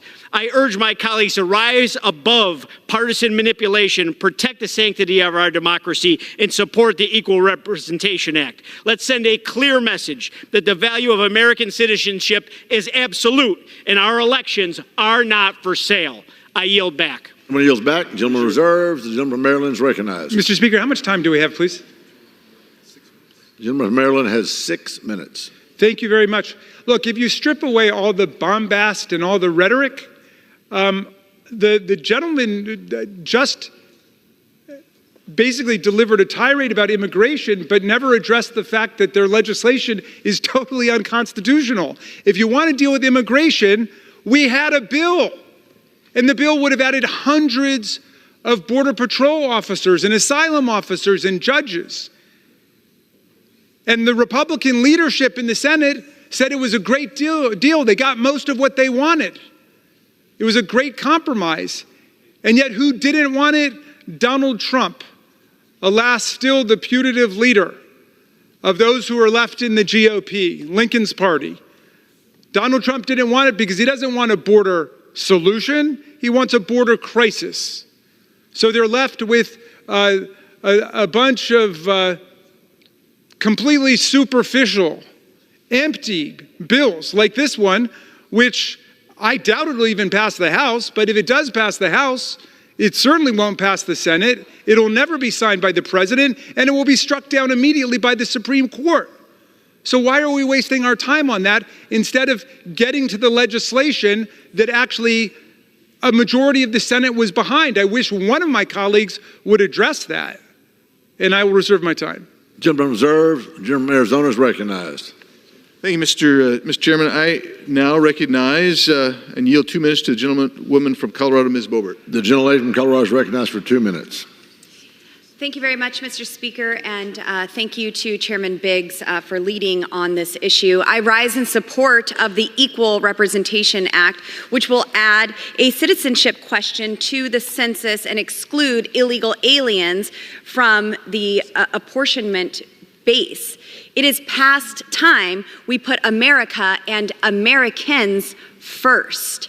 Joe Biden and his regime are shelling out benefits to illegal immigrants like Oprah Winfrey on her show. Everyone gets a vote. everyone gets recognized, even if you're here illegally. In New York, aliens are receiving $53 million in free prepaid debit cards. In Denver, Colorado, aliens get 6 free months of housing. And now they want to hand them seats in Congress to buy their lifelong allegiance to the Democrat Party. Since Biden took office, we have seen more than 9 million illegal aliens cross our borders, and more than 1.8 million gotaways evade Border Patrol agents. That is larger than the population of 32 states, Mr. Speaker. There are now at least 16.8 million illegal aliens living in the United States, enough to account for roughly 22 seats in the House of Representatives. Including these aliens in the apportionment of congressional districts impacts representation in Congress and undermines the constitutional principle of one person, one vote. Americans deserve to have their voices fully represented, not diluted by illegal aliens. I'm proud to be a co-sponsor of this legislation, and I urge my colleagues to vote in favor of this bill. Mr. Speaker, I yield back. Gentlelady yields back. Gentleman reserves. Gentleman from Maryland is recognized. Thank you kindly, and it's always delightful to hear my friend from Colorado speak. One thing that I do want to point out, however, because there might be some students in the gallery today, is that there can be no illegal aliens and there can be no green card holders in Congress, because the Constitution very clearly specifies that you must have been a citizen for 7 years before you run for the House, and you must have been a citizen for 9 years before you run for the Senate, and you must be a born U.S. citizen in order to run for president of the United States, which some of the historians, as I think I mentioned before, attribute to Thomas Jefferson trying to write Alexander Hamilton out of the presidential sweepstakes. In any event, I think that my colleagues should probably relax with some of the hyperbole and exaggeration here. After all we're saying is let's keep doing what we've done since 1790 in the country. This is the way that the census and the reapportionment have always been run in the United States of America, and what they're proposing is obviously a radical departure from what the Constitution ordains. I will reserve. Gentleman reserved. Gentleman from Arizona is recognized. Thank you, Mr. Chairman. I yield 2 minutes to the gentleman from Louisiana, Mr. Graves. The gentleman from Louisiana is recognized for 2 minutes. Thank you, Mr. Speaker. Mr. Speaker, I want to simply explain what we're talking about here. You could have a citizen of Russia that illegally crosses our southern border, pays cartels, comes across our southern border, and decides to set up shop in California. That citizen of Russia that can still vote for Vladimir Putin all day long also is counted in the distribution of electoral votes in the United States, therefore having influence, therefore shaping who is president of the United States. I don't know what else could possibly be foreign interference in elections than what we're talking about today. Mr. Speaker, I'm from the state of Louisiana. We have 6 members of Congress. We have 6. By some calculation, the state of California alone has 6 members of Congress entirely attributable to citizens of other countries, therefore just offsetting all of the votes and all the citizens in Louisiana. This is outrageous. To listen to people across the aisle talk about how this is inappropriate. No, this is exactly appropriate. This is exactly appropriate. As a matter of fact, the way that we count American citizens in our territories, you are giving a greater status to an illegal alien in the United States, a citizen of a foreign country, than you're giving to an American citizen. This is absolutely outrageous. To listen to people to try and argue and justify this. This is 100% about stacking the vote, about foreign interference in elections, about incentivizing sanctuary cities. That's what this does. It actually takes American taxpayer dollars through the formula funding influenced by the census, and it gives it to states that have illegal aliens. This is completely outrageous. I can't even believe we're standing here having this debate. Vote yes if you want Americans to be represented, and vote no if you think Russians and Chinese and others should be represented. I urge adoption of the bill. Gentleman's time Yield has back. expired. He yields back. Gentleman reserves. The gentleman from Maryland is recognized. Mr. Speaker, thank you very much. I'm delighted to hear someone on that side of the aisle denounce Vladimir Putin, and I thank him for his remarks. We should definitely avoid putting in a president of the United States who looks up to Vladimir Putin and calls him a genius. But in any event, I could be persuaded by the gentleman's policy arguments, but then we've got to amend the Constitution. This is the way it's been done since the beginning of the Republic. The language in the 14th Amendment is perfectly clear that it's all of the persons of the state who have to be counted. I thought you guys were constitutional textualists. I thought you followed the language of the Constitution, the original intent of the Constitution, and the precedent that has been set. I could be persuaded by it. I don't like the fact that Texas and Florida, or any state for that matter, gets an inflated congressional delegation because of this reason or that. Let's have that discussion. But you got to amend the Constitution. You can't just say, well, I don't like what's in the Constitution, and therefore I'm going to ignore it. And the point about the territories, I'm not sure I understood. That undercut the gentleman's argument because, of course, the people in the territories are not represented in the House of Representatives except by non-voting delegates whose votes ultimately don't count and can't count according to a D.C. Circuit decision called Michael versus Anderson. And I'm going to reserve the rest of my time. The gentleman reserves. The gentleman from Arizona is recognized. Yeah, Mr. Speaker, could I inquire about the time again, please? The gentleman has 9.5 minutes. Thank you. I'll yield 3 minutes to my friend, the gentleman from Ohio, Mr. Davidson. The gentleman from Ohio is recognized for 3.5 minutes. I thank my colleagues. That's a lot of words from the opposition to this bill to say that citizenship does not matter. That's basically their argument. We don't care if you're a citizen. In fact, they are encouraging you to not be a citizen. Sanctuary cities and states invite everyone from the world to flood their cities, and they need it. They've said as much in interviews that their population is fleeing their horrible policies in states like California, Illinois, Maryland, and elsewhere, New York, and they're going to places that have more freedom and less government. So what do? They import new people who don't know better. And yes, the conditions are better there than the places they're fleeing. But as my colleague, Mr. Graves, was pointing out, California's got 6 to 7 members. That's more than many of our states. Yes, Texas has representatives because they too have a large illegal population. And the Biden administration is doing everything possible to prevent them from stopping this invasion of our country. It is willfully and purposefully, and I will add skillfully, undermining the value of U.S. citizenship to flood this country with non-citizens. And I want to tell you some great news to my colleagues. Foreign nationals do have representation in the United States at embassies or consulates. Their representative is not here in the United States Congress. I represent United States citizens, and so do my colleagues. But the non-citizens do not vote, and they should not vote. But don't let that stop them. They're working to change that too so that they can vote. We found that non-citizens are voting, and they've found loopholes to do that with motor voter. We have to defend the value and right of U.S. citizens. And the only way to do that is to do the very purpose of the census, is to apportion representatives. Now, we get a lot of other ancillary benefits from the census, but the constitutional purpose of it is to know who is here. Now, they want to know everything else about you, how many hyphens you have in your ethnicity, national origin, what you believe about your religion, how much you make, every other way they can invade your privacy, but they don't give a rip whether you're a United States citizen. The American people deserve to be fairly and equally represented, and that is the only way they're going to be done is if we know who's a citizen, and the apportionment is based on the United States citizens. This amendment needs to be passed. And for assurance, for the previous 3 Congresses, I've introduced a constitutional amendment. In this Congress, it's H.J. Res. 37.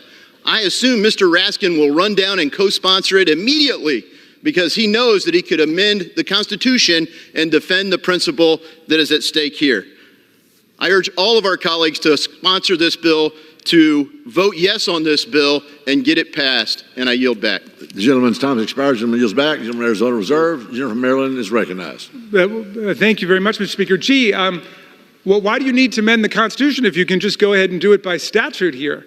That's rather curious. I think the gentleman doth protest a little bit too much. I admire the intellectual honesty in putting forth a constitutional amendment because that's precisely what needs to be done, and I'd be very happy to look at that and appreciate his candor in admitting that the Constitution needs to be amended in order to overturn more than 2 centuries of practice and everything the Supreme Court has ever said about the issue. It also should be clear to everybody that only U.S. citizens of majority may vote in federal elections. That's federal law.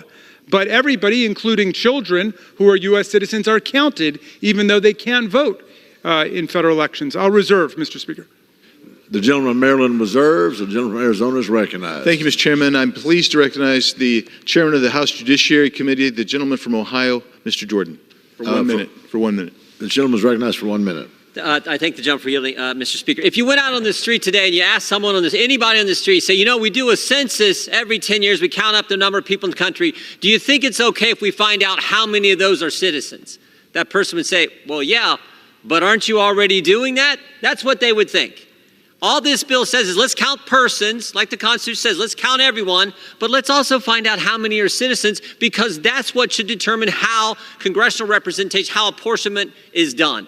It is so darn simple. By the way, to my good friend from Maryland, on the other side, we ask all kinds of other questions on the census anyway. What's wrong with asking sort of the fundamental question, are you a citizen of this great country, the greatest country ever? That's all this does.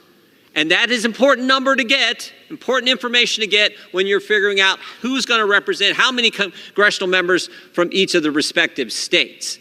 This couldn't be more simpler. I don't know why they're opposing it, but they always do. I urge a yes vote and yield back. The gentleman yields back. The gentleman from Arizona reserved. Reserved. The gentleman from Maryland is recognized. I reserve. The gentleman reserves. The gentleman from Arizona is recognized. I have no additional speakers. Is the gentleman prepared to close? Yes, indeed. Okay. Gentleman from Maryland is recognized. Well, I don't want to be in the position of lecturing my colleagues about something that they often like to say, but the Constitution is the Constitution, and nobody yet has laid a glove on the Constitution or explained how the Supreme Court erred in the unanimous Evanwell decision. None of them has been able to explain away the very plain language of the 14th Amendment, which says that it's all the persons of the states who are counted, not the citizens, and that's been the basis for both the census and the reapportionment since the country began. The rest of it just strikes me like election year political rhetoric. To the extent that we want to deal with immigration, we had a great bargain that came out of the Senate, which everybody in this body and that body seemed to be behind until they heard from Donald Trump, no, he didn't want to see any legislative progress. He wanted to be able to demagogue the immigration issue out on the campaign trail, although he's been severely undermined by all of the exposure that went to that decision. And again, I haven't heard anybody either explain why their legislation is constitutional, nor have I heard anybody explain what's wrong with the immigration package we had for hundreds of new Border Patrol officers, hundreds of new Border and Patrol and asylum judges, and a crackdown on drugs at the border. And with that, I'll yield back. The gentleman yields back. The gentleman from Arizona is recognized. Thank you so much. It's an honor to debate here about this. But let me tell you something. I believe that by far most Americans would agree with the proposition that those illegally in the United States and non-citizens should not be counted for purposes of creating or modifying congressional and legislative districts. I think that's probably what they think. And that's exactly what Section 3 of this bill leads to. Foreign nationals here legally who have not naturalized and cannot vote in federal elections, together with illegal aliens who cannot vote in federal elections, comprise a substantial portion of our population, by some accounts in excess of 15% of our populations. Non-citizens are not evenly distributed among the states, and some states end up with greater representation in Congress based on a higher concentration of non-citizens. Perhaps that is what one New York Congresswoman meant when, in response to a question regarding illegal aliens, she said, quote, "I need more people in my district just for redistricting purposes," close quote. Well, the provision of this bill will ensure a fair apportionment based on equal representation. Now, my colleague has relied on Evanwell versus Abbott, a case that they've relied on wrongfully. Their reliance is totally misplaced. First of all, they're dealing with state apportionment issues in Evanwald. Not federal, but state. But let's just go ahead here. Let's see what Justice Ginsburg did. She cited with approval the district court holding in Evanwald that the, quote, Supreme Court allows jurisdictions to use any neutral, non-discriminatory baseline, including total population, when drawing state and local legislative districts, close quotes. That has never been overturned. Nor did Justice Ginsburg overturn it in Evanwald. In Evanwald, the plaintiffs that came before the court wanted apportionment based on a citizen voting age population. That's what they were asking for. And although Evanwald deals with state and local apportionment, we can fairly extrapolate that the rationale to federal apportionment as well. Justice Ginsburg's holding in Evanwald turns on the idea that voter equality in a district is not required. It's not required. But she also lays out that neither is it the total population metric that is implied by these people on the other side of the aisle. That's not required either. For instance, Ginsburg referred to Burns v. Richardson. And in that case, it held that districts may be apportioned on the basis of registered voters or voter-eligible populations, that is permissible. She gives in the Burns case, they give the example of Hawaii, which could rationally justify its use of voter-eligible apportionment because of the large number of transients and military personnel it had. The Burns court noted that apportioning used registered voters was permissible because of the conditions in which Hawaii found itself. Now, what's happened since then? What's happened since then is this administration will cop to. They'll admit the 9.2 million illegal aliens have come in under their control. They'll also admit there's another 1.8 million known gotaways. That's 11 million people that they admit to have come in 3.5 years. And it has distorted the population and skewed the one person, one vote standard, which is the canon upon which the Commerce case was founded. It's the one person, one vote rule. But these are colleagues on the other side. They don't want to acknowledge that there is a constitutional basis, as I've just cited, to allow Section 3 to go forward. But they are perfectly content with California, which is a sanctuary state hauling in people. They're perfectly content with New York bringing in people through sanctuary policies, or Illinois. That skews exactly what the founders intended to make straight and clear. So let's go to the 14th Amendment for just 1 second to actually read the second part of the 14th Amendment, or get to that. I'm not going to read it. But the first clause, that's what my colleague across the aisle, Mr. Speaker, that's what he's relied on exclusively. But he didn't bother to tell you that the second clause, in the second clause itself, it deals with every federal election and every state election for state governors, judicial body, state legislatures. And what they do there, in the second clause of the 14th Amendment, they provide a way that you reduce apportionment when those individuals may be disqualified. That's what we're saying here. That's why this bill needs to pass, and I urge a passage. Thank you, Mr. Chairman, and yield back. The gentleman yields back. All time for debate has expired. Pursuant to House Resolution 1194, the previous question is ordered on the bill as amended. Pursuant to Clause 1C of Rule 19, further consideration of H.R. 7109 is postponed. Proceedings will resume on questions previously postponed. Votes will be taken in the following order. The motion to suspend the rules and pass H.R. 8289. Passage of House Joint Resolution 109. The motion to recommit H.R. 2925. Passage of H.R. 2925 if ordered. The motion to recommit H.R. 7109 if ordered. Passage of H.R. 7109 if ordered, and motions to suspend the rules with respect to S. 870 and H.R. 4143. The first electronic vote will be conducted as a 15-minute vote. Pursuant to Clause 9 of Rule 20, remaining electronic votes will be conducted as 5-minute votes. Pursuant to Clause 8 of Rule 20, the unfinished business is the vote on the motion of the gentleman from Missouri, Mr. Graves, to suspend the rules and pass H.R. 8289, on which the yeas and nays are ordered. The clerk shall report the title. H.R. 8289, a bill to extend authorizations for the Airport Improvement Program to extend the funding and expenditure authority of the Airport and Airway Trust Fund and for other purposes.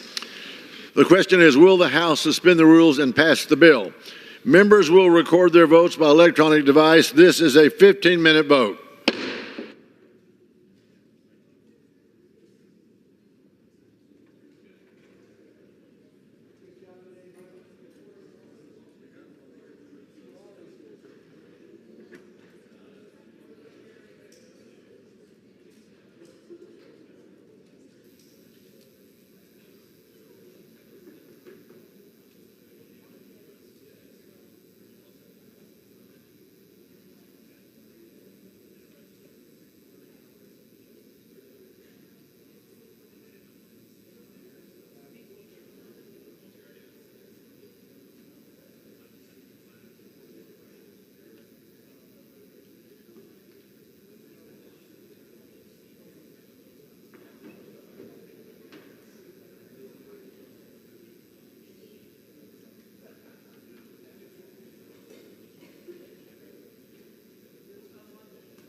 voted?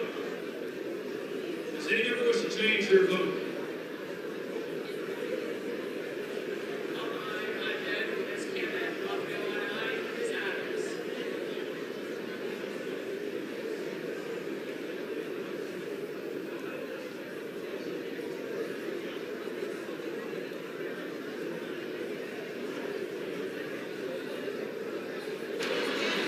On this vote, the yeas are 385, the nays are 24, with one present, 2/3 being in the affirmative. The rules are suspended, the bill is passed, and without objection, a motion to reconsider is laid on the table.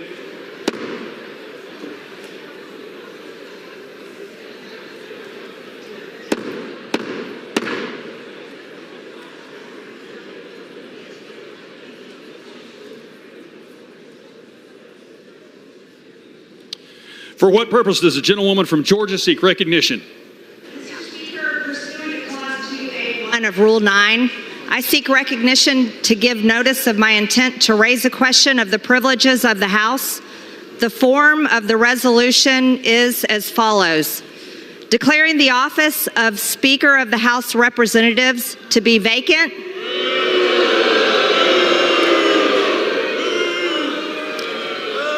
This is the uniparty for the American people watching.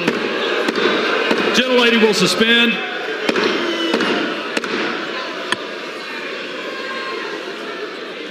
Order. Order. The gentlewoman from Georgia is recognized. Whereas the House Republican Conference elected Mike Johnson on October 25th, 2023, after 3.5 weeks of trying to decide on a new Speaker of the House. Mr. Speaker, the House is not in order. House will be in order. Gentlewoman from Georgia is recognized. Whereas Mike Johnson sent the Republican Conference a letter making promises as to what type of speaker he would be and outlining his plans going forward. Mike Johnson put forth 7 tenets that would guide the conference under his speakership. Restore trust by ensuring total transparency, open processes, and regular order. Will suspend. The House will be in order. Gentlewoman from Georgia is recognized. 2, advance a comprehensive policy agenda supported by conference consensus. 3, promote individual members and thus the whole team by working to understand and emphasize each member's unique strengths, district dynamics and challenges, and individual goals and objectives. 4, engage members in productive working groups to formulate solutions in key policy areas and enhance our internal communications and team building. 5, effectively message to persuasively inform the Republican base and the American people of our policy agenda, why we are pursuing it, and how it will ensure liberty, opportunity, and security for all Americans. 6, build and utilize eternal coalitions in the conservative ecosphere, including think tanks, policy groups, and other allied organizations that can contribute to our efforts. 7, develop and grow our majority by building upon our resources and expanding.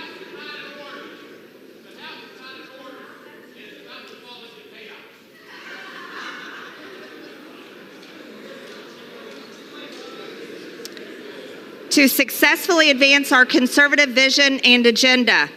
Whereas Speaker Johnson has not lived up to a single one of his self-imposed tenets. Whereas Speaker Johnson allowed the conference only 1 day rather than 72 hours to review a 1,000+ page bill to which no amendments could be offered. Rather than ensure total transparency, open processes, and regular order. Whereas Speaker Johnson worked with Democrats to produce appropriations text, NDAA text, and other legislative items rather than with Republicans to understand and emphasize each member's unique strengths and engage with them. Whereas Speaker Johnson relied on majority Democrat support to pass a two-part omnibus spending bill rather than advancing a policy agenda supported by conference consensus. Whereas on December 1st, 2023, Speaker Johnson failed to protect the Republican majority when he allowed multiple votes to remove another Republican from the House of Representatives. It was unprecedented for a member to be removed from Congress by a two-thirds vote prior to conviction of a crime. To this day, the Republican expelled from the House under Speaker Johnson has not been convicted of a crime. Meanwhile, a Democrat now holds that seat. Whereas Speaker Johnson supported fully funding abortion, the trans agenda, the climate agenda, foreign wars, and Biden's border crisis, rather than ensuring liberty, opportunity, and security for all Americans.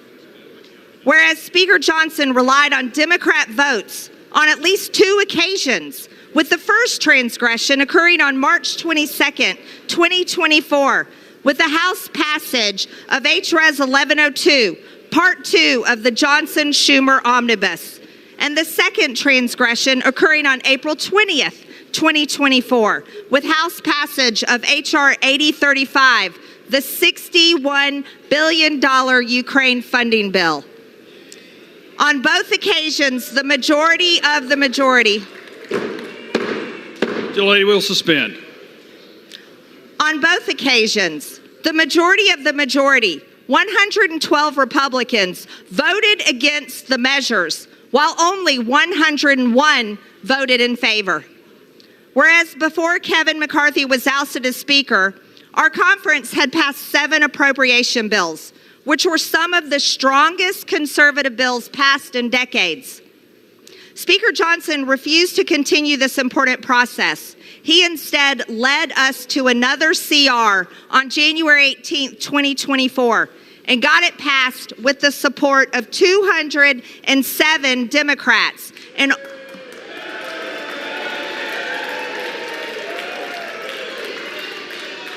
Mr. Speaker, the House is not in order. Ladies recognized. And only 107 Republicans, while 106 Republicans voted against it. Whereas Speaker Johnson passed a third CR, this time calling it a process CR, as if that made continuing Nancy Pelosi's budget yet again any different from the previous CRs. Whereas with little to no communication with our conference, Speaker Johnson passed the first minibus appropriations bill on March 6th and passed the second minibus appropriation bill 2 weeks later on March 22nd. Whereas a two-part omnibus split into 2 minibuses was crammed down our throats and passed under suspension of the rules with only 1 day to review it. Whereas Speaker Johnson's omnibus did nothing to stop Biden's deadly border invasion, it fully funded it. Speaker Johnson did nothing to stop the energy-killing Green New Deal climate agenda. He fully funded it. He did nothing to stop the weaponized Department of Justice and FBI. He fully funded them. He did nothing to stop the trans agenda on kids. He fully funded it. He did nothing to stop full-term abortions. He fully funded them. He did nothing to stop the fueling of forever foreign wars. He fully funded them.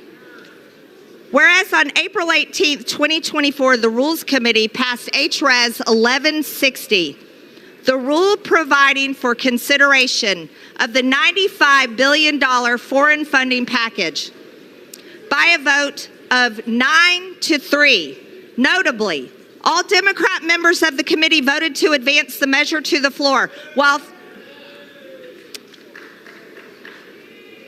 3 Republicans opposed it. It is unprecedented for members of the minority party to advance a resolution out of the Rules Committee. Since 1995, there have been a few instances of rules advancing out of committee with minority support. However, H.Res. 1160 is the only instance where this was done to bypass opposition from the members of the majority party. Whereas the last instance, An appropriations measure which passed the House failed to include a majority of the majority was on final passage of the fiscal year 2015 Department of Homeland Security House Appropriations Bill during the 114th Congress. In the months following this failure, Speaker Boehner announced his resignation. Whereas in a January 26, 2024 Dear Colleague, Speaker Johnson called the Senate supplementals and border security legislation dead on arrival in the House. Likewise, in January 2024, Speaker Johnson took a trip to the U.S.-Mexico border where he said, if President Biden wants a supplemental spending bill focused on national security, it better begin by defending America's national security. Whereas in the months following his border trip, Speaker Johnson introduced a $95 billion foreign aid supplemental with no border security attached. Whereas excuses like, this is just how you have to govern in divided government, are pathetic, weak, and unacceptable. Even with our razor-thin Republican majority, we could have at least secured the border, with it being the #1 issue in the country and the issue that is actually causing Biden to trail President Trump in poll after poll. Whereas Speaker Johnson's capitulation on his promise to secure the border came on the heels of Laken Riley being brutally murdered, women and children being raped by illegal alien monsters, and our own Border Patrol and Texas National Guard being run over by hordes of military-aged illegals. Whereas great legislation like H.R. 2 and the Laken Riley Act are only messaging bills unless we fight to enforce them in our government funding bills. Whereas while serving on the House Judiciary Committee, Mike Johnson was a strong defender of individual liberties and was the chair of the subcommittee on the Constitution of Limited Government. Despite his history as a defender of civil liberties on April 12, 2024, Mike Johnson cast the deciding vote against requiring a warrant for U.S. persons queries of Foreign Intelligence Surveillance Act, FISA, Section 702 data. Whereas our conference could have also taken out funding for abortion and the trans agenda on kids, if our own speaker would have allowed us to offer amendments instead.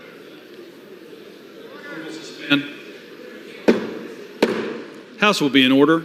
Members will kindly take their conversations outside the chamber.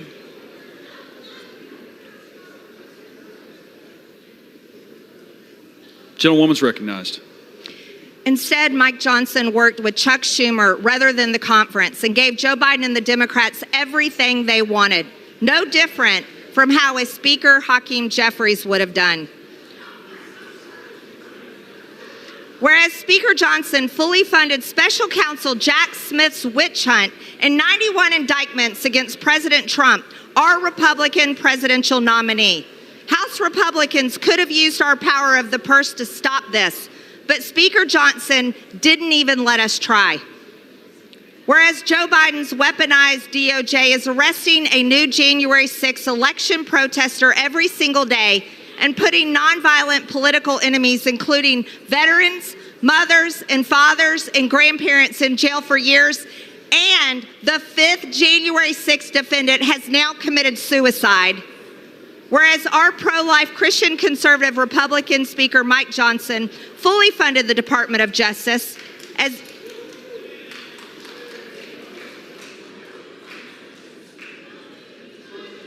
it is prosecuting and convicting peaceful pro-life activists who are facing 11 years in jail. Again, refusing to allow Republicans to offer amendments to stop these injustices. Whereas actions are the only thing that matter, and words are meaningless without following through on them. By passing the Democrats' agenda and handcuffing Republicans' ability to influence legislation, our elected Republican Speaker Mike Johnson has aided and abetted the Democrats and the Biden administration in destroying our country. Whereas removing this uniparty speaker will not give the speaker's gavel to the Democrats, which would only happen if Republicans actually vote for Hakeem Jeffries.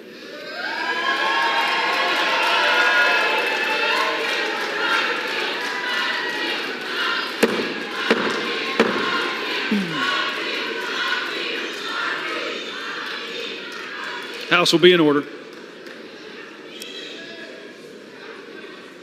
Gentlewoman will suspend.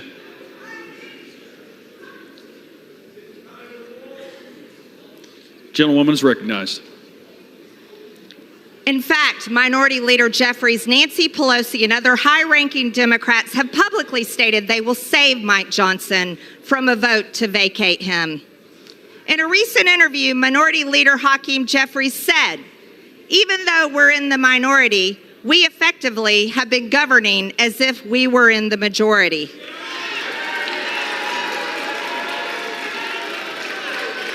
Speaker, the House is not in order. Whereas our country is nearly $35 trillion in debt, and about $40 billion are added to the debt every day. Our border is overrun by illegal invaders and terrorists from over 160 countries. Our people are being killed by the hundreds every single day by fentanyl, and Mike Johnson refuses to do anything about it. Whereas Mike Johnson is ill-equipped, allowed a uniparty, one that fuels foreign wars, tramples on civil liberties, and increases our disastrous national debt, to take complete control of the House of Representatives. Whereas Speaker Johnson's tenure is defined by one self-serving characteristic, when given a choice between advancing Republican priorities or allying with the Democrats to preserve his own personal power, Johnson regularly chooses to ally himself with Democrats. Now, therefore, be it resolved that the office of the Speaker of the House of Representatives Gentlewoman will suspend. The House will be in order. Gentlewoman's recognized. Resolved that the office of the Speaker of the House of Representatives is hereby declared to be vacant. The chair will now recognize the gentlewoman from Georgia to offer the resolution just noticed. Does the gentlewoman from Georgia offer the resolution? Yes. The clerk will report the resolution. Whereas the House Republican Conference elected Mike Johnson on October 25, 2023, after 3.5 weeks of trying to decide on a new Speaker of the House.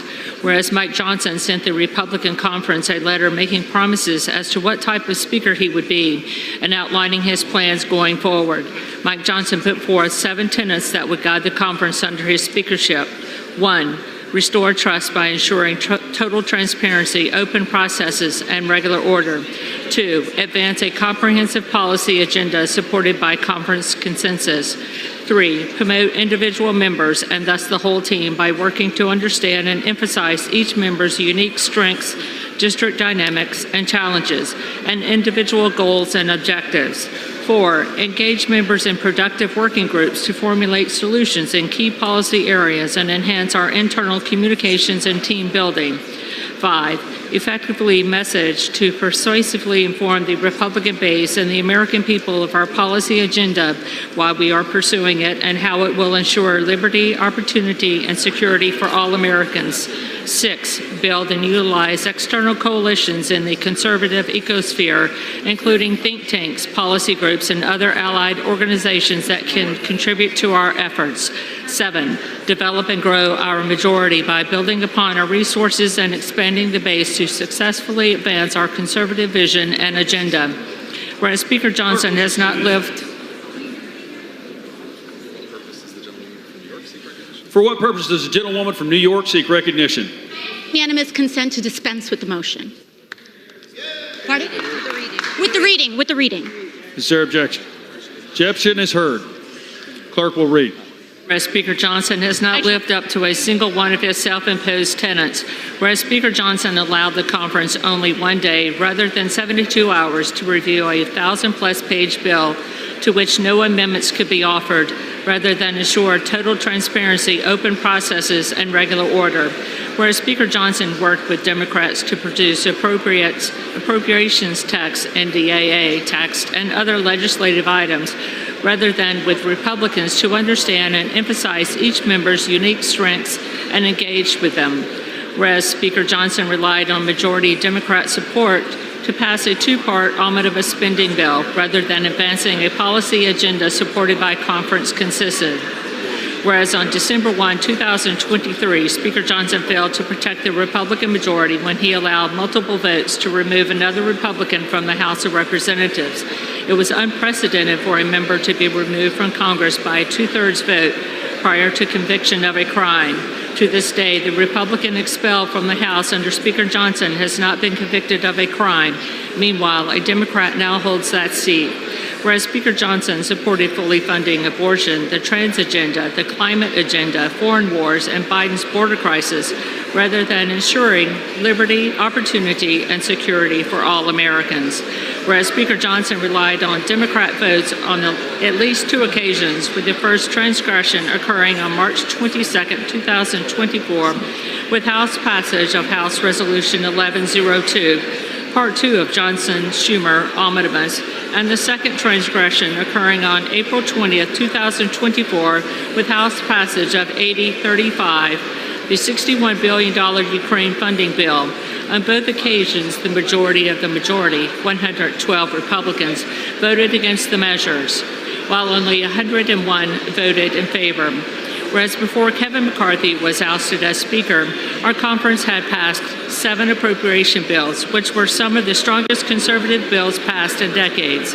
Speaker Johnson refused to continue this important process. He instead led us to another CR on January 18, 2024, and got it passed with the support of 207 Democrats and only 107 Republicans, while 106 Republicans voted against it. Whereas Speaker Johnson passed a third CR, this time calling it a process CR, as if that made continuing Nancy Pelosi's budget yet again any different from the previous CRs. Whereas with little to no communication with our conference, Speaker Johnson passed the first minibus appropriations bill on March 6th and passed the second minibus appropriations bill 2 weeks later on March 22nd. Whereas a two-part omnibus split into 2 minibuses was crammed down our throats and passed under suspension of the rules with only 1 day to review it. Whereas Speaker Johnson's omnibus did nothing to stop Biden's deadly border invasion, it fully funded it. Mike Johnson did nothing to stop the energy-killing Green New Deal climate agenda. He fully funded it. He did nothing to stop the weaponization, DOJ and FBI. He fully funded them. He did nothing to stop the trans agenda on kids. He fully funded it. He did nothing to stop full-term abortions. He fully funded them. He did nothing to stop the fueling of foreign forever wars. He fully funded them. Whereas on April 18, 2024, the Rules Committee passed House Resolution 1160, the rule providing for consideration of the $95 billion foreign funding package by a vote of 9-3. Notably, all Democrat members of the committee voted to advance the measure to the floor, while 3 Republicans opposed it. It is unprecedented for members of the minority party to advance a resolution out of the Rules Committee. Since 1995, there have been a few instances of rules advancing out of committee with minority support. However, House Resolution 1160 is the only instance where this was done to bypass opposition from members of the majority party. Whereas the last instance, an appropriations measure which passed the House failed to include a majority of the majority, was on final passage as FY 2015 Department of Homeland Security House Appropriations Bill during the 114th Congress. In the months following this failure, Speaker Boehner announced his resignation.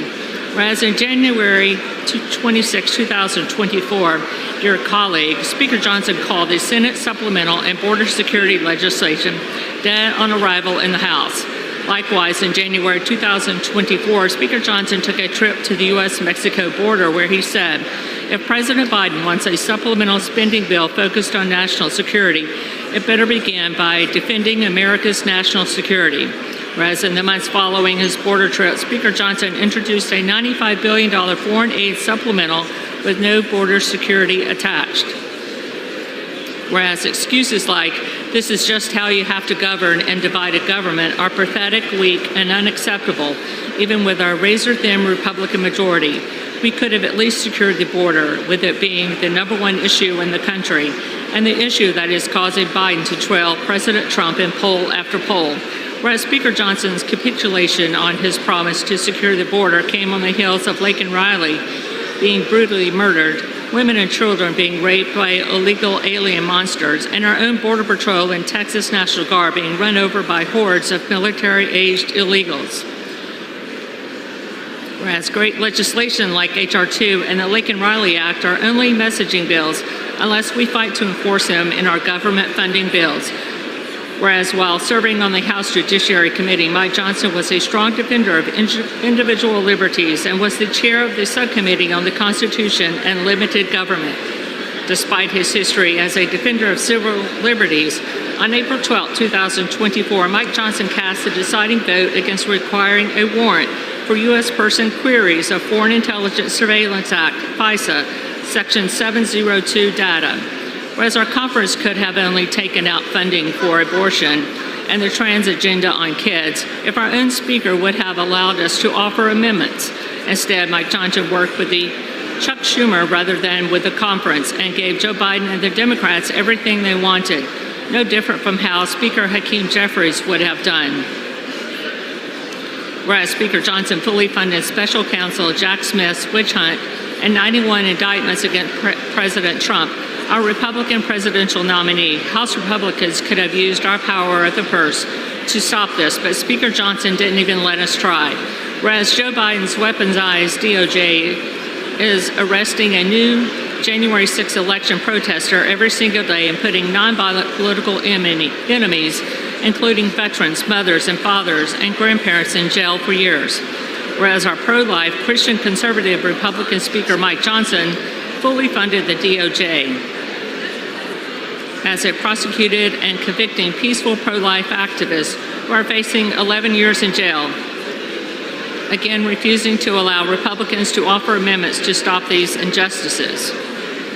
Whereas actions are the only thing that matter and words are meaningless without following through on them, by passing the Democrats' agenda and handcuffing Republicans' ability to influence legislation, our elected Republican Speaker, Mike Johnson, has aided and abetted the Democrats and the Biden administration in destroying our country. Whereas removing this uniparty Speaker will not give the Speaker's gavel to the Democrats, which would only happen if Republicans actually vote for Hakeem Jeffries.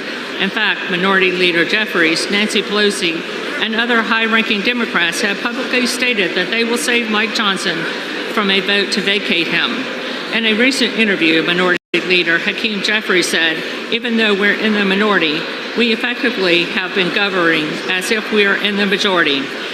Whereas our country is nearly $35 trillion in debt and $40 billion are added to the debt every day, our border is overrun by illegal invaders and terrorists from over 160 countries. Our people are being killed by the hundreds every single day by fentanyl, and Mike Johnson refuses to do anything about it. Whereas Mike Johnson is ill-equipped to handle the rigors of the job of Speaker of the House and has allowed a uniparty, one that fuels foreign wars, tramples on civil liberties, and increases our disastrous national debt, to take complete control of the House of Representatives, whereas Speaker Johnson's tenure is defined by one self-serving characteristic. When given a choice between advancing Republican priorities or allying with Democrats to preserve his own personal power, Johnson regularly chooses to ally himself with Democrats. Now, therefore, be it resolved that the office of the Speaker of the House of Representatives is hereby declared to be vacant. The resolution qualifies.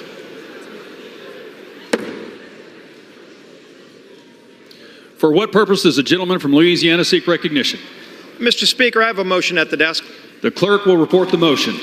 Mr. Scalise of Louisiana moves to lay the resolution on the table. The question is on the motion offered by the gentleman from Louisiana. Those in favor say aye. Aye. Those opposed say no. In the opinion of the chair, the ayes. For what purpose does the gentleman from Kentucky seek recognition? I request the yeas and nays. The yeas and nays are requested. Those favoring a vote by the yeas and nays will rise. A sufficient number having risen, the yeas and nays are ordered. The members will record their votes by electronic device. This will be a 5-minute vote.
change their vote.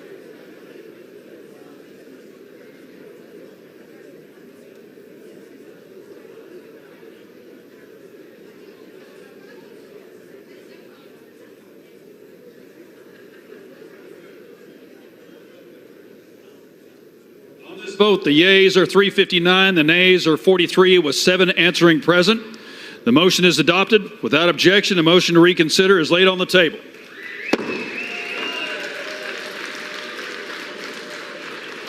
Pursuant to Clause 8 of Rule 20, the unfinished business is the vote on passage of House Joint Resolution 109, on which the yeas and nays are ordered. The clerk will report the title of the joint resolution. Union Calendar Number 398, House Joint Resolution 109, joint resolution provided for congressional disapproval under Chapter 8 of Title 5 United States Code of the rules submitted by the Securities and Exchange Commission relating to Staff Accounting Bulletin Number 121. The question is on passage of the joint resolution. Members will record their votes by electronic device. This is a 5-minute vote.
amendment.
Will all members vote?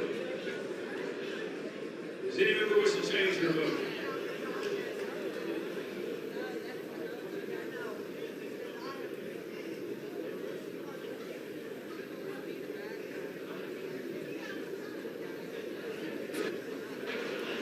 On this vote, the yeas are 228, the nays are 182. The joint resolution is passed. Without objection, a motion to reconsider is laid on the table. Pursuant to Clause 8 of Rule 20, the unfinished business is the question on agreeing to the motion to recommit on H.R. 2925 offered by the gentlewoman from New Mexico, Ms. Ledger Fernandez, on which the yeas and nays were ordered. The clerk will redesignate the motion. Motion to recommit H.R. 2925, offered by Ms. Ledger Fernandez of New Mexico. The question is on agreeing to the motion to recommit. Members will record their votes by electronic device. This is a 5-minute vote.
1 minute.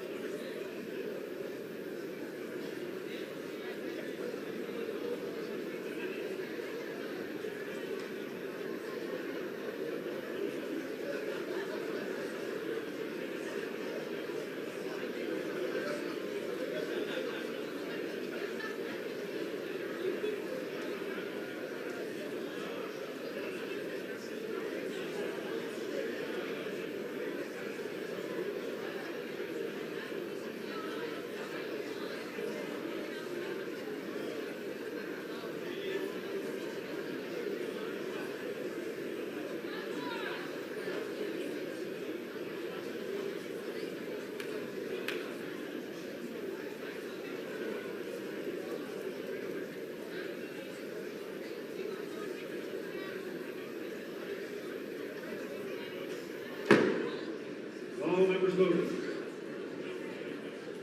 Does any member wish to change their vote?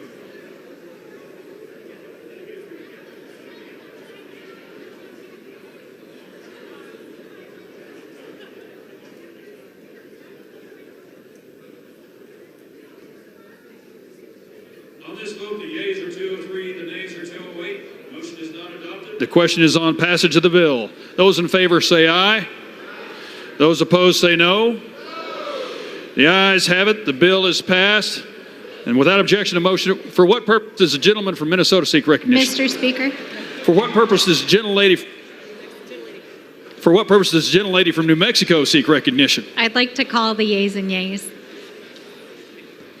The yeas and nays are requested. Those favoring a vote by the yeas and nays will rise. A sufficient number having risen, the yeas and nays are ordered. Members will record their votes by electronic device. This will be a 5-minute vote.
All members voting. Does anyone wish to change their vote?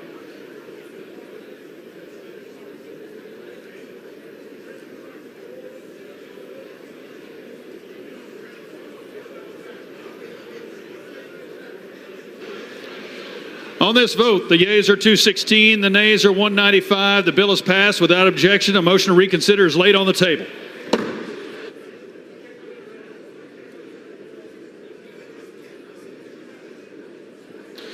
Pursuant to Clause 1C of Rule 19, further consideration of H.R. 7109 will now resume. The clerk will report the title. Union Calendar Number 395, H.R. 7109, a bill to require a citizenship question on the decennial census, to require reporting on certain census statistics, and to modify apportionment of representatives to be based on United States citizens instead of all persons.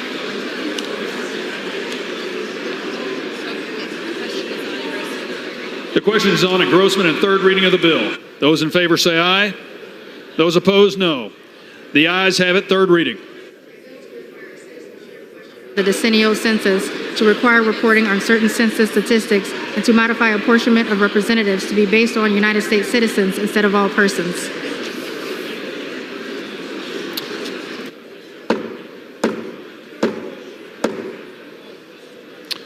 For what purpose does the gentlewoman from North Carolina seek recognition? Mr. Speaker, I have a motion to recommit at the desk. The clerk will report the motion. Ms. Manning of North Carolina moves to recommit the bill, H.R. 7109, to the Committee on Oversight and Accountability. Pursuant to Clause 2B of Rule 19, the previous question is ordered on the motion to recommit. The question is on the motion. Those in favor say aye. Those opposed, no. The noes have it. The motion is not agreed to. For what purpose does the gentlewoman from North Carolina seek recognition? Mr. Speaker, I ask for the yeas and nays. The yeas and nays are requested. Those favoring a vote by the yeas and nays will rise. A sufficient number having risen, the yeas and nays are ordered. Members will record their votes by electronic device. This will be a 5-minute vote.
1 minute.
All members voting.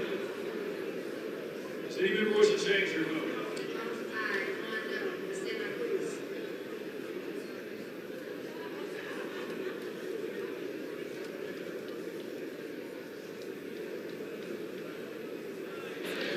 On this vote, the yeas are 203, the nays are 207. The motion is not adopted. The question is on passage of the bill. Those in favor say aye. Those opposed, no. The ayes have it. The bill is passed without objection. For what purpose does the gentleman from Arizona seek recognition? Request the yeas and nays, please. The yeas and nays are requested. Those favoring a vote by the yeas and nays will rise. A sufficient number having risen, the yeas and nays are ordered. Members will record their votes by electronic device. This will be a 5-minute vote.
1 minute.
All members voted.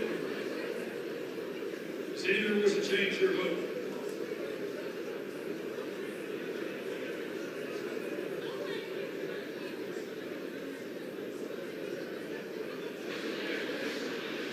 On this vote, the yeas are 206, the nays are 202. The bill is passed without objection. A motion to reconsider is laid on the table. Without objection, the title is amended.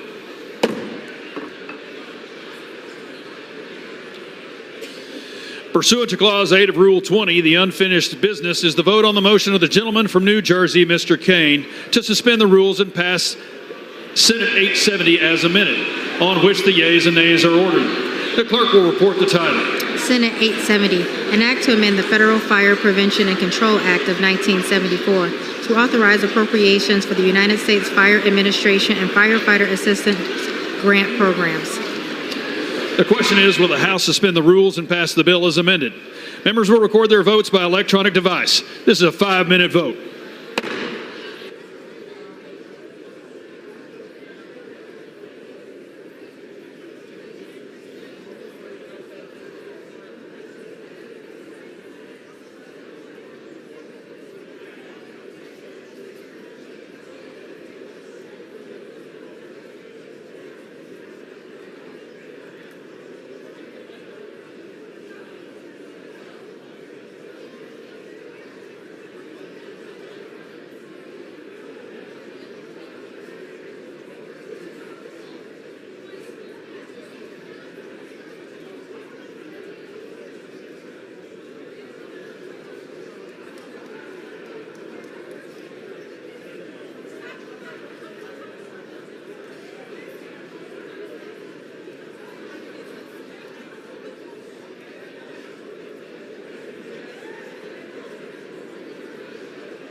1 minute.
All members voted. Does any member wish to change their vote?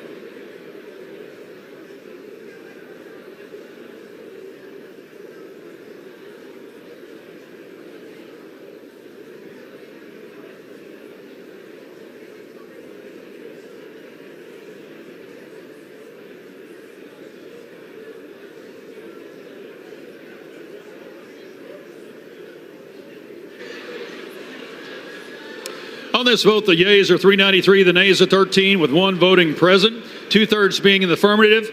The rules are suspended. The bill is passed without objection. A motion to reconsider is laid on the table. Without objection, the title is amended.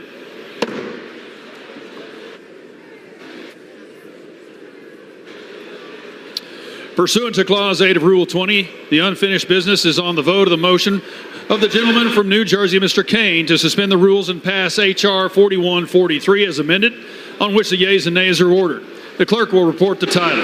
H.R. 4143, a bill to amend the National Construction Safety Team Act to enable the National Institute of Standards and Technology to investigate structures other than buildings, to inform the development of engineering standards, best practices, and building codes related to such structures and for other purposes. The question is, will the House suspend the rules and pass the bill as amended? Members will record their votes by electronic device. This will be a 5-minute vote.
On this vote, the yeas are 358, the nays are 41, two-thirds being in the affirmative. The rules are suspended. The bill is passed without objection. A motion to reconsider is laid on the table.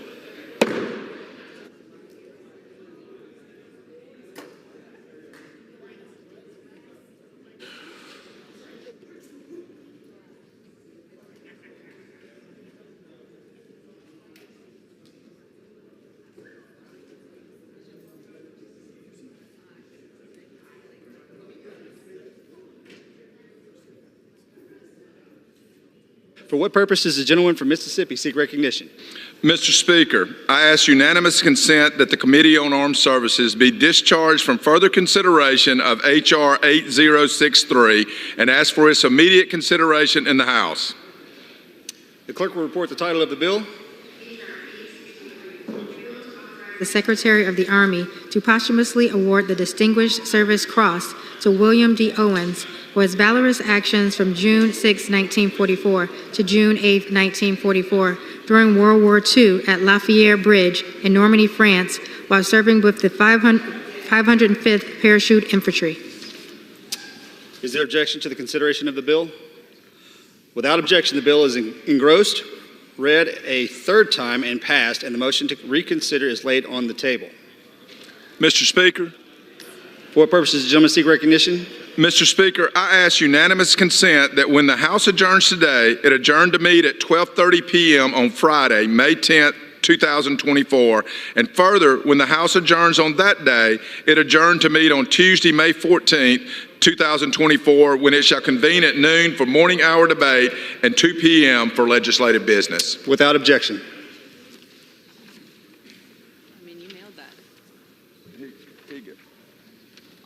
Lays before the House an enrolled bill. H.R. 1042, an act to prohibit the importation into the United States of unirradiated, low-enriched uranium that is produced in the Russian Federation and for other purposes.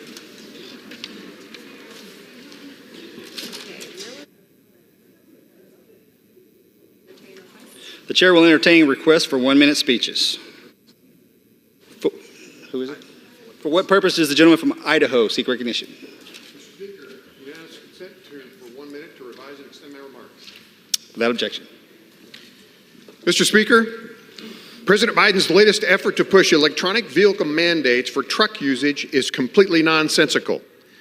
Thanks to current administrative policy, we do not have the capability to implement the massive grid expansion needed to support the electrification of heavy-duty trucks. These vehicles consume about the same amount of electricity in just one charge as a typical American home uses in a week. The industry would need to invest upwards of $620 billion in charging infrastructure alone. Then there's a question of where would the electricity come from? The administration has famously prosecuted its war on fossil fuels, nuclear and hydropower generation. Even wind and solar facilities are impossible to produce domestically because restrictions the administration has placed on American mining means the needed raw materials have to come from foreign adversaries. It's China that dominates the supply chain.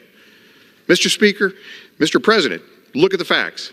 Stop prioritizing irresponsible energy over Americans. I yield back. For what purpose does the gentlewoman from Pennsylvania seek recognition?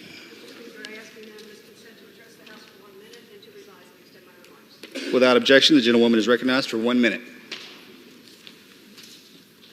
Thank you, Mr. Speaker. With Mother's Day coming, I'm thinking about the 1 in a million woman who raised my 6 siblings and me. I've never before spoken about my mother on the House floor, but today I celebrate our beautiful mom, Mary Eaton Dean, here in a photo taken many years ago by my grandfather, William Dean. Mary Dean was an only child who went on to become the mother of 7, 5 boys, 2 girls, 1 for every day's grace, and grandmother to 16. She gave freely of her kindness, her wisdom, her friendship throughout our Glenside community. Mary Dean was a woman of love. She loved our dad. She loved her life. She was a woman of faith, of adventure, and of loyalty. When our father, Bob Dean, died at 58, my mom was our anchor, determined to live the best life for herself and for us. Bob, Harry, Michael, Jim, Chris, Marianne, aren't we lucky? This Mother's Day, may we celebrate the mothers in our lives and honor those no longer with us, knowing their lessons of love are forever imprinted on our hearts. I yield back. For what purpose does the gentleman from Georgia seek recognition? Ask unanimous consent to address the House for 1 minute and to revise and extend my remarks. Without objection, the gentleman is recognized for 1 minute. Mr. Speaker, I rise today to recognize Chief Magistrate Judge Jennifer Lewis. Jennifer has recently been awarded the 2024 Magistrate of the Year Award from the Georgia Council of Magistrate Judges. The Magistrate Court functions as Georgia's small claims court, which allows residents to proceed with a case with or without an attorney. Winning this award is a testament to Jennifer's character, and it shows how seriously she takes her judicial service. Like myself, Judge Lewis was a Georgia Bulldog. After school at Georgia, she later went to Florida Coastal School of Law. Following her education, Judge Lewis started working at the Camden County Magistrate Court in 1998. In 2008, she was elected as Chief Magistrate and took office the following year. I look forward to witnessing Judge Lewis's future accomplishments and thank her for her service. Thank you, Mr. Speaker, and I yield back. For what purpose does the gentlewoman from Ohio seek recognition? Without objection, the gentlewoman is recognized for 1 minute. Thank you, Mr. Speaker. Northwest Ohio mourns the passing of W. Charles Welch, who passed on Sunday, April 21st, 2024.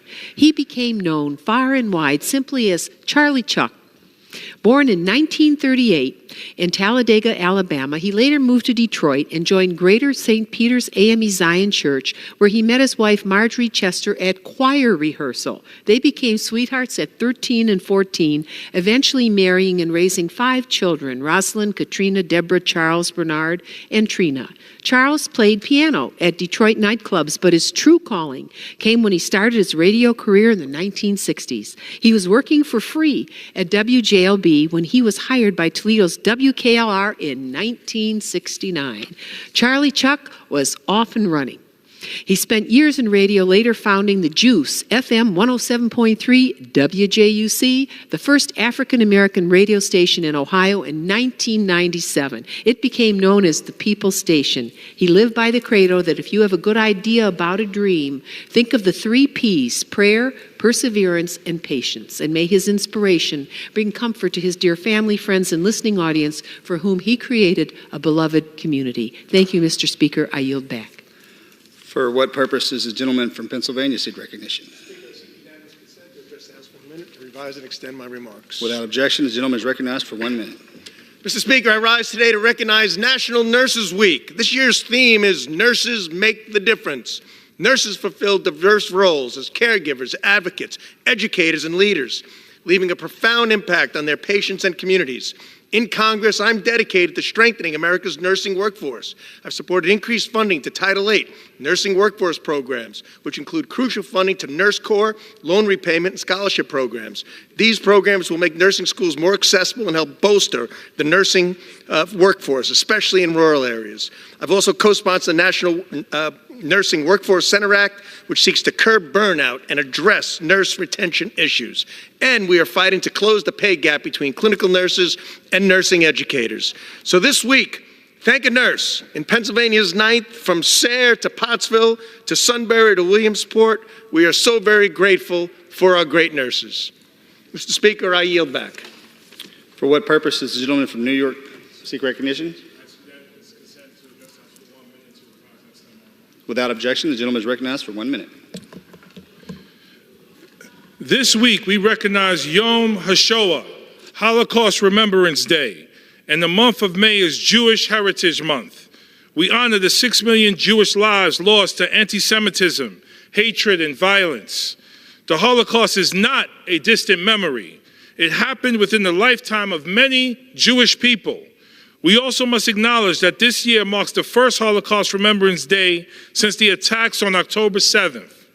This Remembrance Day feels different and raw for many of our Jewish brothers and sisters. Let us take the month of May to celebrate Jewish culture, history, and people. And let us begin this month remembering the millions of souls lost to the Holocaust. acknowledging the many survivors of the horrific events of October 7th and standing with the Jewish community and those who have experienced lasting trauma as a result of anti-Semitism. Let us vow to fight together and say, never again for anyone. Thank you, and I yield back. For what purpose does the gentleman from California seek recognition? Without objections, the gentleman is recognized for 1 minute. Thank you, Mr. Speaker. Mr. Speaker, I rise today in honor the life of Dr. Joyce Bennett Justice, who was called home on April the 12th, a beloved and gifted academic, as well as a dedicated educator and administrator. Joyce touched the lives of many people in San Diego and beyond. Joyce was born in Jamaica and immigrated to the United States.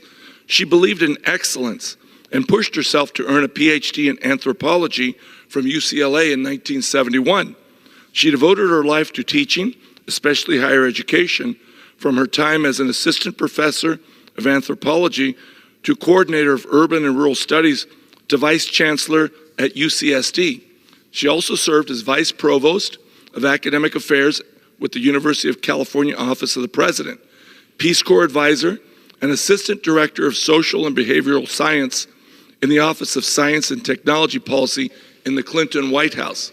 Joyce loved her church, St. Peter's, especially the choir and the organ music. She also loved her Bible study and her friends there. Joyce was loved by all her family and friends, and they look forward to reuniting with her in heaven. May she rest in peace. With that, Mr. Speaker, I yield back.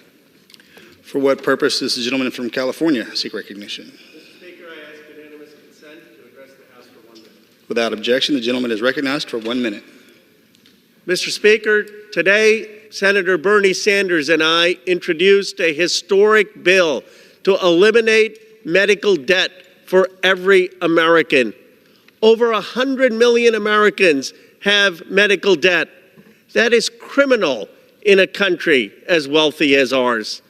No American should go into debt because they go to the ER or because they go to a doctor. Our bill eliminates all medical debt for families. It eliminates the credit card damaging reports on medical debt. And it stops hospitals for sticking debt collectors on vulnerable patients. Can we not agree in America no one should have to give up their dream of owning a home because they have medical debt? No one should have to create GoFundMe pages to get medical attention. No one should have to decide between curing cancer and medical bankruptcy. This bill stands up for every American's right to health care. Thank you to Senator Merkley and Representative Rashida Tlaib for co-leading this effort. I yield back. For what purpose does the gentlewoman from Michigan seek recognition? I ask unanimous consent to address the House for 1 minute. Without objection, the gentlewoman is recognized for 1 minute. Today, I want to celebrate the 60th birthday of Lady Bonita Shelby, a community and faith leader in Michigan's 12th Congressional District. Lady Shelby is a leader of the Burning Bush International Ministry, along with her husband, Bishop Don William Shelby Jr. As the leader of the Burning Bush's Flair Women's Ministry, she has spearheaded the Good Days Women's Weekend for events to serve the incredible women in our district. She is also a mother, an author, public servant, and a mentor figure to so many in our community. In addition to their ministry at home in Westland, she and her husband travel all around the country to provide services for underserved communities and pray with the families in need. Thank you, Lady Bonita Shelby, for your commitment to serve our communities. Please join me in wishing her a happy 60th birthday and a meaningful year ahead. I yield. Under the Speaker's announced policy of January 9th, 2023, the gentleman from Utah, Mr. Moore, is recognized for 60 minutes as the designee of the Majority Leader. Thank you, Mr. Speaker. I ask unanimous consent that all members may have 5 legislative days in which to revise and extend their remarks and include extraneous material on the topic of this special order. Without objection. Thank you, Speaker. House Republicans are addressing important issues affecting Americans across the country. This week, we passed legislation out of the Energy and Commerce Committee to stop the Biden administration from imposing further regulations on home appliances and pushing their rush to green energy agenda that squashes consumer choice. I can't believe we have to even say that in the U.S. House of Representatives, that we have to even deal with this type of nonsensical policy. But it's an important thing to do and be able to push back on this again, rush to green energy agenda that makes no sense. As Americans struggle with historic inflation and everyday goods and energy costs, it is important that we have the ability to purchase the appliances that best suit our needs rather than overregulated appliances that the Department of Energy's analysis. This will increase upfront costs by nearly 30%. I hope Americans can understand that. This type of nonsensical overregulation is just going to cost them more money in an inflationary period that has been persistent since Biden took office. We continue to stand up to anti-Semitism on our college campuses and hold university leadership accountable. Speaker Johnson has convened a probe into the leadership failures at our colleges and universities and the ways that they have allowed dangerous and harmful protests to overrun their campuses, putting Jewish students and community members in danger. We will not stop until Jewish students feel safe on their campuses. Again, this is a basic fundamental right. And last week, the House Committee on Homeland Security released documents that identified over 45 airports throughout the nation that have been used by the Biden administration to secretly fly over 400,000 illegal immigrants into the United States. From Miami to Los Angeles, from Washington to Chicago, as this crisis at our southern border continues to wreak havoc on our communities, this is unconscionable. President Biden's failed border policies have only further jeopardized our national security and risked the safety of our neighborhoods. I'm grateful for my colleagues to be focused on these key important issues, and for today, for them to join me this evening briefly, and I will yield first to the gentleman, my colleague from Utah. I will yield to him so much time as he may consume to share his message, and my good colleague and friend from Utah, Mr. Burgess-Owens. Thank you so much. Mr. Speaker, after October 7th terrorist attack on our ally Israel, a wave of hate has washed across our nation. Our nation's college campuses have been the focal point of a wave of anti-Semitism that I've never thought I'd see in America.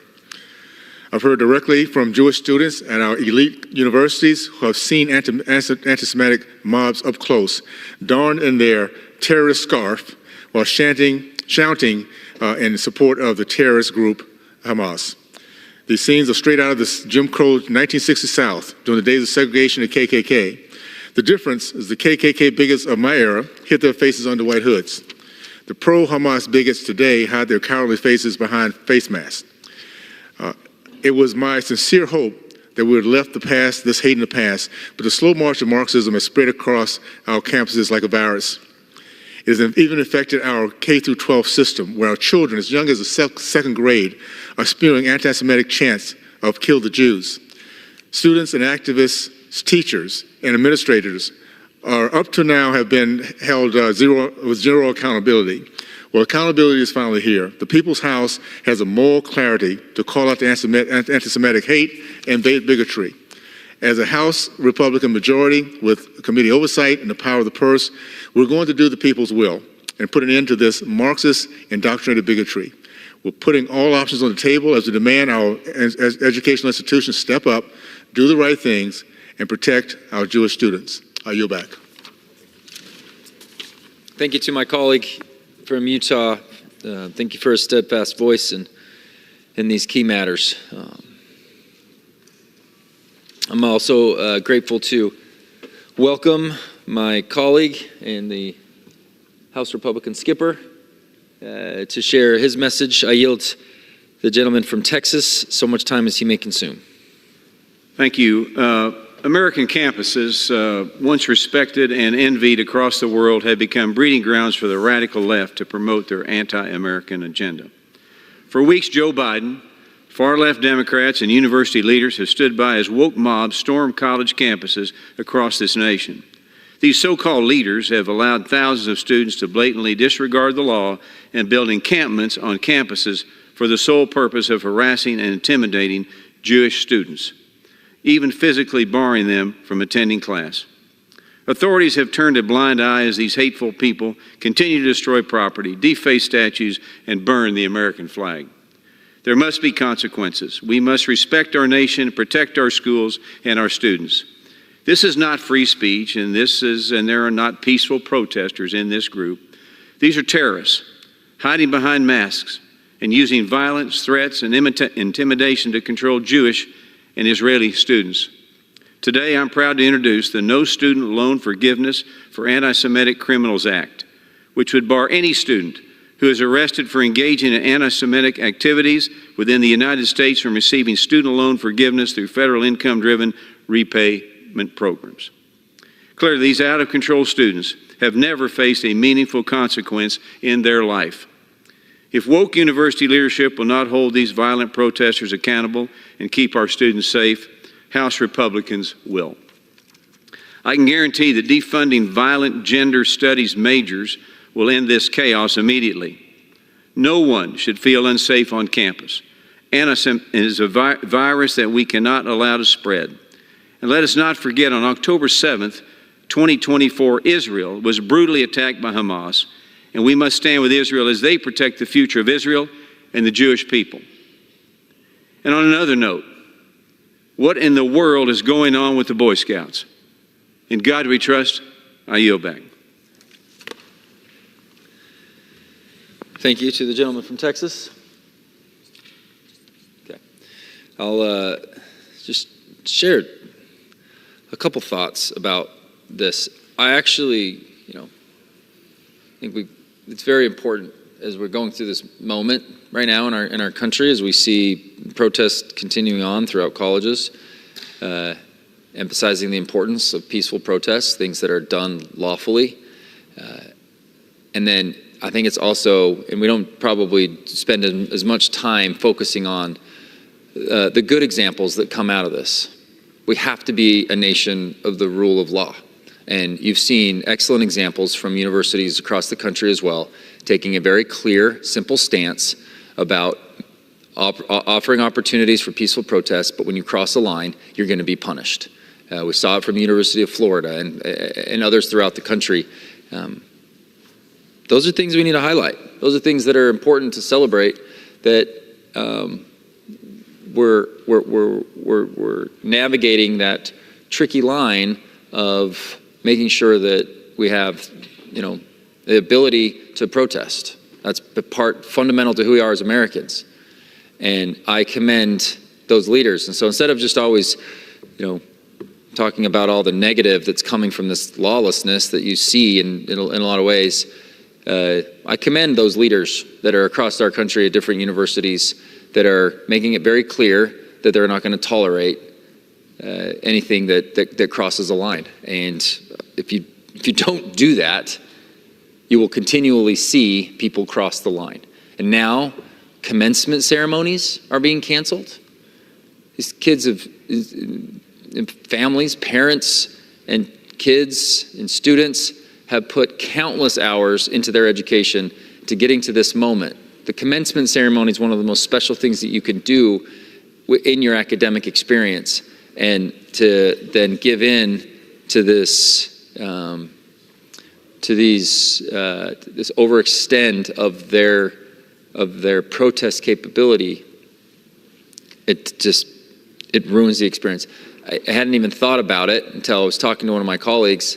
This is the same group of people that probably had their graduations canceled because of COVID 4 years ago. And now they're going through a similar type of situation. And you're seeing it pop up across the country. And it's flat wrong. And we need stronger leadership. If we haven't shown that in the last few months from House of Representatives, from House Republicans, hearings that we've had, I think what we saw with an inability to call out genocide for being against the code of conduct, clearly the wrong direction to go. And I think there was a nice recourse, and people lost their jobs because of it, as they should have. This is going to be another one of those moments that they're not doing enough to protect the silent majority on these campuses that want to attend class, that want to put their money to use in something productive. And the more that this type of nonsense continues to happen, you're going to see a shift away from these types of universities that aren't focused on what they should be focusing on, is preparing those young minds and those students for the next generation workforce. That's somehow lost in all of this, and you're seeing it. Proud to represent a state that does such a good job with higher education. We're not immune to protests and things like that, but we're doing as best as we possibly can to make sure that the rule of law is followed. I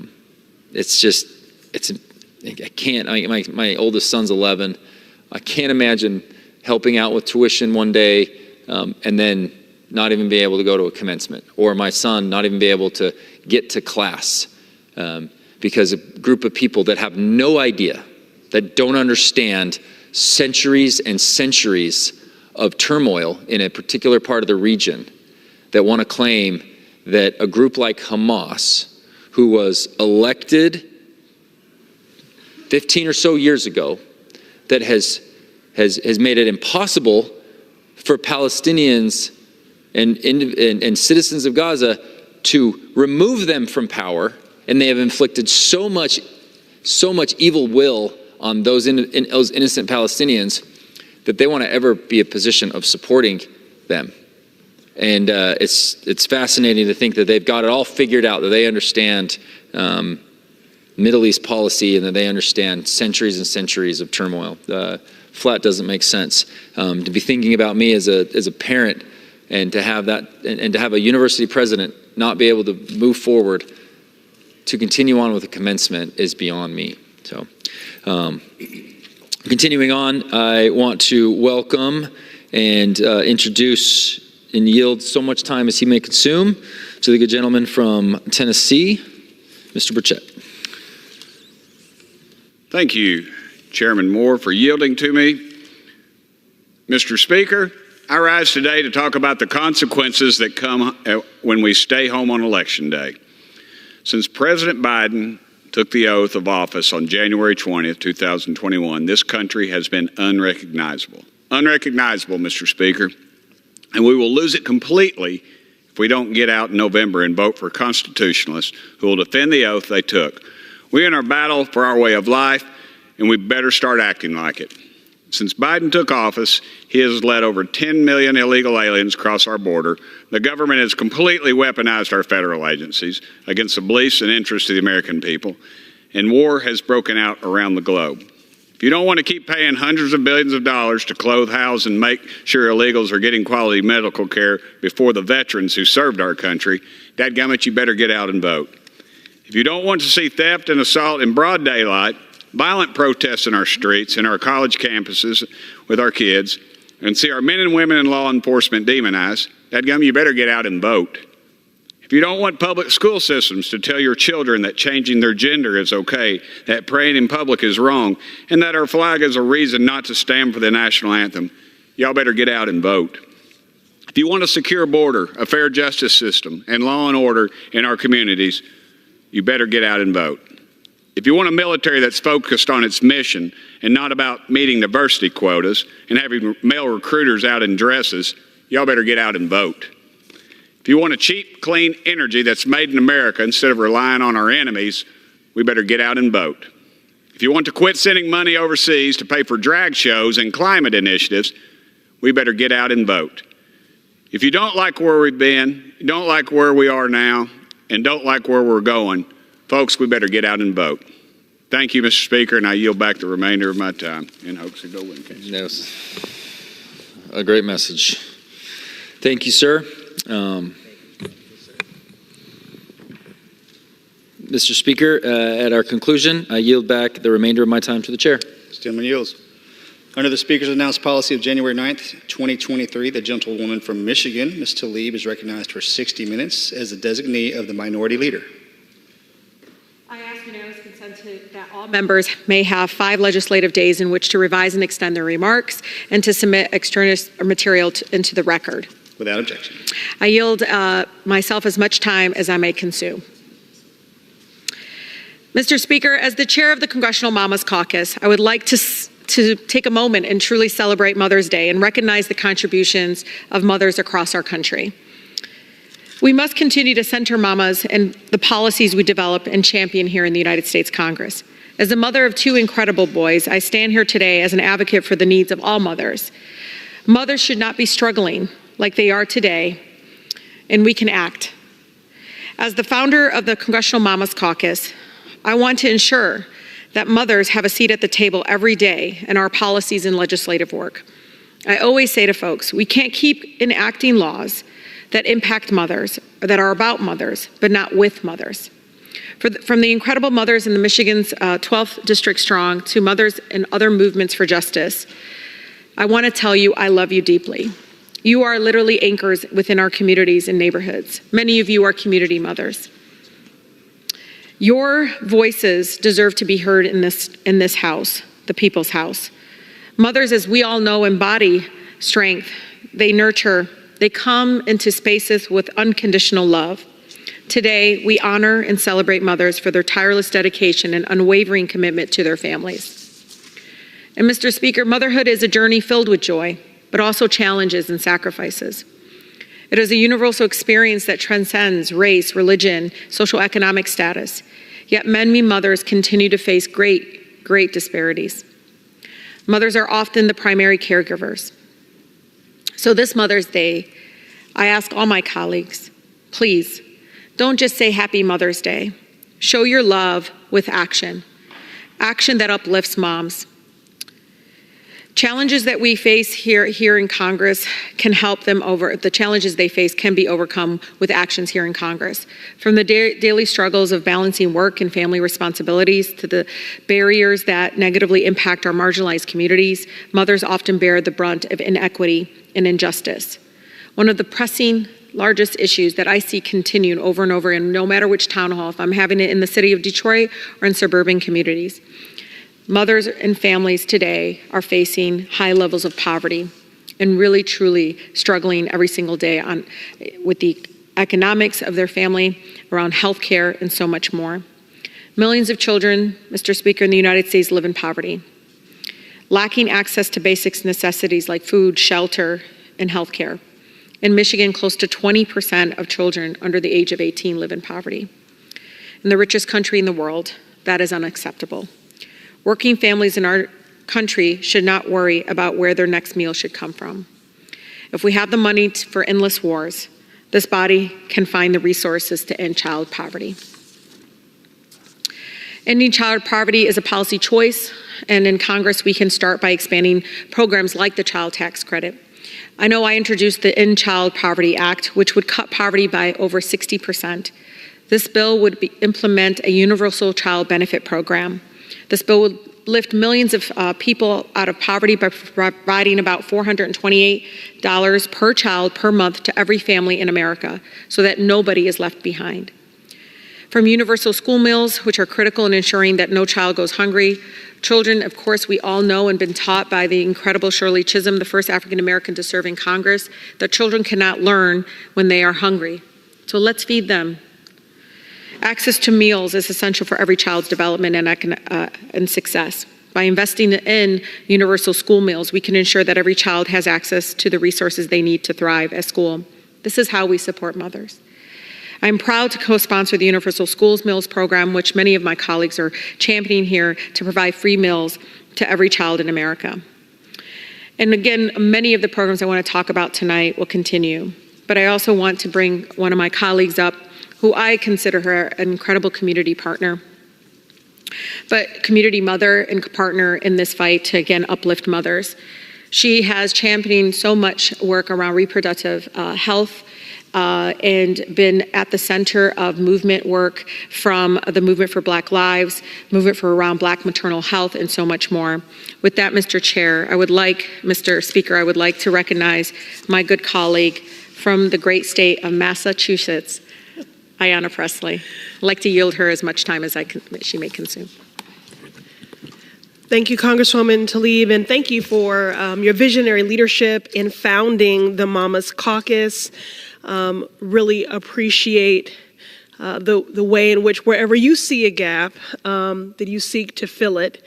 And I also appreciate that the incredible role model, the righteous representation that you provide for your sons, and the way that you fight for every child as if they are your own. This time of year, Mr. Speaker, we wax poetic about the contributions of mothers. We call their work valued, their love endless, their role invaluable. Mr. Speaker, mothers across America don't want a Hallmark card. They want policy change. I grew up in a small storefront church on the south side of Chicago, and my grandfather was the pastor there. And even as a pastor, he would often say that he would rather see a sermon than hear one. Mr. Speaker, the mothers of this country are deserving of policies that see them, center them, and serve them. And they would prefer that over bouquets, verbal or otherwise. We tell mothers that caregiving is their greatest contribution and then undermine them at every turn. We tell women that motherhood is aspirational and the greatest contribution they will ever make, while for many a safe pregnancy is a privilege and not a right.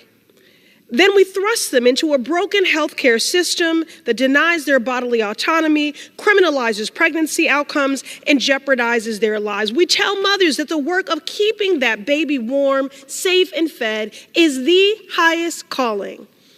And then we allow negligence and policy gaps to create a baby formula shortage in the midst of a pandemic as mothers panic to meet a most basic need. We tell mothers that they must work like they don't have children and parent like they don't work. While we fail to pass a universal paid leave policy, thrusting mamas and caregivers back into the workplace mere weeks after their babies are born. We tell mothers that it takes a village, and we're so proud to be a part of theirs. And then we fail to invest in safe, affordable childcare. We tell mothers that they are their children's first teachers, and they send their little ones out into the world with a hopeful heart. And then a stark reality keeps them up at night, that policy gaps will fail to keep that child safe from a gun on the block or in the classroom. We tell mothers that in the twilight of their lives, after they've poured into their babies, that we will take care of them. And then we gut social programs that would help our elders age in community with dignity and the care that they need. Mr. Speaker, mothers don't need empty praise. They need policy change. And now, by the grace of God and the sheer will and brilliance and sacrifice of mine, also not her only identity. And because I had a front row seat early on to her humanity, I saw the many struggles and hardships that she was confronted with on a daily basis. Not for a lack of good character, not for a lack of strong work ethic, but because of an absence of policy or of policy violence. Mr. Speaker, as a nation, we penalize and marginalize the very people who give us life. But yet and still, mothers and caregivers persist in doing the work of community and movement building, of mothering, of nurturing, when it's been 101 years too long and we have yet to even enshrine gender equality in our Constitution. We still have not passed the Equal Rights Amendment. And still we raise our voices and we rise in the halls of power, navigating systems not built for us to speak out. Together we press, day in and day out, for a more just America. Because being a mom, being a mama, being a mommy is our superpower. But this is not a just nation which supports us as parents, as caregivers. But we want this to be a just nation, and one that is more just and fair for the generations we are raising and for the generations to come. We fight for the rights of our children and grandchildren. We move with the clarity and conviction that only caretakers can. Leaving a better world behind is not an abstract concept. It is grounded in the children right in front of us. Every society owes a debt of gratitude to those who mother. And in their name, we press for a world that lives up to their aspirations. A world that keeps their babies safe. A world that keeps all our babies safe. Mr. Speaker, I would rather see a sermon than hear one. Thank you. I yield.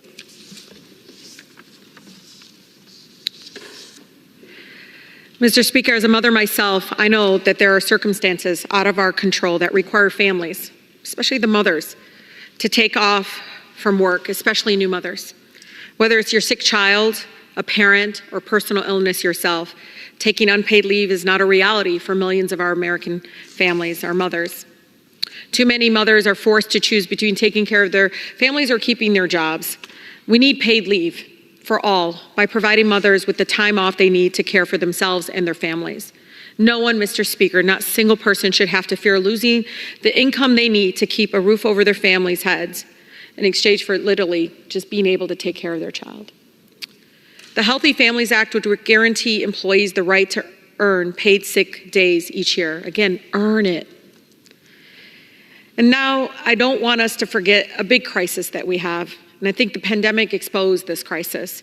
We have a child care crisis in our country. Affordable child care is also incredibly essential for working mothers and the well-being for our children.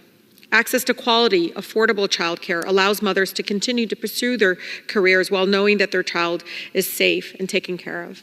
By investing in affordable child care, we can support working mothers and help them achieve economic justice and be able to thrive, not just survive. I'm proud to support, as again the co-founder of the Congressional Mamas Caucus, to be pushing for the Child Care for Working Families Act to ensure families can afford the child care they need and expand access to more high-quality options and help ensure that child care workers are paid living wages. With that, I want to yield as much time as she consumed a wonderful colleague, my colleague from Illinois, who is not only championing tenants' rights, which is the center of as many mothers, but also is a proud child of immigrants, and will tell you just incredibly how connected she is to her community on the ground, and bringing a lot of that lived experiences here in the chamber that has been really missing for a long time. With that, thank you, Congresswoman Tlaib. Mr. Speaker, el día de hoy me levanto para honrar a las mujeres de mi comunidad. Mientras nos preparamos para regresar a nuestros distritos para celebrar el Día de la Madre, muchas veces yo he dicho que soy la orgullosa hija de mi valiente madre, María Elvira Ramírez. Una mujer que casi se ahoga en el Río Grande y sacrificó tanto para darme la oportunidad de una mejor vida. Una mujer que hasta el día de hoy no deja de dar una mano y ofrecer apoyo y palabras de orientación a cualquier persona que lo necesite. Ella, mi mamá, es madre para toda la comunidad y su compasión y su amor por otros me inspira. Al honrar a mi madre, no puedo olvidar a las mujeres que también han servido como madres en la comunidad, entre ellas Juanita Barraza, Elvira Arellano, Helen Jackson, may she rest in peace, Nancy Ardema, Leticia Barrera, Catalina García y Julieta Alcantar. Cada una de estas mujeres ha nutrido, cuidado y apoyado a comunidades enteras, extendiendo su amor y su compasión a pesar de un mundo muy injusto. Como madres de nuestra comunidad, ellas nos han mostrado cómo ayudar al prójimo, cómo extender la mano a quien que lo necesite y cómo amar a la gente que tal vez les enseña a ellos odio. Estas madres nos han enseñado que el amor es la vez gentil y feroz. Nos enseñaron cómo luchar unos por los otros firmemente, en contra de cosas como vivienda inasequible, violencia armada y un sistema de inmigración fallado, en contra de discriminación, y siempre nos han mostrado de hacer el trabajo con amor y con valor. Y por eso estoy tan agradecida de nuestras madres. Nos han enseñado cómo pararnos firmes con valor y no solamente en los momentos que son cómodos, sino también en los momentos más incómodos. Pero también cómo también abogar para nuestros hijos y en el nombre de los niños de otras personas. And it is why, Mr. Speaker, as I rise today to honor our mothers, my mother, and so many women in Illinois 3 who have shown love, who've shown compassion, who've shown love even when they've been given hate. I also recognize that our mothers, as we pay my respects to them, they also want to make sure that we pay respects to the brave children that they have raised. You see, on college campuses across the United States and the whole world, students, our children, they're fighting for our shared humanity. They're putting their comfort and their bodies on the line to disrupt the status quo. And they're sending a clear message that Palestinian, that Jewish, that Christian children must be protected, and that we must uplift our shared humanity. Inspired by the lessons we've learned from our own mothers in our communities, these brave and courageous students are defending children in Gaza who are being murdered with U.S. bombs. They are taking a stand for children whose schools have been destroyed. Students of all faiths, Muslim, Jewish, Christian, and from diverse backgrounds are uniting to care for each other and to keep each other safe, to defend their cause and protect their dreams, and to create a space that's encouraging freedom for everyone. These children are inspiration to so many of us. And they remind us that the future is bright by putting the values and love into action that their courageous mothers instilled in them. Thanks to the teachings of these women, today we have a generation who believes in our interconnectedness struggles and are saying enough. In one voice, they are telling us clearly, no more war. I want to close by saying that I learned from my own mother, a woman with third-grade education, a woman who struggled and has experienced all that is wrong with this world. That if you lead with compassion, that if you lead with courage, that you're willing to be uncomfortable in the times that you must be uncomfortable, then you are living your purpose in our collective responsibility for collective care. And it's why today, as we are getting ready to head back to our districts to celebrate Mother's Day, I call us all to remember the lessons we learned from our own mothers. And I urge all of us to see our shared humanity. No matter where we were born, no matter our citizenship status, let's not forget that the women who right now are mourning their children and the children looking for their mothers under the rubble in Gaza and in every conflict. May we remember those children. May we remember those mothers. After all, President Woodrow Wilson proclaimed the first Mother's Day in 1914 to honor mothers who had lost their sons in the First World War. May we come back to protecting our children. May we come back to protecting mothers and fathers.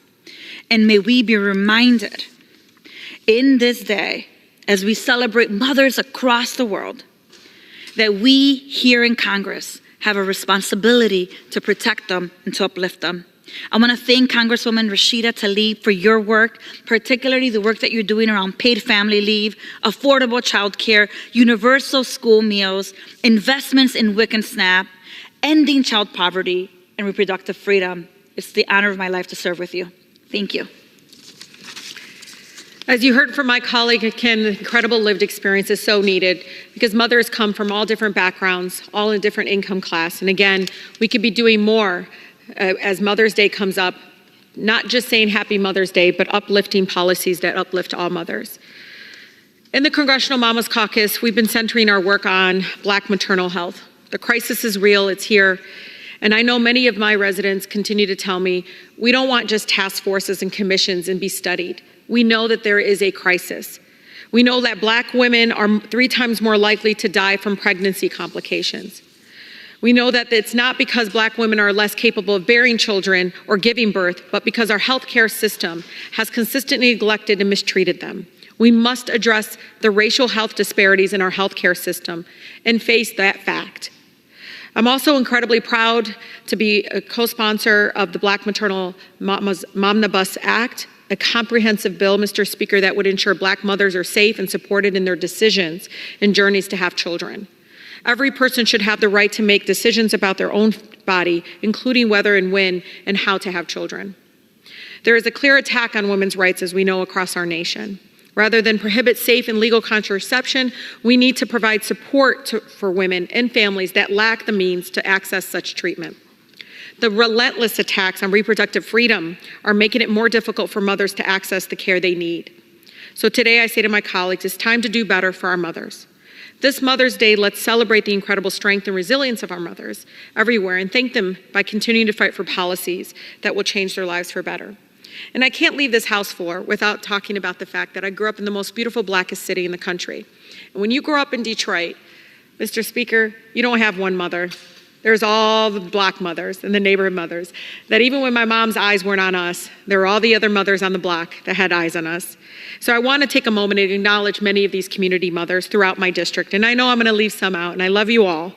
But there are particular ones that really, really, really have touched me and shaped the person that I am today. From Mother Christina Guzman, to Mother Monet Davis, to Mother Angie Webb, Linda Campbell, Mother Dr. Leonard, who's fighting for the right to breathe clean air, Mother Braxton, who's embedded in the community. And these are mothers that after they take care of their family, they are trying to take care of the neighborhoods they live in. I want to thank again Mother Nan Berry, Mother Levita Brown, who's my former high school teacher, who continues to check on me and make sure that I'm okay, and literally is always at the background saying, we got to do better as a country. So again, as we come together, we honor and celebrate every single mother every day. We can do it every single day, not wait the Mother's Day to say Happy Mother's Day, but do it with action. I can't be remiss in not speaking about my mother. My Yama was born and raised in Palestine and the occupied territories in the West Bank, a little village, Mr. Speaker, Betor el Foca. And it is an olive farm that she grew up on, picking olives and harvest in October, a family that literally struggled every single day, but they lived off their land. And my mother came to the United States after marrying my father with only 8th grade education. She was pregnant with me, 3 months. She came to the city of Detroit and she raised 14 children. And I'm the eldest. So when people call me Mama Bear, it's really real. But my mom, to this day, after we all left, now she's an empty nester, I kid you not, I have people come up to me, can you tell your mother, stop sending food? Because she cooks for the whole block. Even folks that are like, I'm fine, I have children that take care of me. If she sees a person that is limping or maybe had an accident, one of her neighbors, she will bring them food. All kinds of Middle Eastern food, all kinds of food, and you have to take it. If you don't take it, she gets very angry. She takes care of her block. And I think people don't realize just the incredible compassion that my mother has was really filled with living again in Palestine with the most compassionate woman I've ever met, my grandmother. And these mothers,